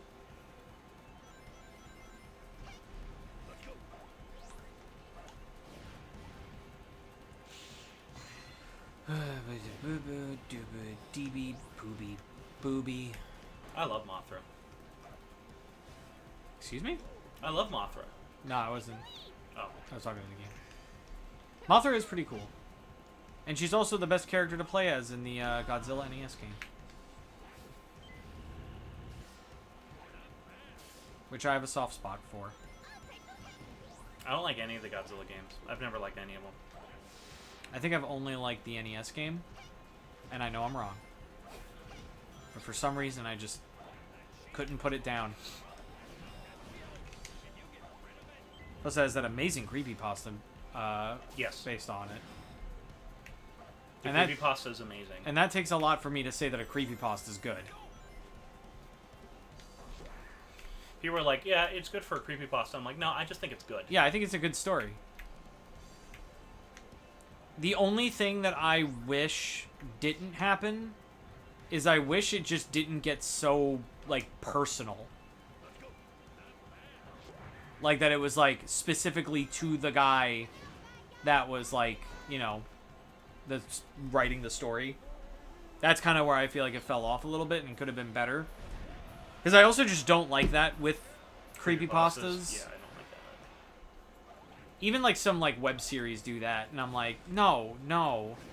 Like, one thing was, Petscop. Petscop is an amazing web series that presents itself in the form of, like, a let's play of this mysterious game that this dude just found. But then it gets revealed later that it's, like, a game that was made specifically for his family. And then I was like, alright. I kind of liked it better when it was, like, this dude getting roped into this situation that was way bigger than him just because he found something. That's why, Inscription is good. Because it was just some dude that makes content reviewing card games, finds out about this video game version of a card game called Inscription, and finds out that it's like a cursed game and gets killed for it. The end. Easy peasy. Isn't that every creepypasta? Not all of them. Most of them. But it's also not a thing that has overtly hyper-realistic blood or anything stupid cliche like that. I didn't think the Godzilla creepypasta had that. I No. thought it all stayed It all like stayed... an NES game. Yes, which is great. And I appreciate that. thank God it did. Because I swear to God, if they said that this fucking NES game had hyper-realistic graphics, I would have shot somebody.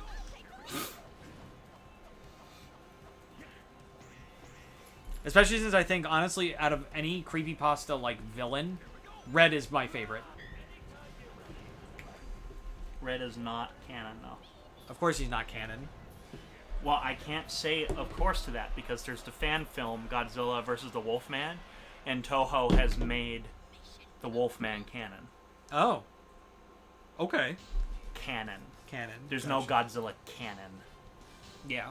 The only Godzilla series where there is really a true continuity is the Heisei era. Because one film flows into the next. I have a shirt of all monsters from every Godzilla movie. Nice. The only shirt I don't have is Godzilla's son. I love Godzilla Save the Earth. I put so many hours into that game. I hated that game. I don't even know which one that is. PlayStation 2. Okay. Or at least for me, it was PlayStation 2. Never liked it. I thought it was boring. And again, that's because I'm all about the story in the game, and there is no story in that game. Mm-hmm. No, that's the problem with some licensed games. Is that they like, especially licensed fighting games. Oh, cool. I love that as the mechanic now. I want there to be a Godzilla game where you have to play a civilian Yeah. and escape Godzilla during an attack on the city. Is that not Super Godzilla?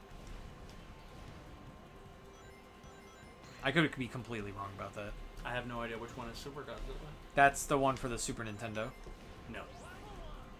I know that game is, like, kind of weird. It doesn't make a lot of sense. But that would be awesome. Play it from the other side, not as the kaiju. You have no control over the kaiju. Yeah. You have to just try to live. I think that's pretty cool. That would be interesting. I would play it. I love what they... Because kind of in the same vein of, like, reversing roles that you would typically think. The Friday the 13th game... Love that game. For the new one, not the shitty NES game. No, yes. Oh, you like the shitty NES game? No. Oh, okay. The new one, Yeah. where you have to try to survive. Where one side of the player base has to survive, Yep. and one person is the killer. I think that's genius. I love it. That's such a fun game. Apparently they're making a kind of another one, but this one's Texas Chainsaw. I'm down. It looks pretty cool. I'm down. They literally had a clip where, like, someone literally, like, jumped out, like, a window to get away from Leatherface. It's pretty cool. Yo. Texas Chainsaw Massacre has the reputation of being an extremely gory and bloody film. Yeah. There's hardly any blood in it. Same with the first Halloween film. The first Halloween film, John Carpenter's Halloween. Yeah. Hardly any blood in it at all. Just makes you think there is. Yep. The new Dragon Ball game is going to be like that too. Oh yeah, that's right. I forgot about Dragon Ball The Breakers. Where you have to run away from Cell going on a rampage. Which is funny, because that is terrifying in retrospect. Because he just drains you of all of your insides. It's gross.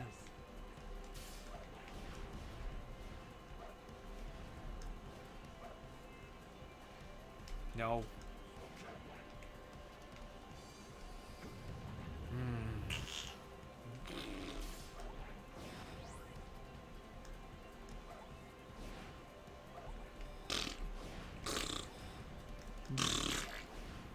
Oh my god! Oh god, I can't... This game is just a metaphor for shit. You have to do it over and over and over and over and over again. Yep. Because you have to shit in order to live. I heard an amazing phrase the other day, and I'm like, you know what? That's great. Opinions are like dicks. You can have one. Yes, I love this. You can have one, but you don't have to shove it down my throat. We're dicks. We're reckless, arrogant, stupid dicks. Yes. But the Film Actors Guild are pussies. And Kim Jong-il is an asshole. Now, pussies don't like dicks. Because pussies get fucked by dicks. Yeah. But dicks also fuck assholes. And if us dicks don't fuck this asshole, we're gonna get our dicks and our pussies all covered in shit. Beautiful. That is my favorite speech of all time. Mm-hmm. From Team America World Police. I love that speech so much. Why is it, like, really good, though? Yeah, because it's Matt Stone and Trey Parker. Of course it is.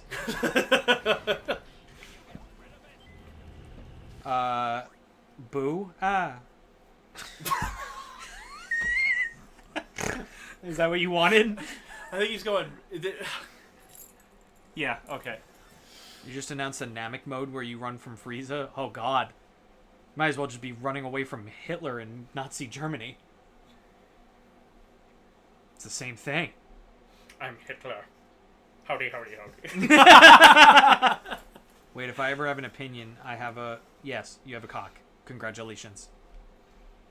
I also like the variant of that where it's like opinions are like assholes. Everybody has one and they usually stink. Speak for yourself. I clean my asshole and I clean it frequently.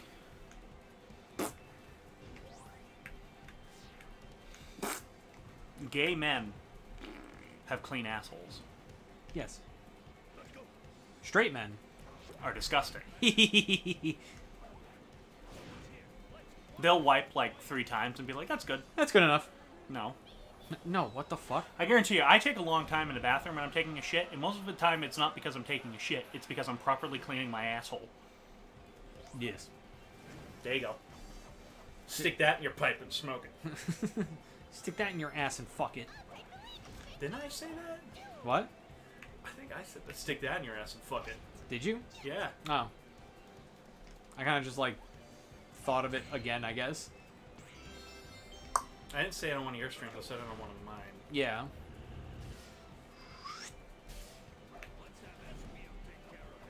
Ugh. No, I said lube up that dildo and fuck it. Ugh. That I kind of remember. And then I inserted a splat sound effect. And it wasn't on a live stream, it was on my short-lived series, Stupefied Film History. Yes. So lube up that dildo and fuck it. And that was the end of the episode.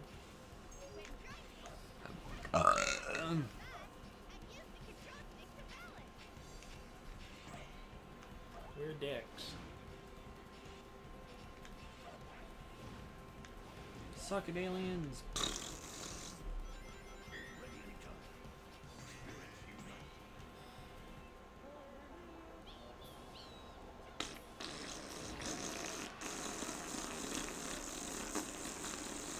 You get it? Because their music's shitty. Ah, stripper pole.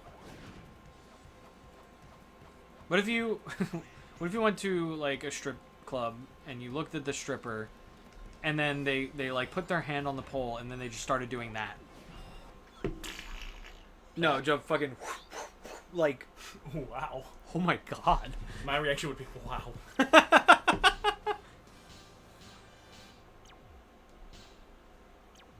Beat. Maybe. Oh, thank God. Oh, good, good. Grand Metropolis. Done. Never have to go to Grand Metropolis ever again. I'm gonna shit my own ass.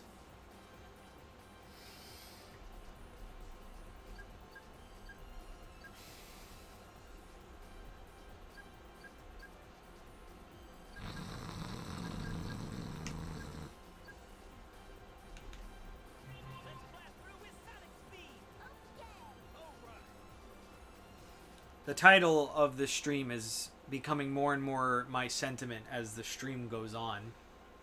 Please let these ranks end. Yes. I hate this game. That's okay. I don't blame you. I like this game when all I have to do is finish it. When all I have to do, when my only goal is to just fight fucking Metal Sonic and then be done with the game forever, at least until the next time I decide to play it, then I'm fine. But when it comes to this, and all this fucking A ranks and emblem collecting, fuck this game. You know what's a good song? What's a good song? Let Me Go by Avril Lavigne. Oh. It's a good song. I don't think I've ever heard it, but I do like me some Avril Lavigne. Chet Kroger is in it, too. Nickelback, right? What? Nickelback? Yeah. Yeah. He provides backup vocals. They're like... It's very good. Are they together? No, they were. That's what I meant. Yes. And they were for that song.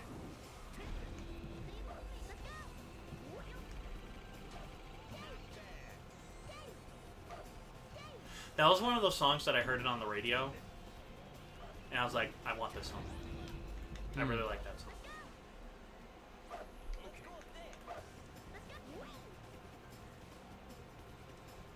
Another guilty pleasure song?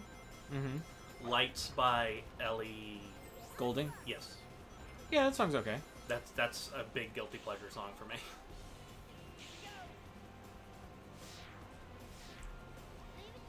The only reason I know Ellie Goulding is because she was with Skrillex at one point. And I really like Skrillex at one point. I still do. I'm thinking of Skillet. Never mind. The Christian band? That's what I was thinking in my head. The whole band? Skillet? You mean the band that every single song has been made into a Godzilla music video? There's two bands that I associate with Godzilla music videos more than any other band. Skillet and Disturbed. Oh my god. I don't like either of them. I like Disturbed. Never mind. I do like Disturbed. Yeah. However, have I fallen out with them so much? Oh yeah, I haven't really listened to them lately. I think they're more relaxed stuff I like more than their older stuff now. It's weird. Yeah.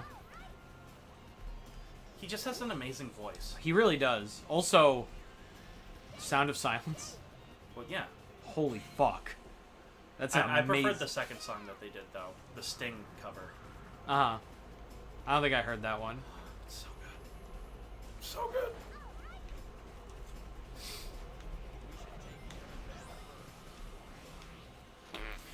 You know what I like about their cover of Sound of Silence, though? What? It turned what was a very sad and melancholic song Yeah. into an angry song. Yeah. Which, of course, is Disturbed. Yeah. Disturbed is a on very brand. angry band. Yeah. It's on brand.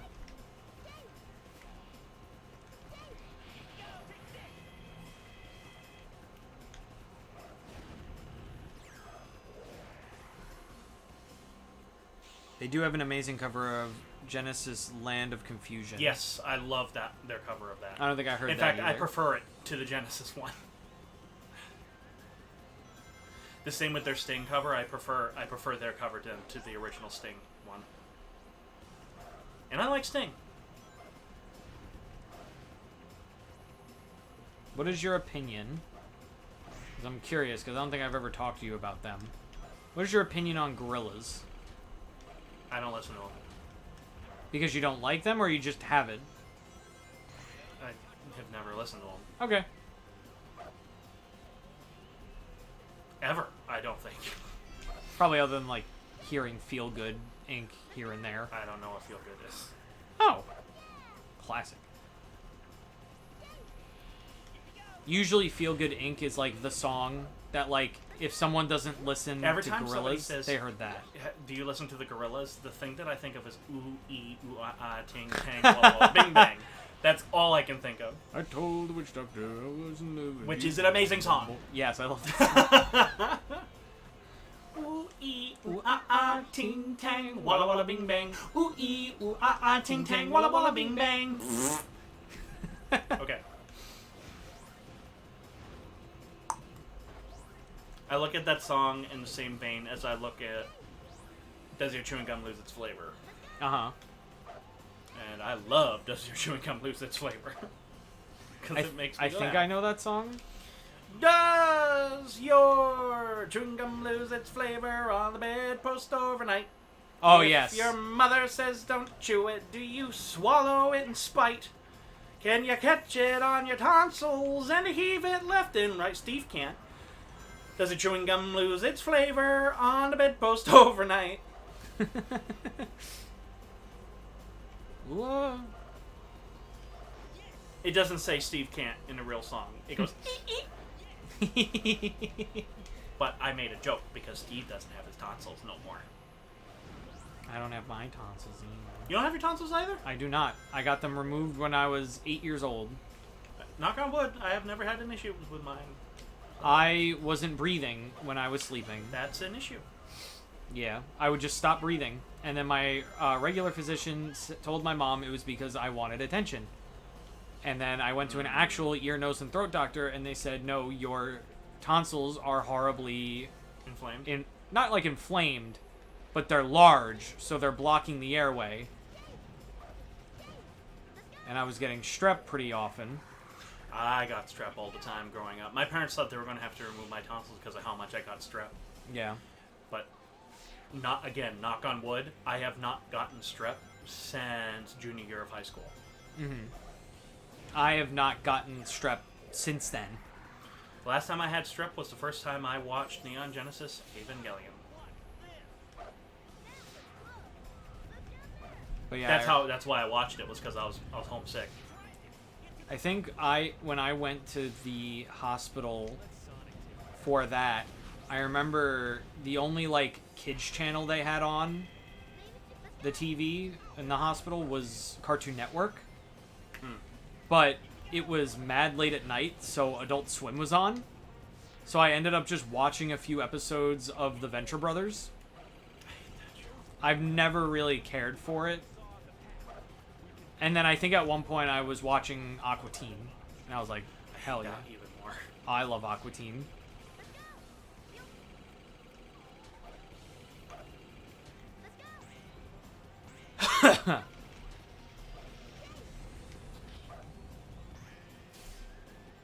Please? Goodbye and good night, folks. Bye, Lily. Steve says I do as well at him. Yeah, it was hell, but I'm so glad I did it. Yeah. Did you catch my song?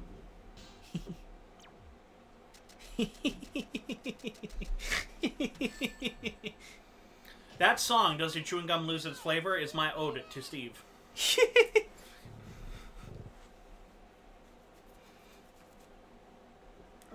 Good.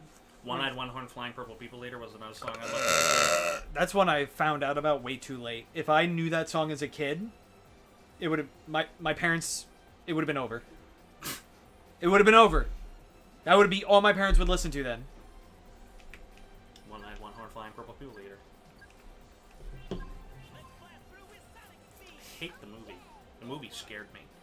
I didn't even know there was a movie. Yeah, it terrified me as a kid.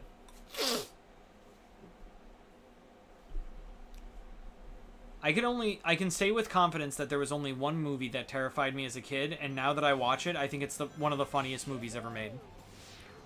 And that movie was Child's Play.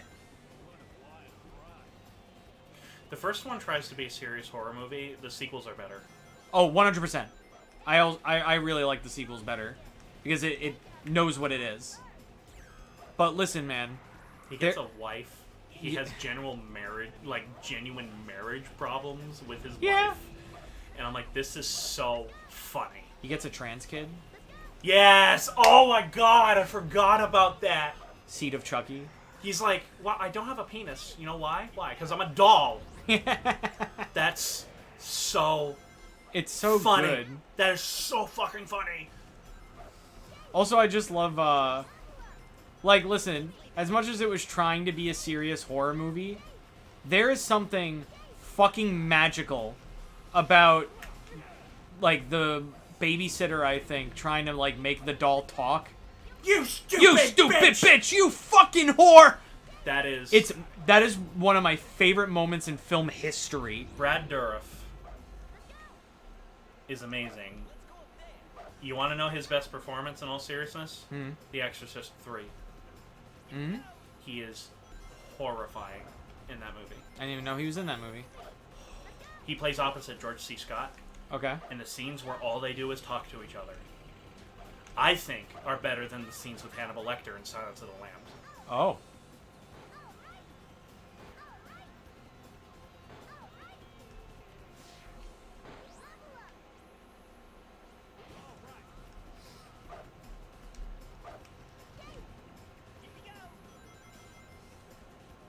The Exorcist 3 is a masterpiece. It is almost as good as the original. Almost. I don't think... Yeah, no, I've never I don't think seen... anything can top the original. That was lightning in a bottle. Yeah. Um,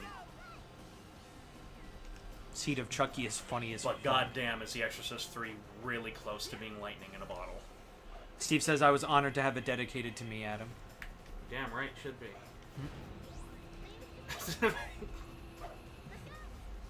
I don't dedicate songs to people often, Steve. Yeah, I still haven't gotten one. I'm not mad about it. I'm mad about it. I'm not mad about it. Listen, I told you. I'm not mad about it. Fuck. I'm mad about it. I'm not mad about it. Hi, Jacob. Hey, is this game worth 100%? I have it on GameCube and have to fog it a lot to play. Appreciate it. Do I think this is worth 100%ing? No. No, no, no, no, no, no. No. Finishing this game? Yeah. It's fun. It's a fun, like, couple hours. No. 100%ing this game? No. Gorilla. Oh, he's getting it. Gorilla. Oh, no, he's not. That's a good movie. Tarzan. Disney's Tarzan. Tarzan. Yeah, it's pretty fucking good. Even Rosie O'Donnell Oh, yeah. as the gorilla. It's just perfect casting, honestly. She made me laugh. And, what's his... Wayne Knight is the elephant. He plays the elephant? Yeah. Okay. Who does the voice of Jane? I have no idea. It bothers me to no end that Simba, as an adult, is played by Matthew Broderick. Why? I don't like Matthew Broderick. Oh, I like him. I'm not a fan. Not as a person. Well, obviously he's a murderer. Oh, he is that Isn't he? because he hit people with a car? Yes. Yeah, okay. However, I love Matthew Broderick because he did amazing in Glory. I've only... He played the Colonel. Shaw? Something like that. The only movie I can say that Matthew Broderick did a great job in... Godzilla 98. No. That's a lot of fish. Obviously, I like Lion King. But I think I liked everyone else's performance more than his. I liked it. And then, I've seen him in Stepford Wives. The remake. The old one is so much better. I know. And creepier. It's creepier than the remake. Oh, and Ferris Bueller. Especially when her friend gets it. Yeah. It is the oh my god. Do you bleed? I bleed. Do you bleed? Ugh, I love that. Ugh, that line. Why did you do that? I bleed. I bleed. Do you bleed? Oh, that's so good. So good. Ugh, that movie's terrifying. I love it. I watched the remake of Stepford Wives the same night that I watched Pleasantville, which I fucking love that movie. What's Pleasantville? That's the movie with Tobey Maguire where they get zapped into the TV show that takes place like in the 50s. And then one of the girls ends up like having sex with one of the jocks, and then everything starts going in color. I've never heard of this. Oh my god, it's such a good fucking movie. It has the guy that plays I don't know if you watch Shameless. I love Shane. William H. Macy? Is that the guy who plays the dad? Yep. Yes, he's in it as I the dad in that movie. love William H. Macy. Me too. He was in another movie I really liked called Thank You for Smoking. He's in Boogie Nights. I don't know what that is. It's a movie about the porn industry. Ah. It also is the movie that made Mark Wahlberg big in terms of acting. Yeah. Because he plays the main porn star. Mm-hmm. He would. He's really good in it. Burt Reynolds is also amazing in Boogie Nights, even though he hated the role. Hated it so much, he refuses to talk about it. Don't know why. The movie is a critical and box office success. Because Burt Reynolds is just a weird dude. He can be, though. He can be. He's allowed to be weird. Yeah. Smoking the Bandit was good. Was allowed to be weird. I think he did. Burt Reynolds finally died. Yeah, I think so. I think you're right. But yeah, William H. Macy plays a producer whose wife is constantly fucking other men. Uh-huh. And his big scene is you don't see it. He opens a door at this huge party because it's turning into the 1980s. Yeah. And it's New Year's Eve. And he's wondering where his wife is. And you see a look on his face where he says, she's probably doing this. He's probably having sex with another man. Mm-hmm. You just see him open a door and stand there for a while. And then he shuts the door. And you know he's watching his wife getting fucked by another man. Mm-hmm. He then, this is all one shot, walks back outside to the car, grabs the pistol, walks back into the house, opens the door, bang, bang. Everyone screams. This is all one shot. Mm-hmm. He goes into the living room where everyone's staring at him, and he goes, oh my god. I just finished watching Killer Clowns from Outer Space. What and a it's not as movie. amazing as I remember it. No, it's amazing. It's as amazing as you remember. I've never seen it. The only movie that tops that is Attack of the Killer Tomatoes.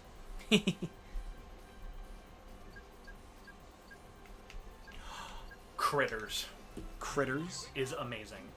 Critters 1 and 2 are the greatest fucking movies. There's an alien, right? The alien bounty hunters that are after the critters. Yeah. They are shapeshifters. Okay. And so they look at... One of them just looks at a rock star and says, alright, I'll transform into him. Transforms into him. The other one can't transform into anything. Not because he doesn't want to, but because, quote, I haven't seen anything that felt right yet. Amazing. It's amazing. It's amazing. And then in the sequel, he accidentally sees a cutout of Freddy Krueger, and he accidentally transforms into Freddy Krueger while he's wearing a dress. Yeah. Because it was New Line, so they could get away with it. Yeah. Those movies are great.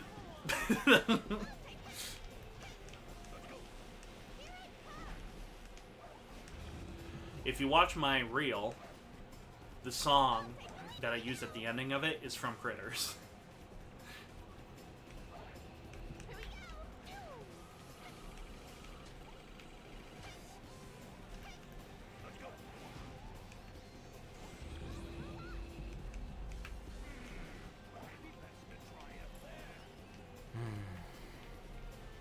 Critters is amazing.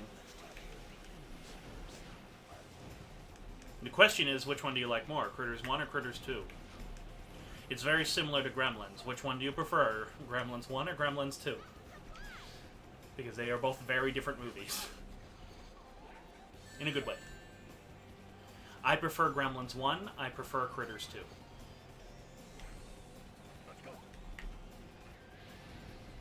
I also prefer Gremlins 1.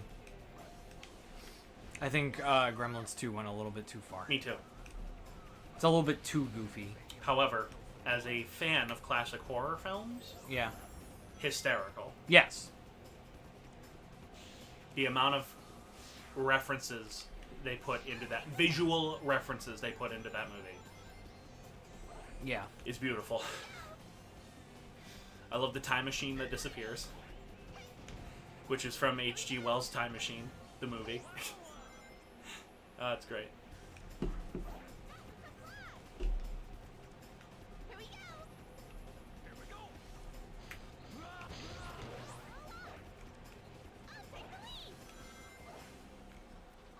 Also, the scene in Gremlins where they shoot the girl that uses the elevator on the stairs. Yeah.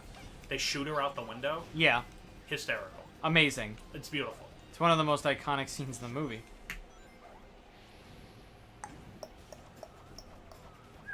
It's the right balance of comedy and horror. Yeah. Because when it does horror, it nails it. Yes. But it doesn't go too far with it. It's also the most troll movie I've ever seen, and I love it. Just because of how it tricked people into watching a horror movie. Yep. It's amazing. It's also a Christmas movie. Yeah. It was marketed as such. And Gizmo's amazing. I love Gizmo. It's Yes. adorable. Yes. I feel so bad for Gizmo in the first Gremlins movie. It's not even funny. Yeah. I love the montage in Gremlins 2 where it's like he's bulking up, Yeah. getting ready for the battle, and he just... I love it so much. Like, he hits that thing where you go, like, what I did to the dildo in the unaired episode of AAL. Yeah. He does that, but then when it comes around, it just hits him and makes him go flying. Oh, yeah, that's right. And he just goes, Yeah. Like, it's cute. It's so cute. That being said, I say that I love Gremlins 1 more. I still really like Gremlins 2. Yeah. Of course. And when people say they prefer Gremlins 2, oh, I get it. Yeah. It's all dependent on your taste.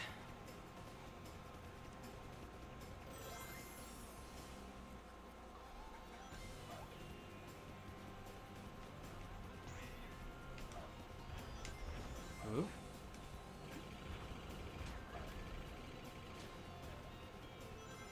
Oh, the same thing with Tremors. Which one do you prefer, Tremors 1 or Tremors 2? I didn't even know there was a Tremors 2. There's 5 of them. Holy fuck. 6. Plus a TV series. I understand why people say Tremors 2, because I'm kind of on that boat.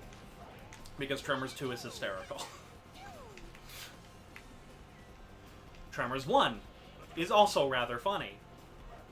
And it's another case where it knows what it is, and that is a cheesy monster movie. But it doesn't play down the horror of worms that eat you through the ground. That is horrifying. Yeah. The movie scared me. The movie terrified me as a kid. So did Gremlins 2, but... Tremors 2.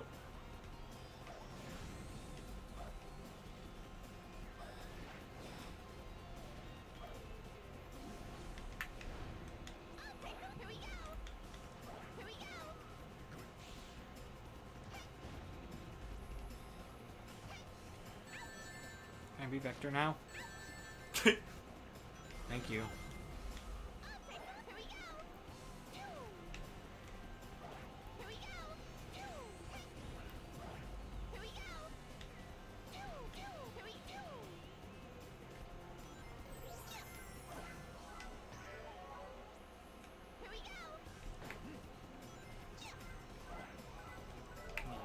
Tremors is a horror.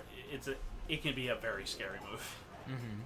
Like, just the idea of walking on the ground, it made that horrifying.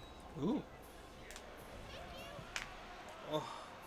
I've gotten almost 3 to 4 boxes full of movies, and that's how I got all of the Tremor movies. Love it. Nice. Tremors 3 has some really funny moments in it, too. Like, the opening is funny, and the fact that they call them ass blasters is really funny. And Bert in all of the movies are great. Bert's wonderful in all of them. Bert. The second movie is perfect in every way. It is. It really is.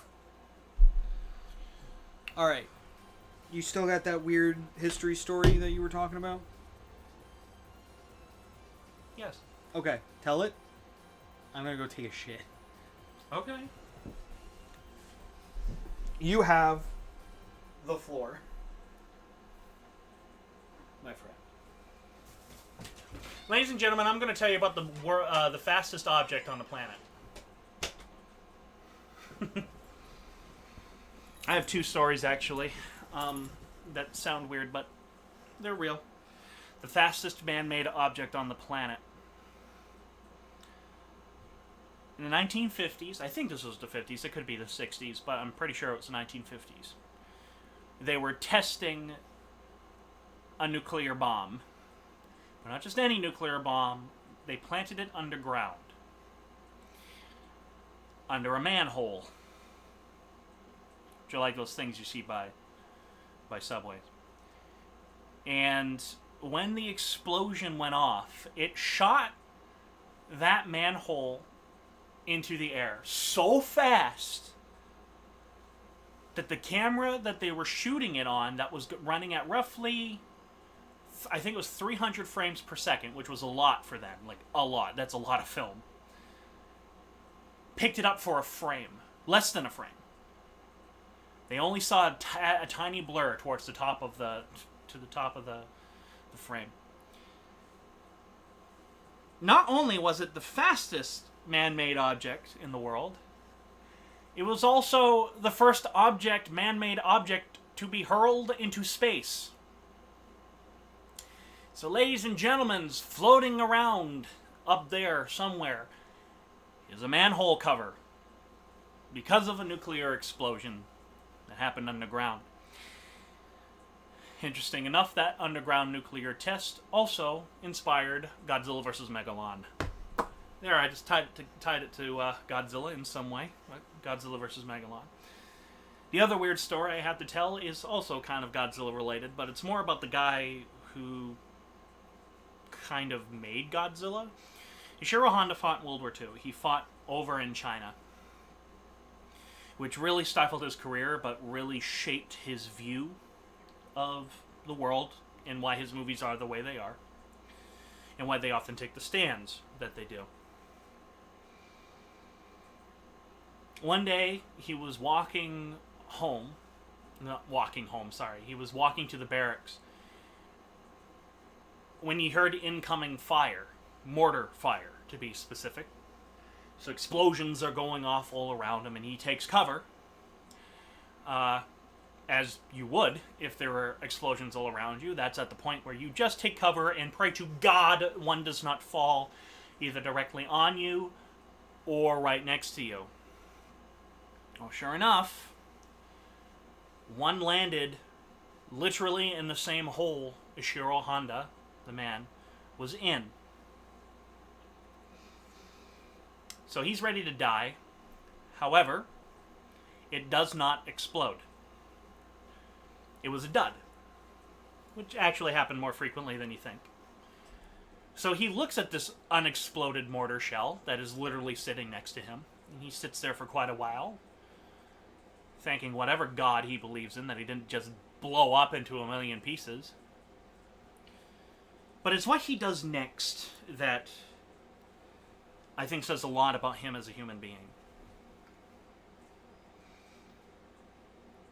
He then grabs the mortar shell and decides to keep it.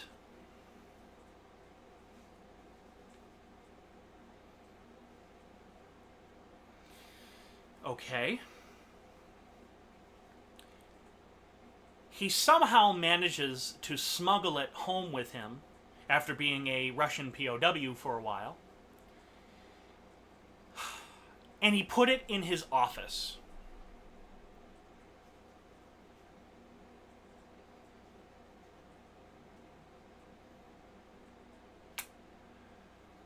Why did he put it in his office? Because he considered it an unexploded mortar shell. He considered it a good omen. It didn't explode. It reminded him of the frailty of life. Now, I can't help but think how different pretty much everyone's lives would be, including my own, had that mortar shell exploded and killed Ishiro Honda. I guarantee you we would have had Godzilla, because Tomi Tanaka had a mandate to make a monster movie. But how different would not just Godzilla be, but just the kaiju genre in general, how different would it have been had that mortar shell exploded and killed this guy? Because Ishiro Honda was an integral part in shaping what Godzilla was. Eiji Tsuburaya wanted Godzilla to be an octopus, for example. I'm not sure whose idea it was to make it sort of like a dinosaur, but I'm pretty sure that decision came from the fact that 2 years earlier, in 1952, The Beast from 20,000 Fathoms was released, and it was a dinosaur, the Ratosaurus. But it was Ishiro Honda's idea, while flying home, with this mortar shell, by the way, while flying home, he flew over Hiroshima and saw how it had been flattened by a single bomb, an atomic bomb.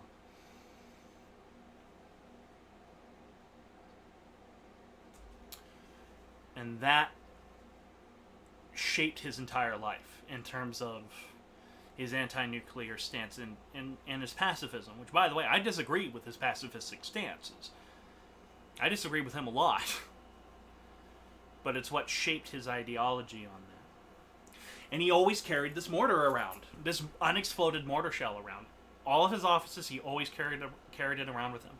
To the point that his wife, Kimi Honda, who was a script editor, still has it. Or she did have it. I think she's dead now. But there are plenty of pictures of Ishiro Honda being interviewed where you see this unexploded mortar shell just sitting on his desk.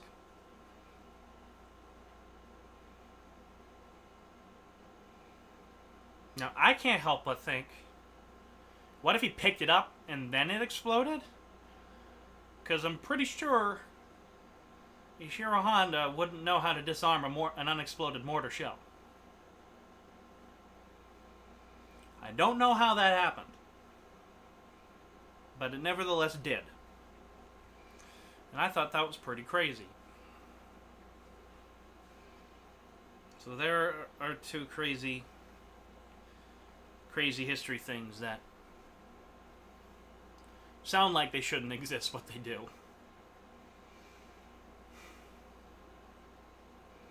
I'm really tired.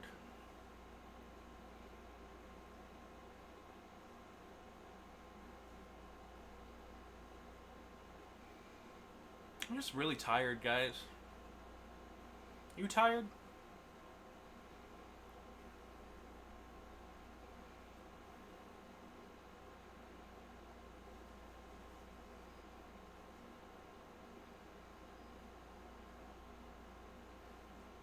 That's just a weird concept to me. Having the thing that could have killed you easily constantly be a presence in your life by keeping it. There's something kind of morbid about that. That, of course, I'm not sure if I'll ever understand it. I don't know. Alright, bye.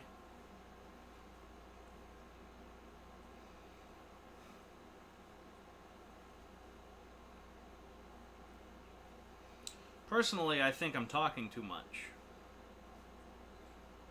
Don't have much to really discuss anymore.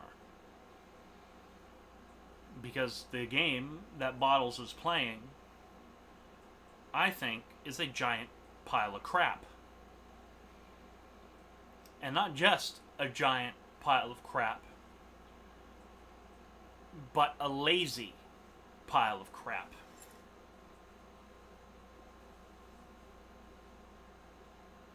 Like, imagine if someone shot you and missed, and you kept the bullet. I want to say Ronald Reagan did. When Ronald Reagan... First off, Ronald Reagan did not get shot. What happened was, when the guy was shooting Ronald Reagan, the guy who was protecting Reagan, the Secret Service man, happened to push Reagan at exactly the right moment where the bullet hit the bulletproof window and it ricocheted and then hit Reagan. So Reagan didn't directly get shot. So, like, when he got into the car where he was rushed off to the hospital. They weren't rushing him to the hospital. They thought he was fine. But Reagan suddenly coughed up blood. And they thought he had a fractured rib. In reality, a bullet was lodged very close to his lung, where if it went any closer, it would have been sucked into his heart and would have killed him instantly. Just say how much of a badass Reagan was during this whole ordeal. He was, first off, excruciating pain. Like he was having a hard time breathing. He was coughing up blood. When they arrived at the hospital, they were... the Secret Servicemen were about to bring out a stretcher to put him in. Reagan held out his hand and said, "No, I need to walk in." That way the American people, who would be paying attention, would see that their president was still able to walk. This wasn't going to be a repeat of JFK. And that's what he did. He got out of the car, he straightened out his jacket, and he walked into the emergency room, where no one in the emergency room knew he was coming. So I want you to picture doing your normal job in an emergency room and looking over your right shoulder and seeing the President of the United States walk in, unannounced. And he walked in. Apparently he kind of stumbled a bit, but he was upright. And one of the nurses looked at him and was terrified, because why the hell is The president in the emergency room? And he looked at her and said, "I'll be fine." And then they walked him into the nearest room. All right. That, I think, is where Reagan's background as an actor came into big play. His nickname was Rawhide, by the way. That's why the movie about the whole thing is called Rawhide Down. Mm-hmm.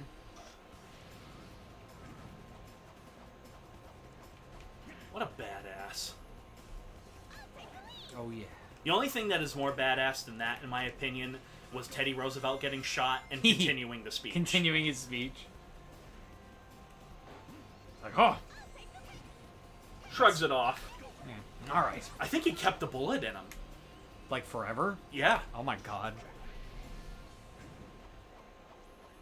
Ronald Reagan didn't. They had to get the bullet out or else it would have killed him. Mm-hmm.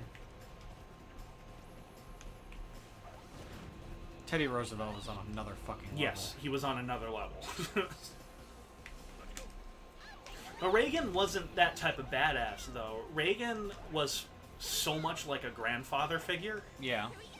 Which, in my humble opinion, is exactly what the country needed at that time. Mm-hmm. Just a grandpa. It's just a grandpa. A pappy. And I also want to say it was badass that Reagan would often make a joke that there were several events where, like, a balloon popped, and of course it would make a very loud noise. Oh, yeah. And without missing a beat, he'll be giving a speech, a balloon pops, and he just goes, "Missed me." And then just keep going.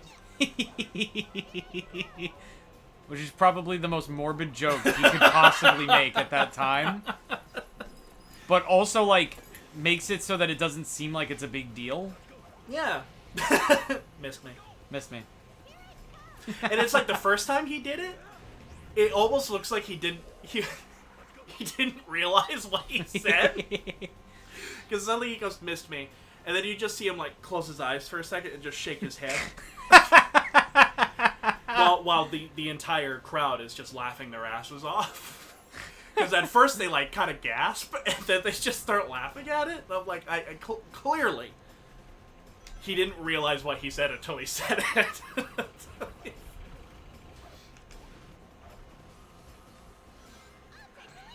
It's kind of like probably his favorite, the most famous thing he's ever done was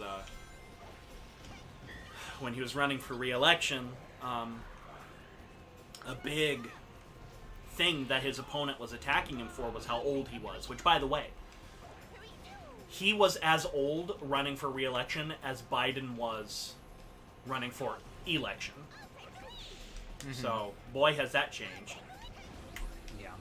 But during the debate, one of the moderators said, age is of course becoming a big part of the debate that's going on right now, and the questions that are asking is, should age be a big consideration when it comes to who was the president? And Reagan was a genius because he did not do well in that first debate. Mm-hmm. He did not do well at all. He quite frankly, came off as a confused old man. He did. Mm-hmm. He came off as a very confused old man. But this put it to rest. Because Reagan said, I have said it many times, and I will say it again, I will not make age an issue of this campaign. I will in no way, for political purposes, expose my opponent's youth and inexperience. Yeah. And it just kind of, it showed his wit was still there. Yeah. And it was enough to get him by. Mm-hmm. Because personally, I think towards the end of Reagan's presidency, the Alzheimer's was starting to kick in. I don't think he was diagnosed yet. But, because that's what killed him. He had Alzheimer's. Mm-hmm. And I think it was starting to kick in towards the end of his presidency.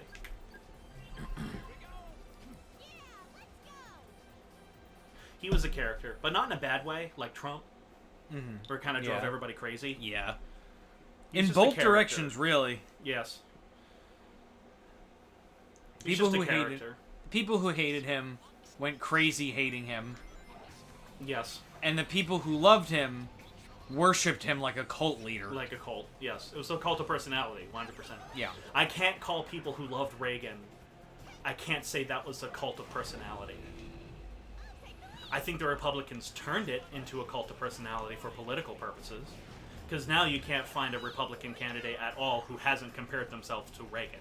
Because Reagan is like a god in the Republican Party. And I don't think Reagan would have wanted that at all.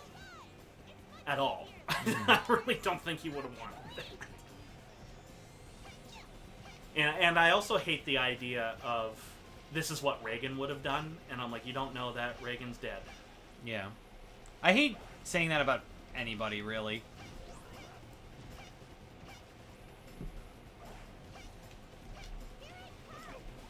The only time that I'm kind of okay with asking what would they have done, I think, is our founding fathers. Mm-hmm. Would they have approved of this? And really sitting down and thinking about it, which I think more of our politicians should do. Yeah. Really sit down and think about it.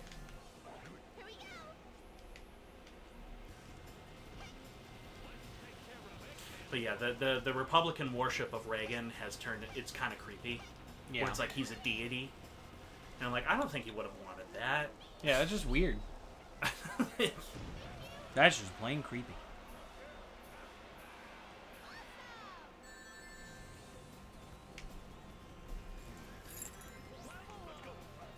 Yeah, I love that joke too. He had a lot of good jokes. He was known for how he eased tension in a room was he told a joke. He was apparently very good at that. And I think it was because he was an actor.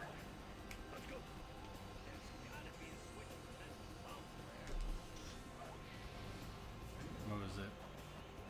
I got a question for you. Do you know why Thor's brother is pretty relaxed? Because he's low key. Yeah, he's low key. You got me on that one. Damn it.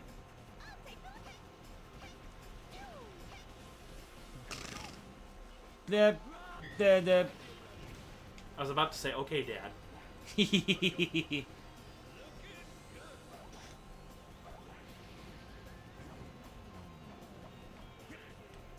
Have I told you the atheist joke? No. Maybe? I don't know. I read 1/8 of the Bible. Oh. Turns out I'm an atheist. Yeah. Did I tell you the ones about the professional chess players in the hotel? No. Alright. So, a bunch of professional chess players walk into a hotel. And they start, like, talking about their recent victories. And the hotel owner goes, "Hey, you can't do that here. What? We can't talk about chess in the hotel? No, you can't. You need to leave." And they're like, "Why?" "Because I can't have chestnuts boasting in an open foyer." Oh, that's a stretch.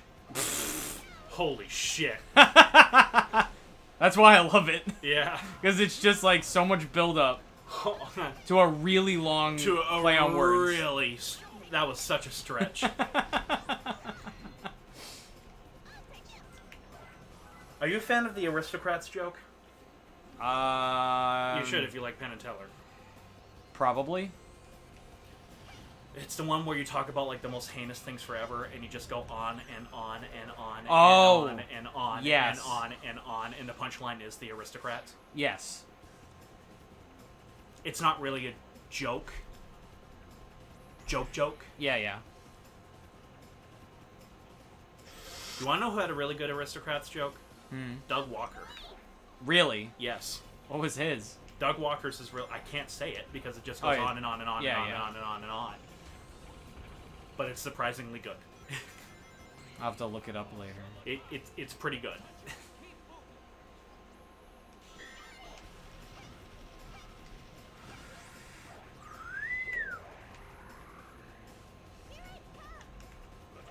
I know one time Penn was doing the aristocrats joke, but he did a twist. As you usually do. Yeah, where all of a sudden he just stopped talking after about 20 minutes of going on about how horrible this is. Yeah. And the host was like, and then Penn just goes, "Oh, I forgot." Oh my god. I love Penn. I love them both. I do too. Yeah, they're great. I love them so much. I just love how excited Teller gets during the magic shows. Or during what was that show they did where they have to be wowed? Oh, Fool Us? Yeah, Fool Us. I love that show. I love how giddy Oh, yeah. they get. I love, when Penn gets, like, fake mad. Yes. Like, there was the one guy that came in, and he's like, "Listen, you fooled me," and everyone starts cheering. They bring the trophy on. He's like, "Stop it! Shut up! Shut up!" Now, when you think of the big guy, usually the next word that comes to mind is dumb. You fooled the big dumb guy. 90% of the people that come on the show fool the big dumb guy. When you get the trophy and everything comes down and everyone cheers and it goes fooler, fooler, fooler, is when you fool Teller. And I talked with Teller about what you did for this trick, and you went and fooled him. Yes. Yeah.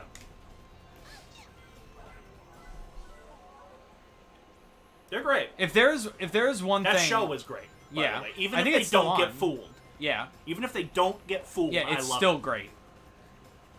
Oh, fuck. Damn it. They're also pretty fucking good sports about the whole thing, too. Yeah. I can tell they just love magic tricks. Yeah. And they're fascinated to see. Oh my god, the nail gun one. Oh, that's one of my favorites. Is when He puts it... I love it how you fake counts. Yeah. When he's like, and then there's no nail, and he's like... And yeah. It's... If there... I want to make this perfectly clear. I hate you. Yes. I hate If I also love Penn's. You need to shut the fuck Yeah. up. Shut the fuck up. Bullshit was an amazing show, Bullshit too. was an amazing show. Oh my god. If there is one thing that I can forever compliment Penn and Teller on, it's that they're probably the greatest showmen of the modern time. But modern day, sure. They are very good at putting on a show. Yeah. Well, what's cool about that is it's usually kind of just them. Yeah. They're aura Yeah. is what sells them. It's also, like, Pen is... Because Pen is the one that's doing the talking. He's very good at being the one to do the talking. Mm-hmm. Teller's voice is fucking jarring whenever he totally. talks. Yes. It is way deeper than you would think it Yep. is. And I remember there was one interview I watched with them where Teller was talking about why he doesn't speak during the magic shows.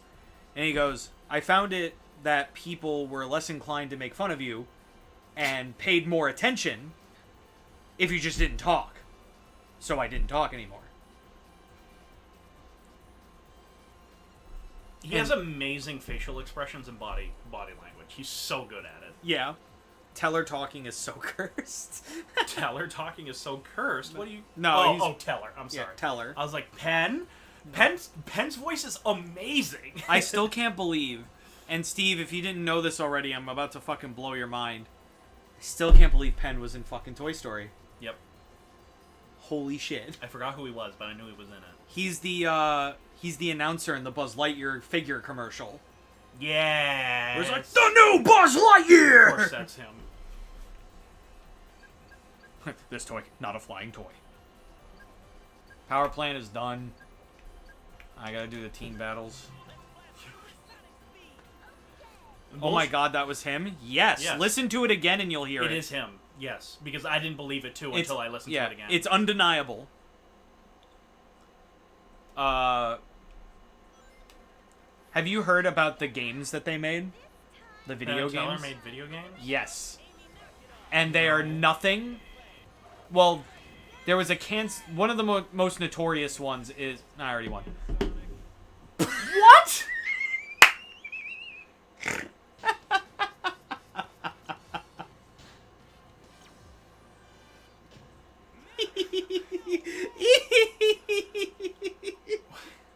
No? What? Fuck this game. I hate this game, Bottles. That's okay. You know what? I just hate this game. That's okay. Like, you say you like to finish the game, not complete it. Yeah. I just hate this game. Okay. What was I saying? Penn and Teller. Video games. So, the most famous one is Desert Bus. Mm. This is the game. Mm. You are Penn and Teller on a tour bus. And you have to drive from Las Vegas to Tucson, Arizona, which is an 8-hour drive. Is the game 8 hours?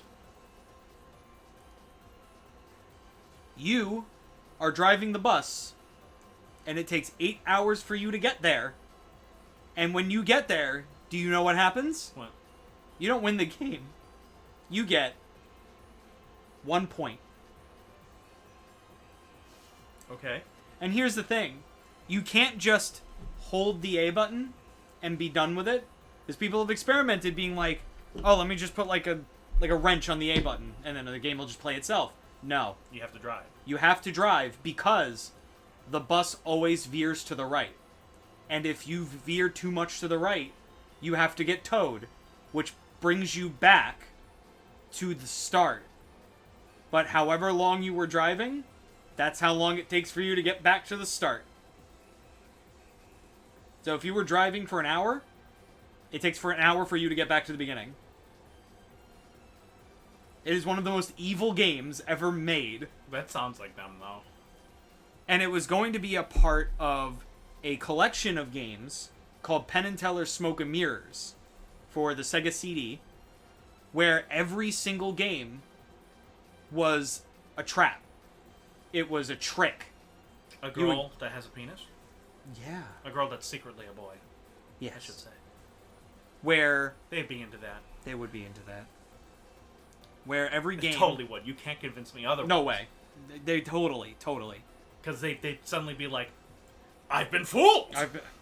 You know what? Bring down the fool. Bring it down! It's also perfect that the Foolish trophy is literally a big F you. It's wonderful. It's you amazing. Fooled us. Yeah. F It's you. beautiful. F you. Frank Underwood. But yeah, the entire point of Penn and Teller's Smoke and Mirrors was that it was the type of game that you would have your friends play because the games were literally the worst. On purpose. Yeah, that's dumb. And then what's funny is, there is a Penn and Teller VR game. Okay. Where you play the game multiplayer. Well, kind of. The point of the game is that the person wearing the VR headset that you're showing the game to, you're doing shit to them while they have the VR headset on and they can't see. That's the point of it, is that you can play pranks on them because they're in the virtual world and can't see what you're doing. For example, there's like a very simple rock, paper, scissors game where you play rock, paper, scissors against the computer. Except you're not. Secretly, it's the second player, and they're told, and if they hold a button, the computer will always win, no matter what. How? It'll, like, read what the player does, and then just do what would make the player lose. You just hold, essentially, the win button, and the guy will be like, But why rock, can't paper, I... scissors is about timing. Yeah, but if you're playing against the computer, the timing is set. So it's like 3, 2, 1, pick one. I'm gonna have to see that to understand it. Yeah. But it's like, say if you press the scissors button, the game's like, alright, he hit scissors. Do rock. And then you'd be like, why the fuck am I not winning? What the fuck? And it's just like, no, I don't know. It's just a VR prank game. I really want to see Teller's Penn's movie that he directed, where he made a movie, and then he kidnaps the actress because he gets really into the movie. Okay.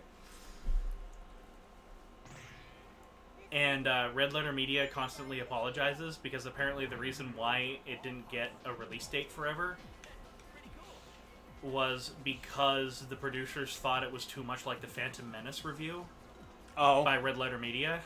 Oh. Interesting.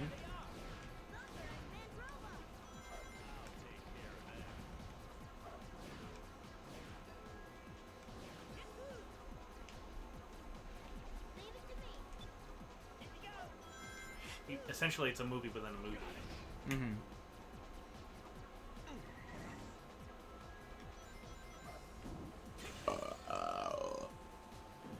You know, that's another thing that makes me happy, is that they don't have a movie.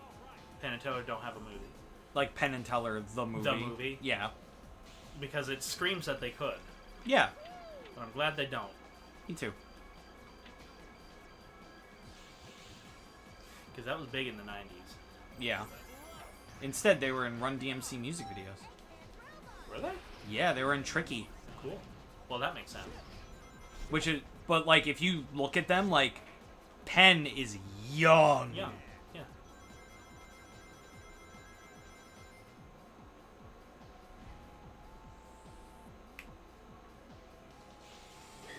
Yeah.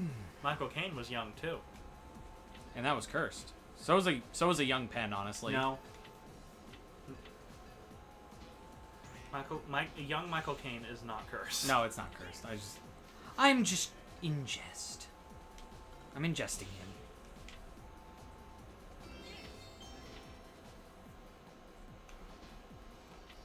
Oh, come on.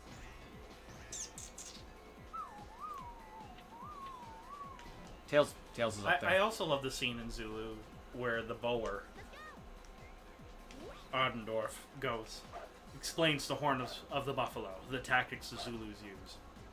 And Michael Caine goes, "It looks jolly simple, doesn't it?" And the Boer goes, "It looks jolly deadly, good sir." There's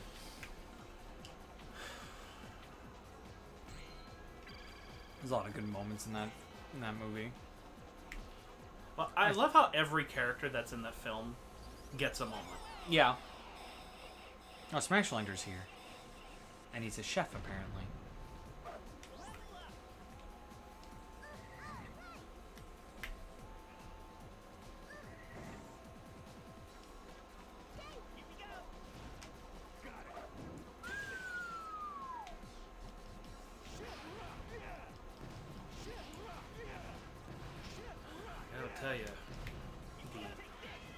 eerie feeling that constantly sets in my gut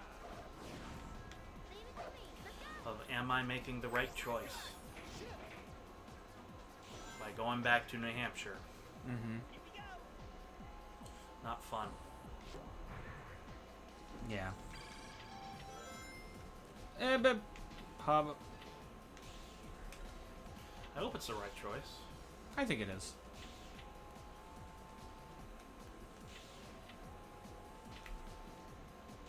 In the sense that I think you needed a change. Because it, to me at least, I don't know every detail of your life, clearly. But it seemed like it felt like there was something missing for you. And I think some sort of change would be good. Can you not do that? Oh, I thought you were going to die for a second. Nope. Are you just trying to get an A rank? Yeah. Come on. Oops.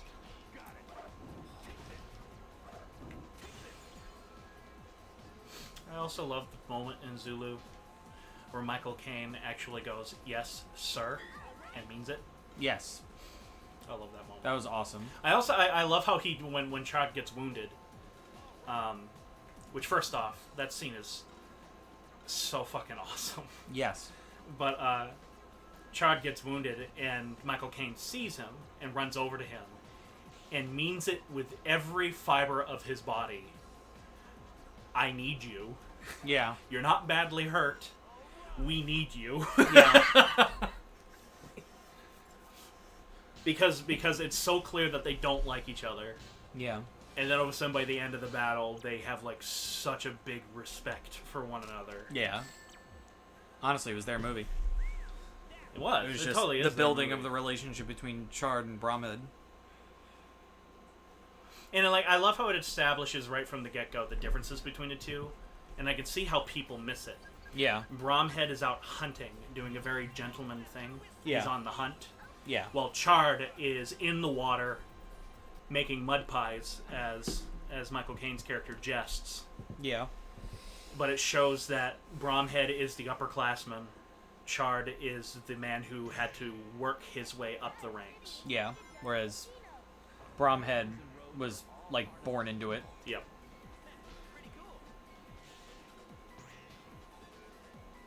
I'm significantly better at the fucking pinball today. Don't jinx it. Yeah, I probably just did. Now you're gonna suck. Yep. I need more... It makes for better television. Dude, you should have seen Saturday's War of Rights event. Yeah. There is a part... I meant it when I made the title clickbaity, but I meant it. Where it's the most insane artillery I've ever seen. Mm-hmm. The amount of artillery fire on that game, I've never seen it that accurate, nor that much before. Because I think each team had 3 guns, which is like unheard of. Usually it's just 1. Yeah. But they had 3, so there were 6 cannons firing at each other the entire game. At the end, when we charged the cannons, the amount of explosions that were going off all around us, it's hysterical to watch. Because there's just explosions everywhere. And you just see giant blood pinatas exploding all over the place. And you just hear people off there just like, oh, that game's really fun when people get into it. We won though. We won. Yo, let's go. We were no. We needed it because we were on like a really bad losing streak. Where I think out of like 8 games we only won 2. And that weekend we had 4 wins in a row. Out of the let's see, there's 2, 4, 6. Out of the 6 games that happened that weekend, we won 5 of them. It was a big morale booster.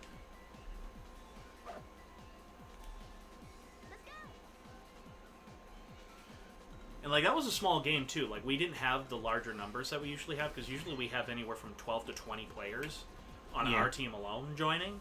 This one we only had 10. 8, and then it got up to 10. And usually when that happens, that means the fighting is going to get... And I say this in the intro, I go... Usually games where there's smaller numbers, believe it or not, tend to be better because the fighting gets more personal and the personal hatred between each team is intensified, which makes for a better game. And I was not wrong.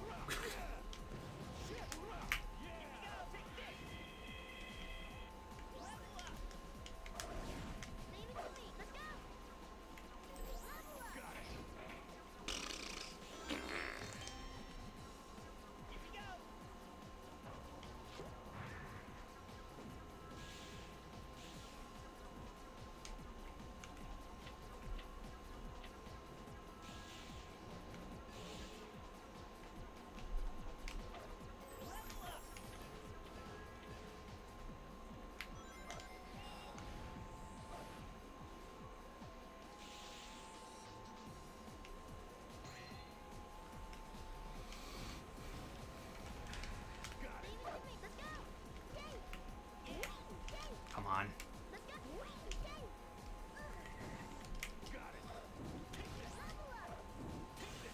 Oh look, it's Idris Elba. Idris Elba Knuckles. I'm sorry, I cringe at the line. I thought we were friends. I cringe. I'm sorry, I cringed. That's fine. It's not the best Knuckles line in the movie. I like him questioning baseball. I didn't like it. I thought it was fun. I was sitting there and I'm like, this is a kid's movie. This is a kid's movie, Adam. This is a kid's movie. Don't cringe. This is a kid's movie. It's seen. I've already made cringed. for children. All right, I'm gonna head to bed. I gotta get up at 4:30 tomorrow. See you later, Steve. I'm in Atlantic City, and I went to the arcade that had a giant Sonic plush trapped in a machine. Also, there's Sonic merch everywhere. The movies have really put this franchise in the spotlight now. You can say that again. Jesus Christ. That's how I felt when Godzilla 2014 was coming out. Mm. I had so many friends come up to me when that first trailer dropped. Yeah. Where they all were like, I thought it was like a COD movie. Mm. Or, you know, like one of those type of war films. Until all of a sudden there was a flash and I saw the spikes. Mm-hmm. I remember my friend Johnny. He was like, when I saw the spikes, I shit bricks. Because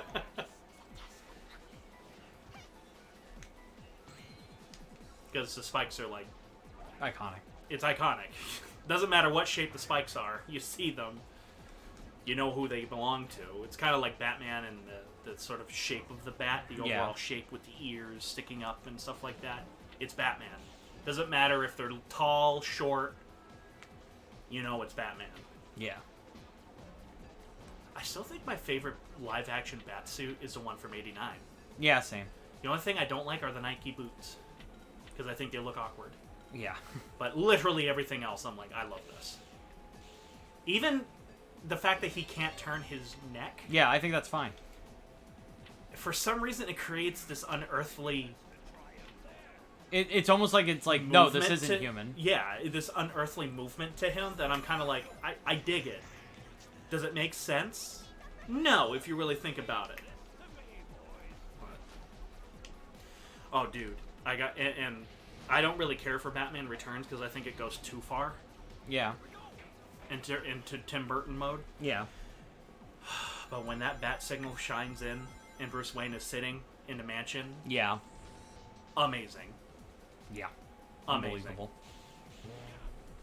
Like, it seriously looks straight out of a comic book. Yeah. Well, that was the thing that those Batman movies were really good at emulating. Yeah, well, the '89 movie is definitely... It was production designed within an inch of its life. Yeah. Where it's almost like the production design saved the movie from its own flaws, you know?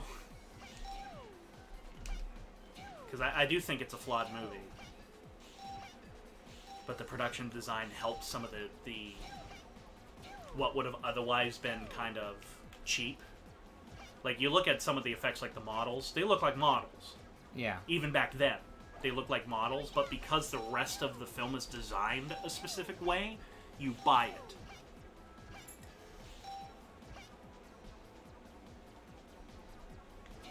Ugh, I fucking love that. What do you, like, what's your plan? There's a way that I can, like, just infinitely shoot dudes in there. But I have to, like, remember how to do it. My face on the dollar bill. My face on the $1 bill. I like the idea that he has no plan. Yeah. The idea that There is no plan. He just wants to cause chaos. he just loves the chaos. The scene, what was it? The scene where does he kill the mayor? It's when he is the pen is mightier than the sword. Yeah. And you just see his henchmen in the background doing the mime thing. Mm-hmm. And there's that music that plays with it. Yeah. That I'm like, this is great. And I love how Bruce Wayne knows something weird's happening, but he can't put his finger on it yet. Yeah. I love that. I was doing it the wrong way. The wrong pinball table. That was my problem.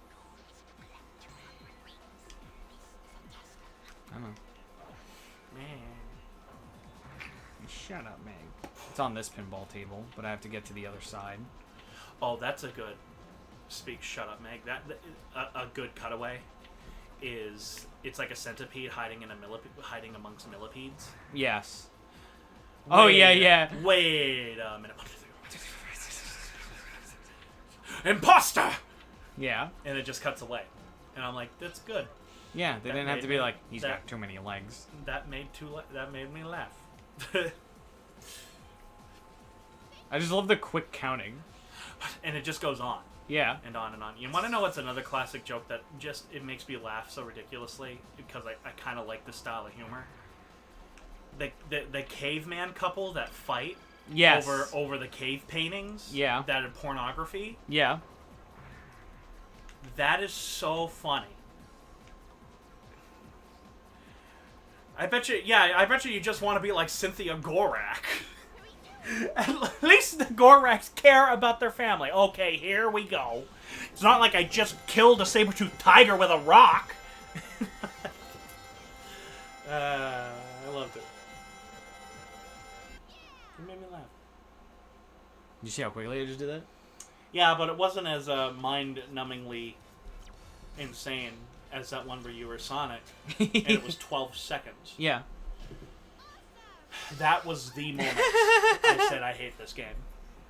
Sorry. I just find it funny.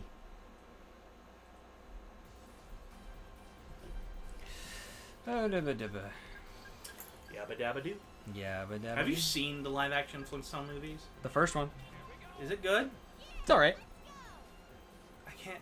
It's okay. I can't remember a thing about it other than I remember this one scene where they're like in a park, and suddenly they're like, "Everyone, run and hide!" And there's like this giant air dinosaur that flies overhead, where all you see is the shadow of it. Yeah. And it reminded me of Rodan because I think that's what they were trying To like do. to do. But that's all I remember. That is literally all I remember from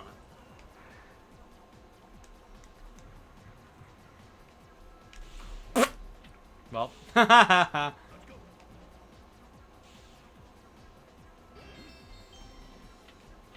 My name is Cleveland Brown. And I am proud to be back in my fucking hometown with my fucking family. What a terrible show. Oh yeah. That was bad. Good lord.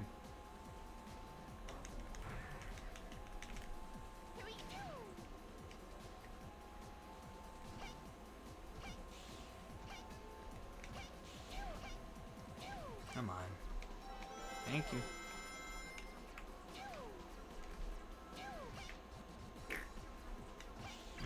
I'll try again.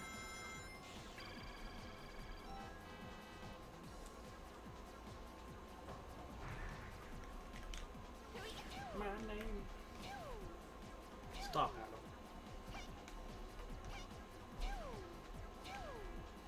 No. What are you trying to do? Still exploit.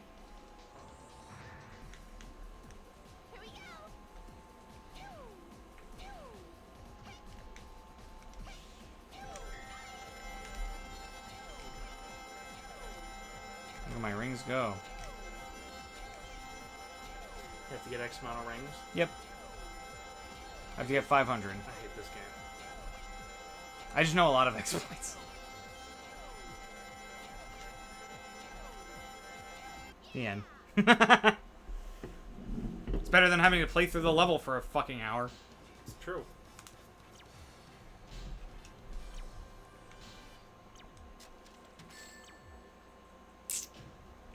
You know what I forgot? Mm-hmm. There's a reason why this popped into my head. And it was because, man, after this you should play a good game like Modern Warfare 2. Mm-hmm. Where it's just linear. Yeah. But good. Yeah. And I forgot that Hans Zimmer did the music for that game. Oh. Yeah. Huh. Hans Zimmer did the music for Modern Warfare 2. Only Modern Warfare 2. Oh, yeah. Which is an amazing game. Amazing. The twist on that game got me so good. I was pissed. But in a good way. I was pissed in the way the game wanted you to be pissed. Yeah. Which I can tell is a good game. When they do that. When the game wants you to be pissed, but in a very specific way, it succeeded. Not like Batman Arkham Asylum. That game just makes me mad sometimes. Arkham Asylum or Arkham Knight? Asylum. I'm in the minority in that I really like Arkham Knight. I like them all. I haven't really played enough of Origins to know about that one. I am in the severe minority, where I played them in chronological order, not... So you played Origins first. Origins, Asylum, City, and then Night. City, Night. And I enjoyed them all. The only thing I don't like about Arkham Asylum is that final boss. That was bad. It was really bad. That was bad. Even like is that the one where he transforms into like a monster? Yeah. That was stupid. Thematically sucks. Yeah. The boss fight itself also sucks. Yeah. Oh no, I'll be honest, I hated the gameplay. I hated the gameplay of that game. Of all of them. Mm. The only thing that kept me going was the story. That was it. That was literally it. I love the gameplay of the Arkham games. I hated it. I am... Now that I know something about Gotham Knights that I found out the other day, I'm not as excited for it. I thought Gotham Knights was a continuation of the Arkham games. Oh, it's not? No. It just so happens that Batman is also gone in that game, which I think is stupid. You might as well just make it the next Arkham game. Because it picks up essentially where it would leave off, because Bruce dies. Bruce, like, dies at the fucking end of the Arkham Knight. He quote-unquote dies at the end of Dark Knight Returns, too, but... Yeah. Quote-unquote. Yeah. Well, no one's convinced that Bruce actually fucking died at the end of Arkham Knight. He should have. It would have really wrapped up that series well. Yeah. And yes, I love that it's confirmed that the Joker actually isn't in it. Yeah. I'm okay with it. I was okay with that. The fact that Bruce almost has, like, PTSD. Yeah. I am so, like, appreciative that they kept Joker dead. Yeah, me too. I thought that was really ballsy, but it paid off. Especially with the Joker sickness thing. Like, that was awesome. Well, I thought it just played into Bruce's PTSD. Yeah. And I was okay with that, and I dug it, and I liked it. Also, the tapes in Arkham Asylum are great. I just really liked their rendition of Dick Grayson and Tim Drake in those as well. I just liked it. I liked it. I even like fucking Jason Todd. Was Jason Todd in that? What? He's the Arkham Knight. Yes. Fucking retard. Yes. I'm so used to him being called Red Hood. Yeah, I know. But in the Arkhamverse, he's the Arkham Knight. He's the Arkham Knight, which is great. Yeah. I thought it was fine. I thought it was fine. A lot of people hated it. They're like, why don't you just do Red Hood? And it's like, I don't know. Because Red Hood is too obvious. Yeah. But they're like, oh, but they made it obvious by showing his death. And I'm like, I don't care. It was still fun. It was still a good story. So what does it matter?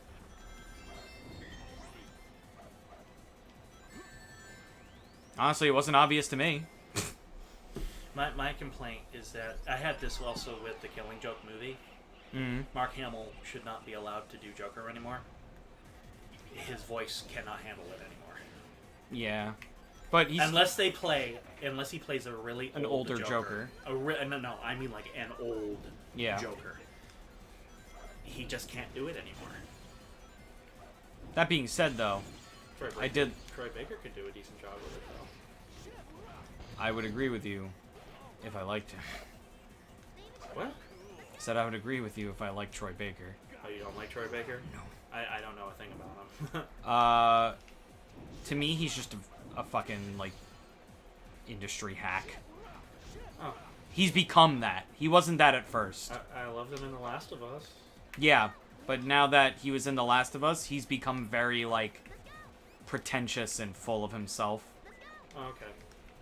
So it's like, Because okay. I thought he did an amazing, really young Joker. Yeah! I think so. In Oregon.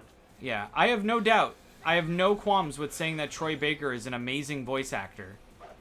But goddamn, is he not one of the most pretentious voice actors I've ever fucking seen. And one of the most, like, corporate. You can tell that every word that comes out of his mouth he was told to say. There is no, like, candidness whatsoever.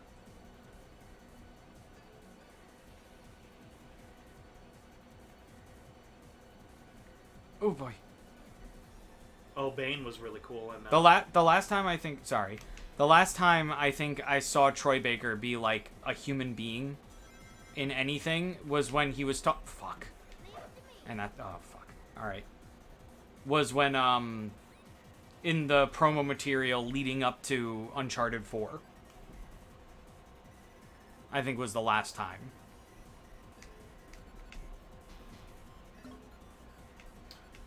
I was going to say I liked Bane in Arkham Origins a lot. I think they redeemed Bane because of what they did with him in City, I thought was awful.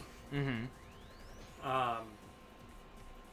But then they kind of redeemed him in Origins. I think At least they made me scared of him in Origins. Yeah. And I liked how they hint that the Joker was kind of intimidated by him, too. Mm-hmm. Without going overblown with it. Yeah. Because there's one part where, like, the Joker is sitting down in a chair, and Bane walks up to the Joker, and the Joker looks intimidated for a second, and then starts laughing. And I'm like, that's very Joker. Yeah. I like that. Just laughs at all his problems. Oh man.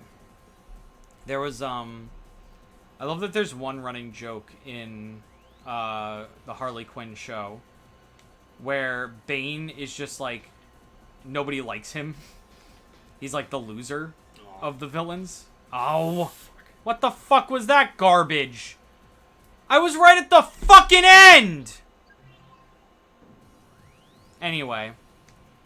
And one of the running jokes is that whenever, like, the villains, like, have a meeting together, they never have a chair for Bane. And he's like, look, I just want a chair.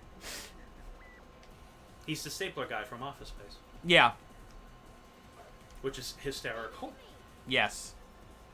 I feel so bad for that guy in Office Space. Yeah. Like, I was watching it today, and I'm like, this poor guy, they don't even say you're fired. They just say he'll get the hint when he doesn't get paid. Yeah. And I'm like, no, he won't. Yeah. No one would get that. That's terrible. Yeah, that's the worst. Has Mike Judge directed any other movie other than, like, the animated shit? Yes, he has. Idiocracy. I've never heard of that. The movie where a guy gets, an average Joe gets cryogenically frozen. He wakes up in a future where everyone is goddamn retarded. Oh my god. It's beautiful. That sounds amazing. The grass has all turned brown. There's no such thing as green, and that's because all water fountains and all sprinklers use Gatorade because it's full of electrolytes, therefore it's good for you. The President of the United States is a pro wrestler, and he treats the presidency as a pro wrestling thing. Okay. And the average Joe turns into the smartest man on Earth. It's beautiful. That sounds amazing. However, there are two kinds of people that watch Idiocracy. Mm-hmm. Those who think it's funny, and those who think it's terrifying in a horror movie. I can imagine. I think it's a horror movie. Yeah. And Mike Judge deliberately made it that way. He said, I made it like a horror movie, not a comedy. Mike? Yeah. Let's be real, man. Mike Judge, even though he is very... I made it like a horror movie, not a... Yeah. Even though he doesn't talk like that. Yeah, he's like, yeah, I kind of made it like a horror movie. I still love it when South Park made fun of Family Guy. Yeah. He sent them flowers. And he sent Matt Stone and Trey Parker flowers, and on the note it said, "You're doing God's work." That is the most Mike Judge thing I have ever heard. I still cannot believe Mike Judge plays the villain of Spy Kids 2. I forgot. Yeah, he does. I was watching Spy Kids 2 because it was just on TV. And I saw the villain pop up, and I'm like, what the fuck? At one point, he, goes over to, the kid's parents and tells them to, come into his office because he's, the leader of their, agency. But he's also the villain. And at one point, he just goes, can you come into my office? And as soon as he said, I'm like, Butthead. Butthead, yep. I'm like, I literally just heard Butthead in his voice. And you can't convince me otherwise, though I haven't found anything in the trivia, audio commentary, or just miscellaneous archives on the movie, Office Space. Mm-hmm. But you can't convince me that the lead character isn't inspired in part by David Lynch. Mm-hmm. You can't convince me otherwise. He acts like a David Lynch. Mm-hmm. Or he's kind of weird. And he kind of talks like this, but doesn't go too overboard with it. And even the actor kind of looks like David Lynch and has the hair of David Lynch, just black instead of gray. That was so good. I was very happy I just kind of turned that on, because I was writing an essay today, and I just kind of put it on.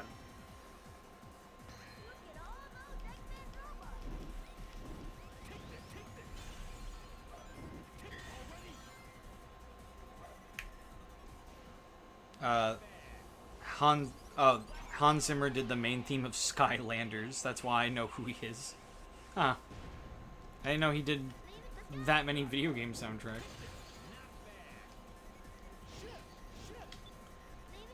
He did the theme. He probably didn't do the score. He did the theme. Yeah. It's like people say Clint Mansell, who is one of my favorite composers, did the music for Mass Effect 3, and I'm like, no, he didn't. He just did 2 tracks. Which, in my opinion, are the best tracks of the game. But he didn't do the whole score. He just did those 2 tracks. If you don't know who Clint Mansell is, I guarantee you know his most famous song, which is Requiem for a Dream. Yes. Which is the most overused epic music on the internet. Yes. But I don't care. It's awesome. So good.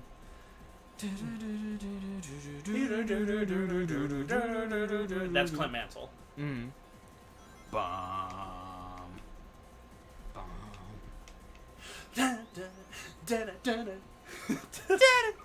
I remember during the behind the scenes when we were making Lake of Death in high school, all of a sudden, because the behind the scenes stuff was shot on a flip camera, and all of a sudden, the guy who was shooting it, his name was Matt Crafton. I don't know what happened, but at some point he just started running up to people and making it go in and out. He just started going da da da da da. He kept doing the Requiem for a Dream music. That's amazing.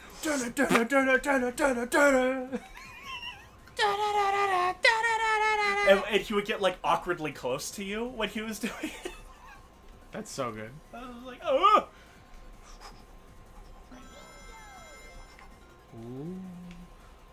Ooh. Ooh. Ooh.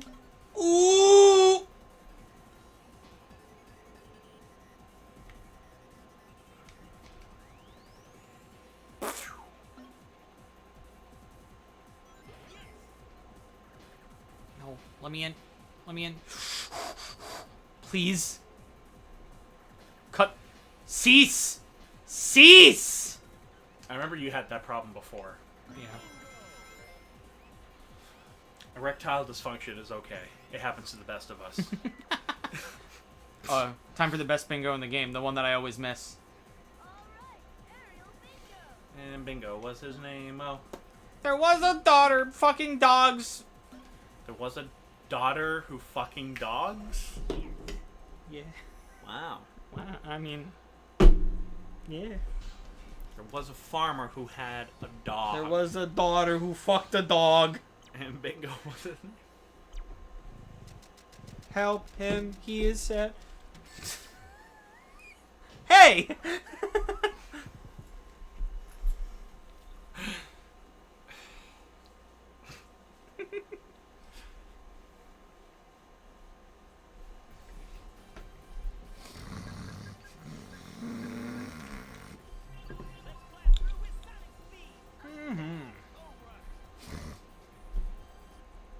You remember?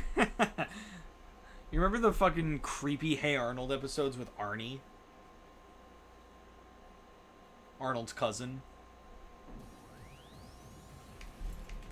No, but I will when I See him? Yes. They're always the creepiest fucking episodes because Arnie's just so creepy. Never eat raspberries. That would always make my dad laugh. I never understood it until I got older. That the seeds make him shit. Yeah. But every time Grandpa would go, never eat raspberries. Yeah. My dad would just die laughing.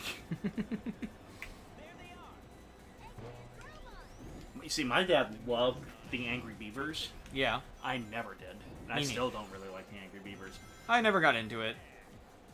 Well, but my dad loved Angry Beavers. He also loved Dexter's Lab. Yeah. He loved that show. Omelette du fromage. Let me tell you, one of the most genius episodes of Dexter's Lab was Mandark's solo episode, where everything, and I mean everything in his life. Oh my god. What? You're right. Arnie? I remember this guy. Yeah. What? Fuck that. Yeah. Every time he's on screen, just So creepy. yeah. I like to read the ingredients on the back of the boxes.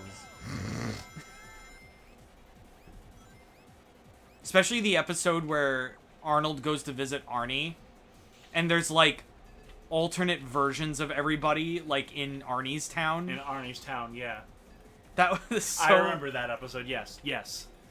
I think it ended up being a nightmare. I want to. You know what that reminded me of? Okay, on Rugrats. Yeah. There is one joke that I never got as a kid until I watched the movie. Uh-huh. That it's a reference to. Okay. Where they go to a farm. And the kids get all in the playpen, and there's more kids than just your typical Rugrats. Yeah. There's other kids there, and one of them is like a big kid. Yeah. Who's clearly dumb. Yeah. And he kind of talks like this. Yeah. He says a fucking line that I always wondered why my parents, my mom in particular, laughed at it, but I never got it until I watched Deliverance. Okay. He goes, I bet you I can make you squeal like a piggy. Which is a line from the horror movie Deliverance where a redneck rapes Warren Beatty's character. Not Warren Beatty, sorry. Ned Beatty's character. Yeah. And he goes, I bet you I can make you squeal like a piggy. Yeah. And I'm like, that's in fucking Rugrats. Yeah. I Rugrats love is it. Rugrats is wild. Especially the first episode. I don't like the first episode. I don't like the first season, really. Well, you know what happens in the first episode, right? Which one is it? I just know the one where they get lost in a stadium. No, the first episode of Rugrats is... I'm waiting for Smashland to start screaming. So, Tommy's like, I want to eat dog food. Yes! And then they're like, no, you can't eat dog food. And he's like, but I want to eat dog food.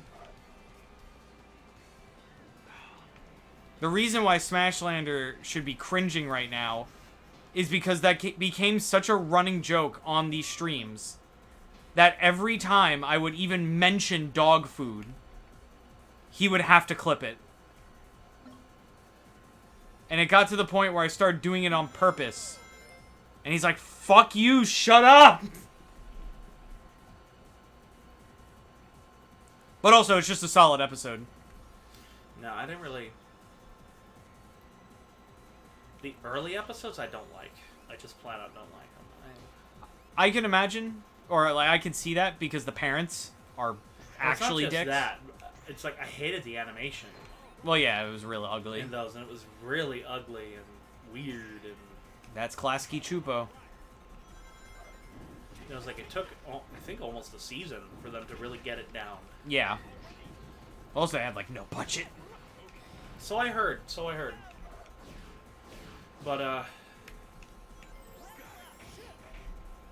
the first episode I remember liking was the first Halloween episode, Yeah. where the parents have a haunted house kind of thing in their garage. Yes. And I remember being like, I like this.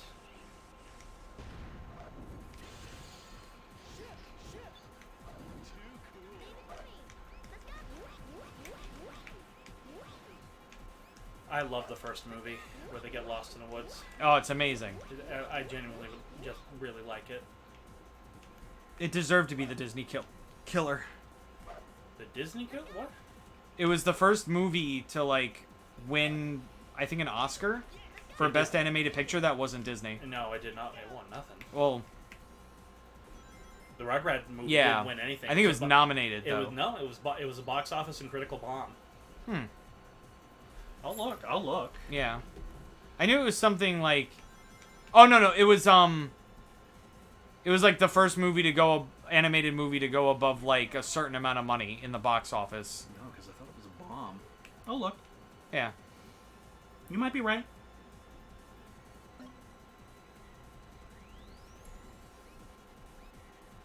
I'm not going to make those. It might be Rugrats in Paris that you're thinking of, too. Even though I know that was a critical dud. And I know the first Rugrats movie was a critical dud.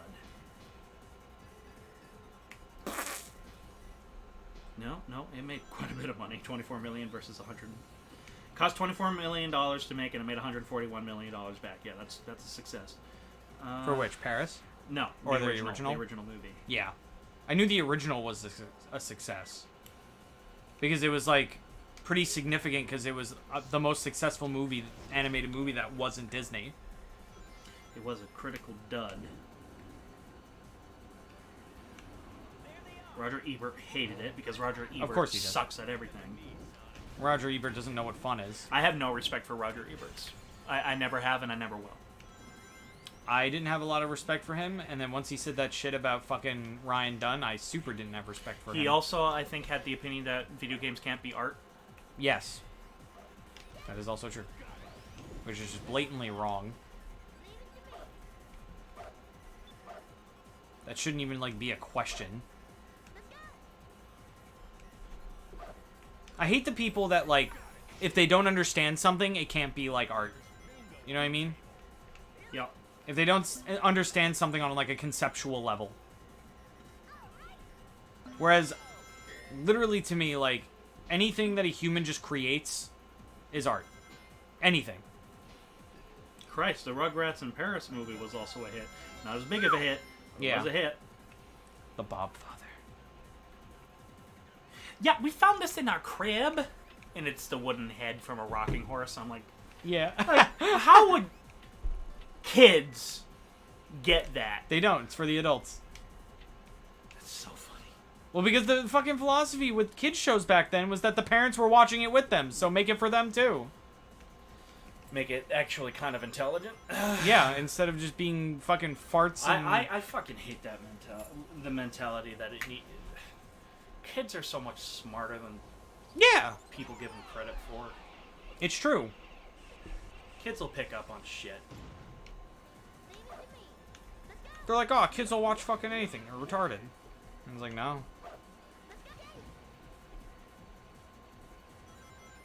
Then, like, wouldn't you want them to have good content? To watch? Yeah, absolutely. I'm not going to let my kids watch what's on TV. I'm going to put on classic stuff. Yeah. Because why like, rot their... I will put on Hey Arnold, Rugrats. Yeah, why rot their brains Wild with brain-numbing shit? Wild Thornberrys was really good at being both pretty damn educational and also... Just a good show. Yeah, a good character show. We had it good, man. We did. I think we did. As much as that sounds like a boomer thing to say, it's true. No, I think 90s era cartoons, kids' tunes, were peak. Because I'd even say stuff from the 60s and 70s, like my parents had, that was garbage. Yeah. Well, because with that, the technology wasn't there to make television animation viable. Well, no, I don't even care that the animation was, like, meh. I mean, I even just the writing think wasn't the there. writing of it and everything like that, it was not, still not very good. Yeah, it was just very primitive. And then the 80s were more focused on selling toys to kids rather than making a good cartoon. Yep. Even though we did get good cartoons out of it. Like, that's how we got fucking Ninja Turtles. But, like... Come on. Alright. The 90s and early 2000s, I think, were peak. Well, because the 90s and 2000s were Fuck. I literally hit right as hard as I fucking could. And it did nothing except just gravitate me towards the hole.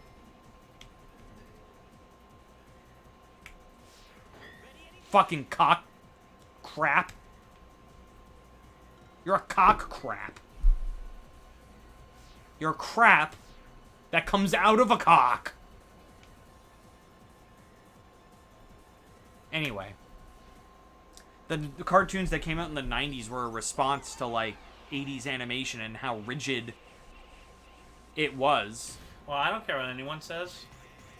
To me, Nickelodeon was better than Cartoon Network. Oh, I think so, too. You're one of the few. I know. But I was a Nickelodeon baby. I was not a Cartoon Network baby. I was as well. Like, I never watched Ed, Edd and Eddy, which to me has no educational value in it at all. I just find it fascinating that that show was made on a dare. Yeah, that's pretty cool. Which I find very fascinating. Because this dude was known for making, like, really fucking putrid and gross animations. So they're like, you know what? I fucking dare you to make a kid show, and then proceeds to make one of the, like, highest rated fucking children's cartoons ever made. Like Johnny Bravo, never cared. It's okay. Even Courage the Cowardly Dog. I love that show. Which was a show that I liked, but I never really got into it. Yeah. I like that show. Dexter's Lab scared me quite a bit, believe it or not. Mm-hmm. Courage the Cowardly Dog creeped me out, but it never scared me. I was more waiting for the Godzilla clip to show up. Yeah. But Dexter's Lab, I remember there's this one episode where he's like in an alien prison. Yeah, yeah. And his roommate, or his cellmate, was going to eat him. Mm-hmm. I remember being so scared by that, and not in a good way. Like, I was so unsettled by that I remember telling my mother. And to this day, the gork sound that it makes haunts me. And I remember ever since that, I was never able to get into the show. Except for maybe the movie. Mm-hmm. I did love Codename Kids Next Door, though. Yeah, me too. I was into, the original Ben 10. No. For a little bit. Never had that. Never got into it. But then anything after the original Ben 10, I was like, nope, I'm done. The number one thing I remember about Codename Kids Next Door is that there's an episode where they're on the pirate ship with the candy pirates. Yes. But for some reason, the sea has turned into nothing but asparagus. Yeah. I remember that one, and I remember that there was this epic kind of like movie. Operation Zero. Was it Operation Zero where it was the boys versus girls? Oh, no. No, I know what episode you're talking about. That episode's awesome. It was amazing. I love the shit with the teenagers, too. I found that really funny. Especially the shit with the bras. Yes, okay, I remember that. Yeah, yes. battle-ready armor. Yes. And it, you know, the entire episode frames it like Nigel's fucking crazy. But then it ends up being true. Yep. I love how the main guy, number one, is really inspired by Captain Picard. Except slightly cooler, but clearly Captain Picard, including the fact that he has no hair. Yep.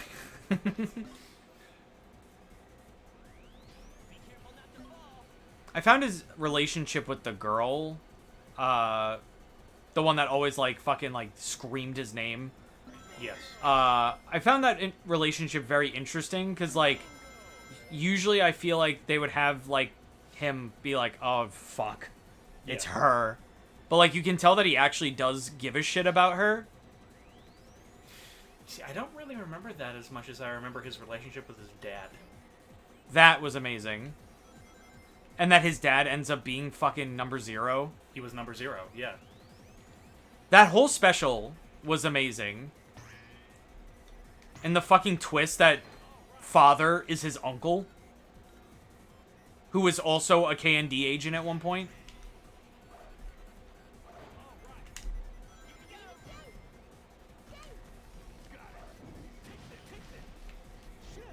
Cartoon Network movies were pretty good, usually. I remember the Dexter... I don't remember a thing about it, but I remember liking the Dexter's Lab movie where it was like Dexter's arch nemesis. Yeah. Just from his point of view. Yes. And there was a lot... I remember liking it. I don't remember a thing about it, though. The only...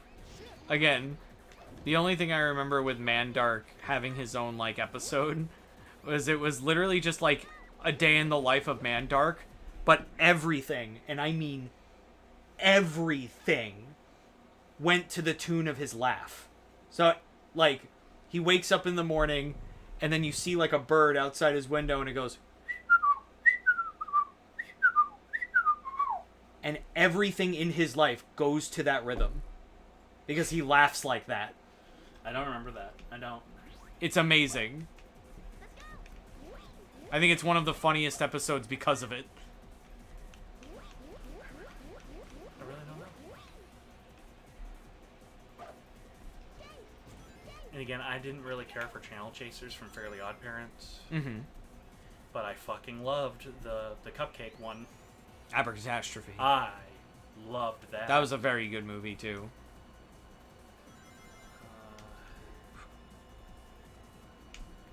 The Origins of Donnie from Wild Thornberrys. Wild Thornberrys, I loved. Where it doesn't even give his origins, it's just how they found him. Yeah. Fuck. That sucked.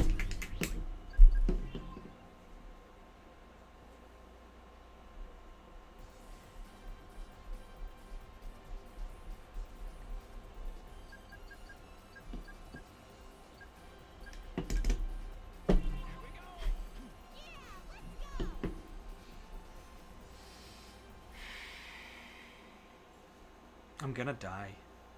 I think we've played longer this than how long Call of Duty Modern Warfare 2 is. Could have just played that. I think you'd like it. I actually think you'd like the Modern Warfare trilogy. 3 is by far the weakest. That's the only one I've played. It's not bad. It just feels very, like, hold your handy a little bit. I can see how you'd think all of them would be. Even though I don't care.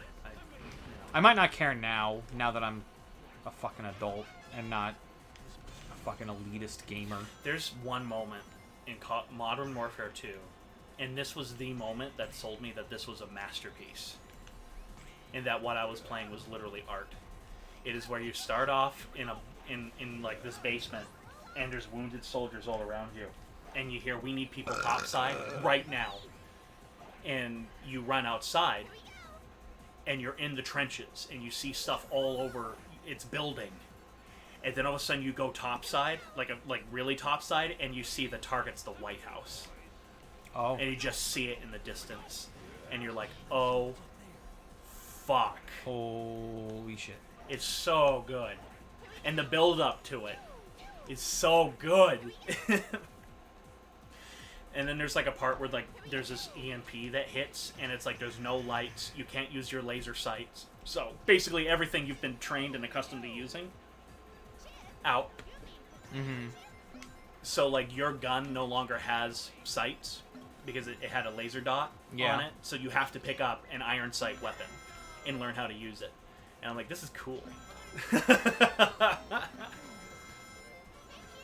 fun. It was fun. It was great.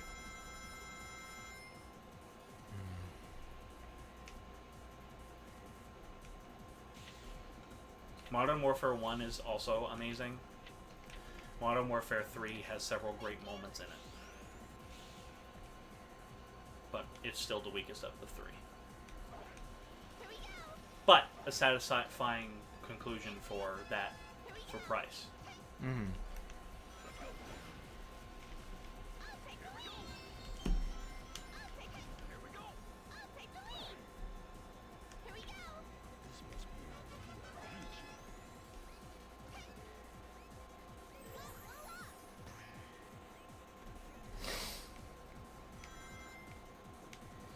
Ugh, that fucking fighting in the levels where you're fighting in Washington D.C. are so good. Mm-hmm.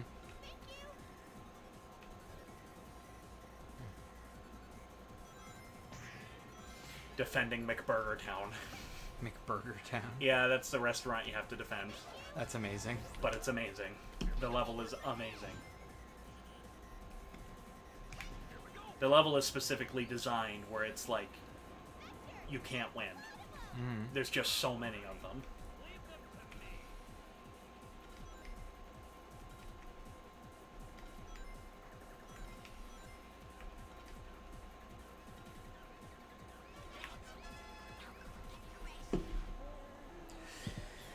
Ugh.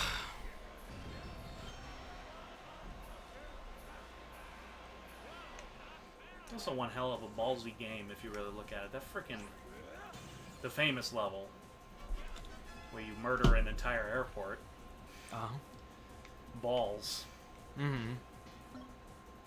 That was back when video games had balls. Alright. I'm so fucking confused at what just happened there. I thought I died, and then I won. Don't question. I won't question... If I get an A rank, I won't question it. Yeah. I won't question it. I'll just be happy that it happened.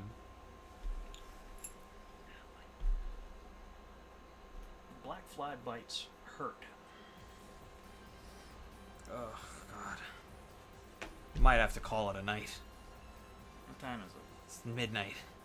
Oh my fucking god. Ugh. How many levels do we fucking have left? Ugh. 1, 2. I could... no. There's team battles I have to do. I'll just do them real quick. So is that 2, 3, 4, 5, 6, 4, 8, 12, 16, 7, 8, 20. 9, 10, 11, 12, 13, 14, 15, Oh my god. 16, 17, 18,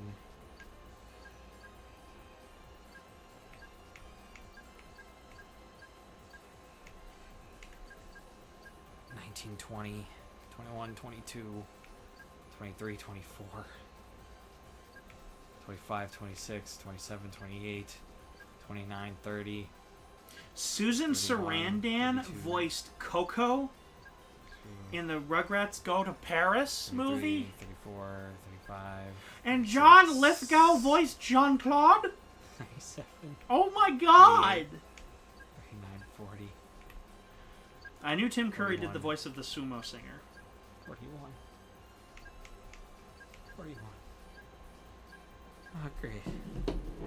Cool. Glad to know that that's where I'm at right now. I was so depressed I couldn't look. I can tell you the final answer. No. How many? Yes. 22. No. No? 32. 47. Close. Doesn't that suck? This, in my opinion, I'm going to say this right now. The answer's 41, by the way. Okay, so I was close. This game, the level of hatred I have for this game, Yep.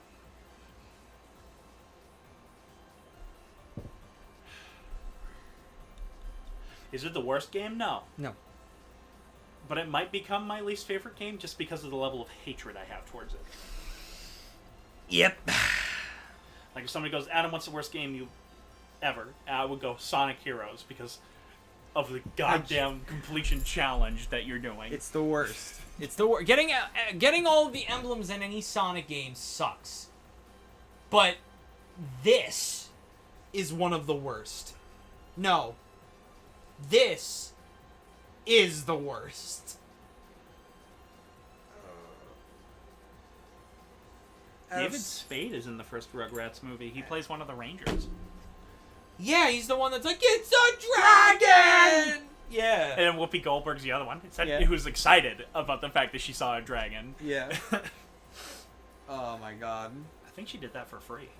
Because she just liked the Rugrats. I mean, yeah, why not?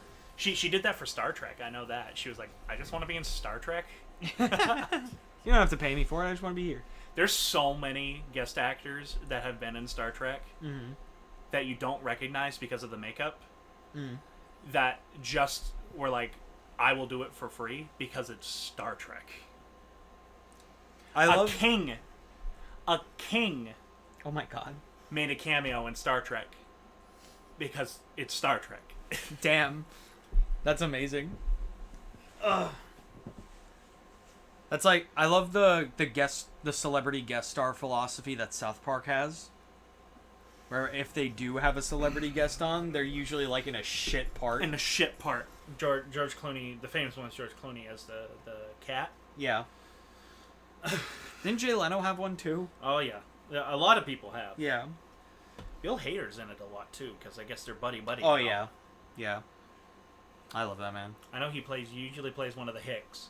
Yeah. Yep. No, that's Stevie Ray Vaughan. Can I tell you what one of the most genius jokes in King of the Hill is? Because I just remembered it randomly. When they try to recreate the Alamo? No, but that's pretty good. Wonderful. The fact that because ZZ Top is like a pretty big country rock band, love ZZ Top, one of the band members' names is Dusty Hill. So what do? They made him a part of the Hill family. Oh yeah. Took me a second. Yeah.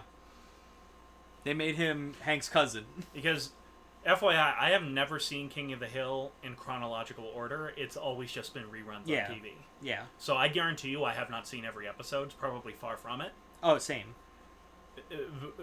But I watch it when it's on TV. I do really love the episode where Dale gets a job at Hooters.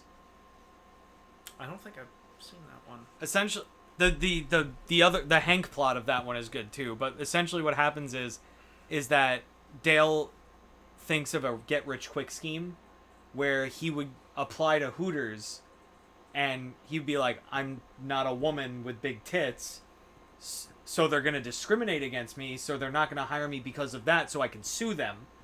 But the guy who's hiring him, the hiring manager, sees right through that and goes, "You're hired." And Dale starts working at Hooters. And then the other plot is that Hank goes somewhere with Peggy, I think like a mall or something. And he's like, "Oh, I hate going there. The people that hang out there are all assholes." And unknowingly, he leaves his wallet at home. So someone bumps into him, and he thinks that he just got pickpocketed. So he's like, give me the wallet back. Give me the wallet. And the guy like gives him his wallet, and then Hank realizes that it's not his wallet. It's the guy he just took it from. He's like, oh so my. They think he mugged him. Yeah, that's typical Family Guy. Typical King of the Hill. And of course, Hank goes, oh my god, I'm a mugger. It just gets worse and worse But because of, yes. So what happens is that Hank goes to return it. And he's like, oh, and be like, it was a misunderstanding. I'm sorry that happened, but here's your wallet back. Everything's in there. But the guy has been beat up on, like, his whole life, especially, like, at his job and his family. So essentially, Hank mugging him was the last straw. So he essentially, like, starts lifting weights, swinging around a baseball bat, and then when Hank comes to return the wallet, he thinks that he's trying to steal more from him. Of course. So he just goes crazy and just tries to bludgeon Hank. That's King of the Hill. To the point where he chases him into the Hooters. Yes. And then Dale and all of the Hooters girls help Hank from getting killed, as well as Bill and Boomhauer. That's King of the Hill. Yeah, 100%. I remember one of the Halloween episodes where like the Wiccans and the Christians team up. Yeah. To cancel Halloween, and Hank was like, no. Yeah. And my father loved that episode. I still love one of the jokes where it's like, is this where the cult is?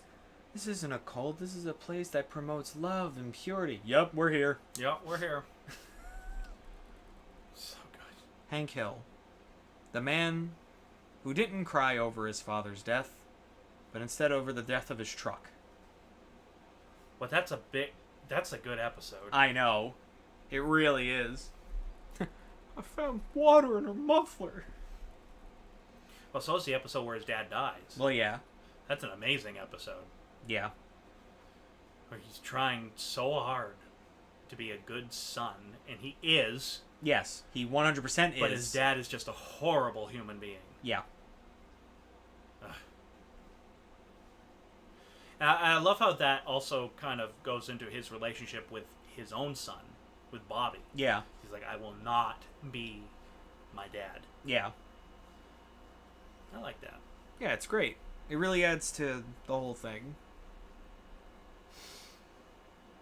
Fucking Cotton, the man with no kneecaps, and he killed 50 men. Oh my god, the episode where Hank realizes he has no ass? Yeah. Oh my god.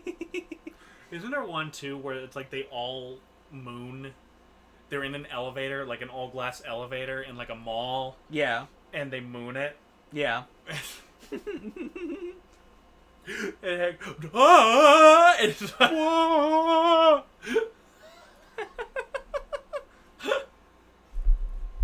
I think one of my favorite jokes in King of the Hill was when I think they were all like being volunteer firefighters or some my shit. god, I love that episode. And then there's one point where it goes into Boomhauer's perspective. Can't and understand anyone. Everyone talks like him except for him. Yeah. I was dying at that. I love how they realized they didn't start the fire. Yeah. It was that other guy and the electrical. Wasn't it like a faulty? Yeah. Like a wire or something like that. But yeah, I remember that one. That was good. Yeah. Oh man, King of the Hill is such a good fucking show. That's another one that started rough though, but that's because I didn't really know what it was. Yes. Yep. Not a lot of bad episodes of that show. Ironically, Family Guy started off great. Yeah. Like almost from the get-go. Yeah. It started off as a solid show. Yeah. The Simpsons didn't. No. No, it did not. That took like 3 seasons for me to finally be like, okay. Yeah, okay, this is a figured good it show. out. Oh, man.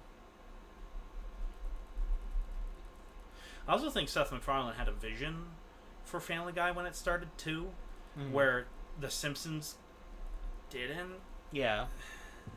They knew what they wanted to try to do. They didn't know how to do it. Yeah. Which is also why Futurama started off so strong, I think. Is because by then they knew this is what we're going to do. They knew how to plan it. Yeah. Get it? Planet? Planet Express. Planet of the Apes. You bloody bastards. God, fucking Charlton Heston in those first two movies. What a performance. Yeah. 98 fucking emblems.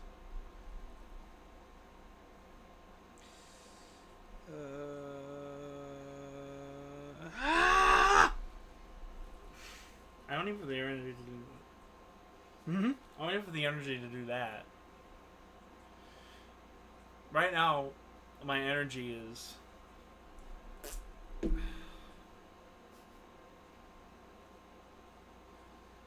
I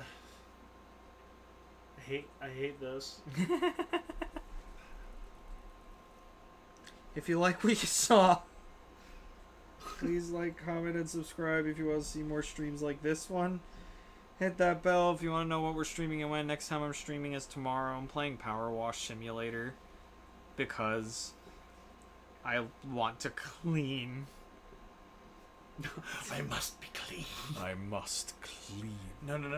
I'm thinking of Danny DeVito from Always Sunny in Oh, Philadelphia. yeah. I must be clean. Yeah. I must be clean. Oh, did you see he's, I forgot what the show's called. Danny DeVito and his daughter are going to be in a new show created by Dan Harmon. Okay. A new cartoon. And Danny DeVito plays the devil. Oh, God. Essentially, the premise of the show is that human woman had sex with the devil, had a daughter who's half demon. Fuck, that's what leads to the apocalypse, man. Yeah. Yes, it is. That's not good. No. But yeah, anyway. Power Wash Simulator tomorrow. Also, here's a commercial.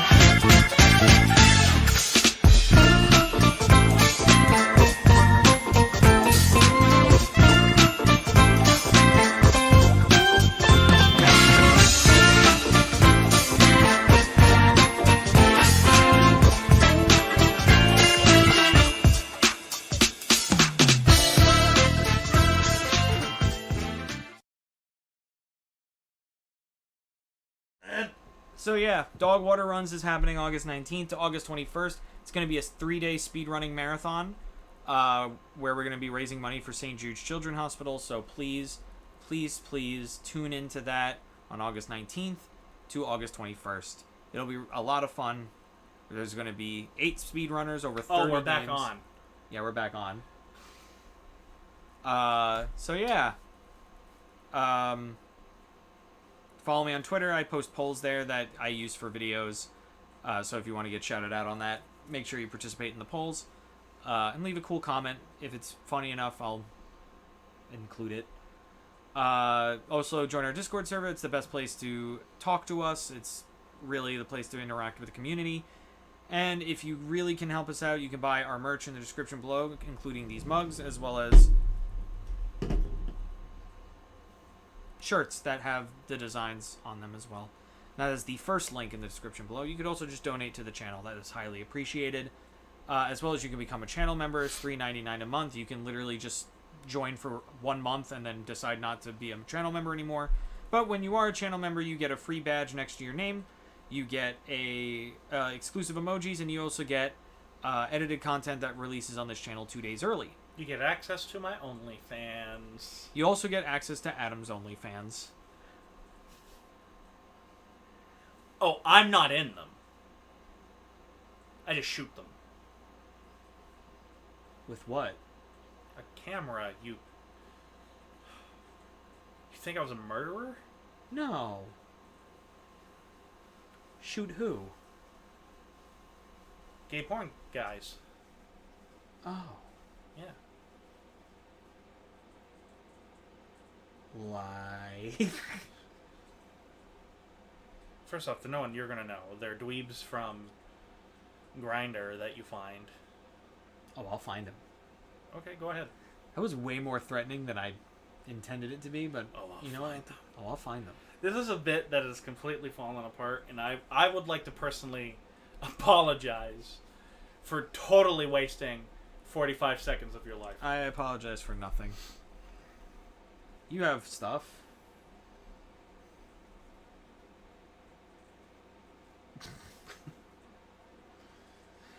AM Productions. My channel's bigger than yours. Very different content.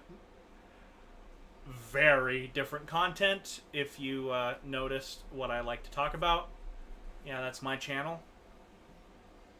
So if I put you to sleep today, my channel will put you to sleep tomorrow. So if you need good sleep aid, go over to my channel. I'll make love to your earlobes.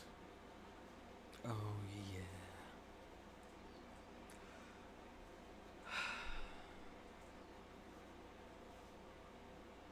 I hate this game.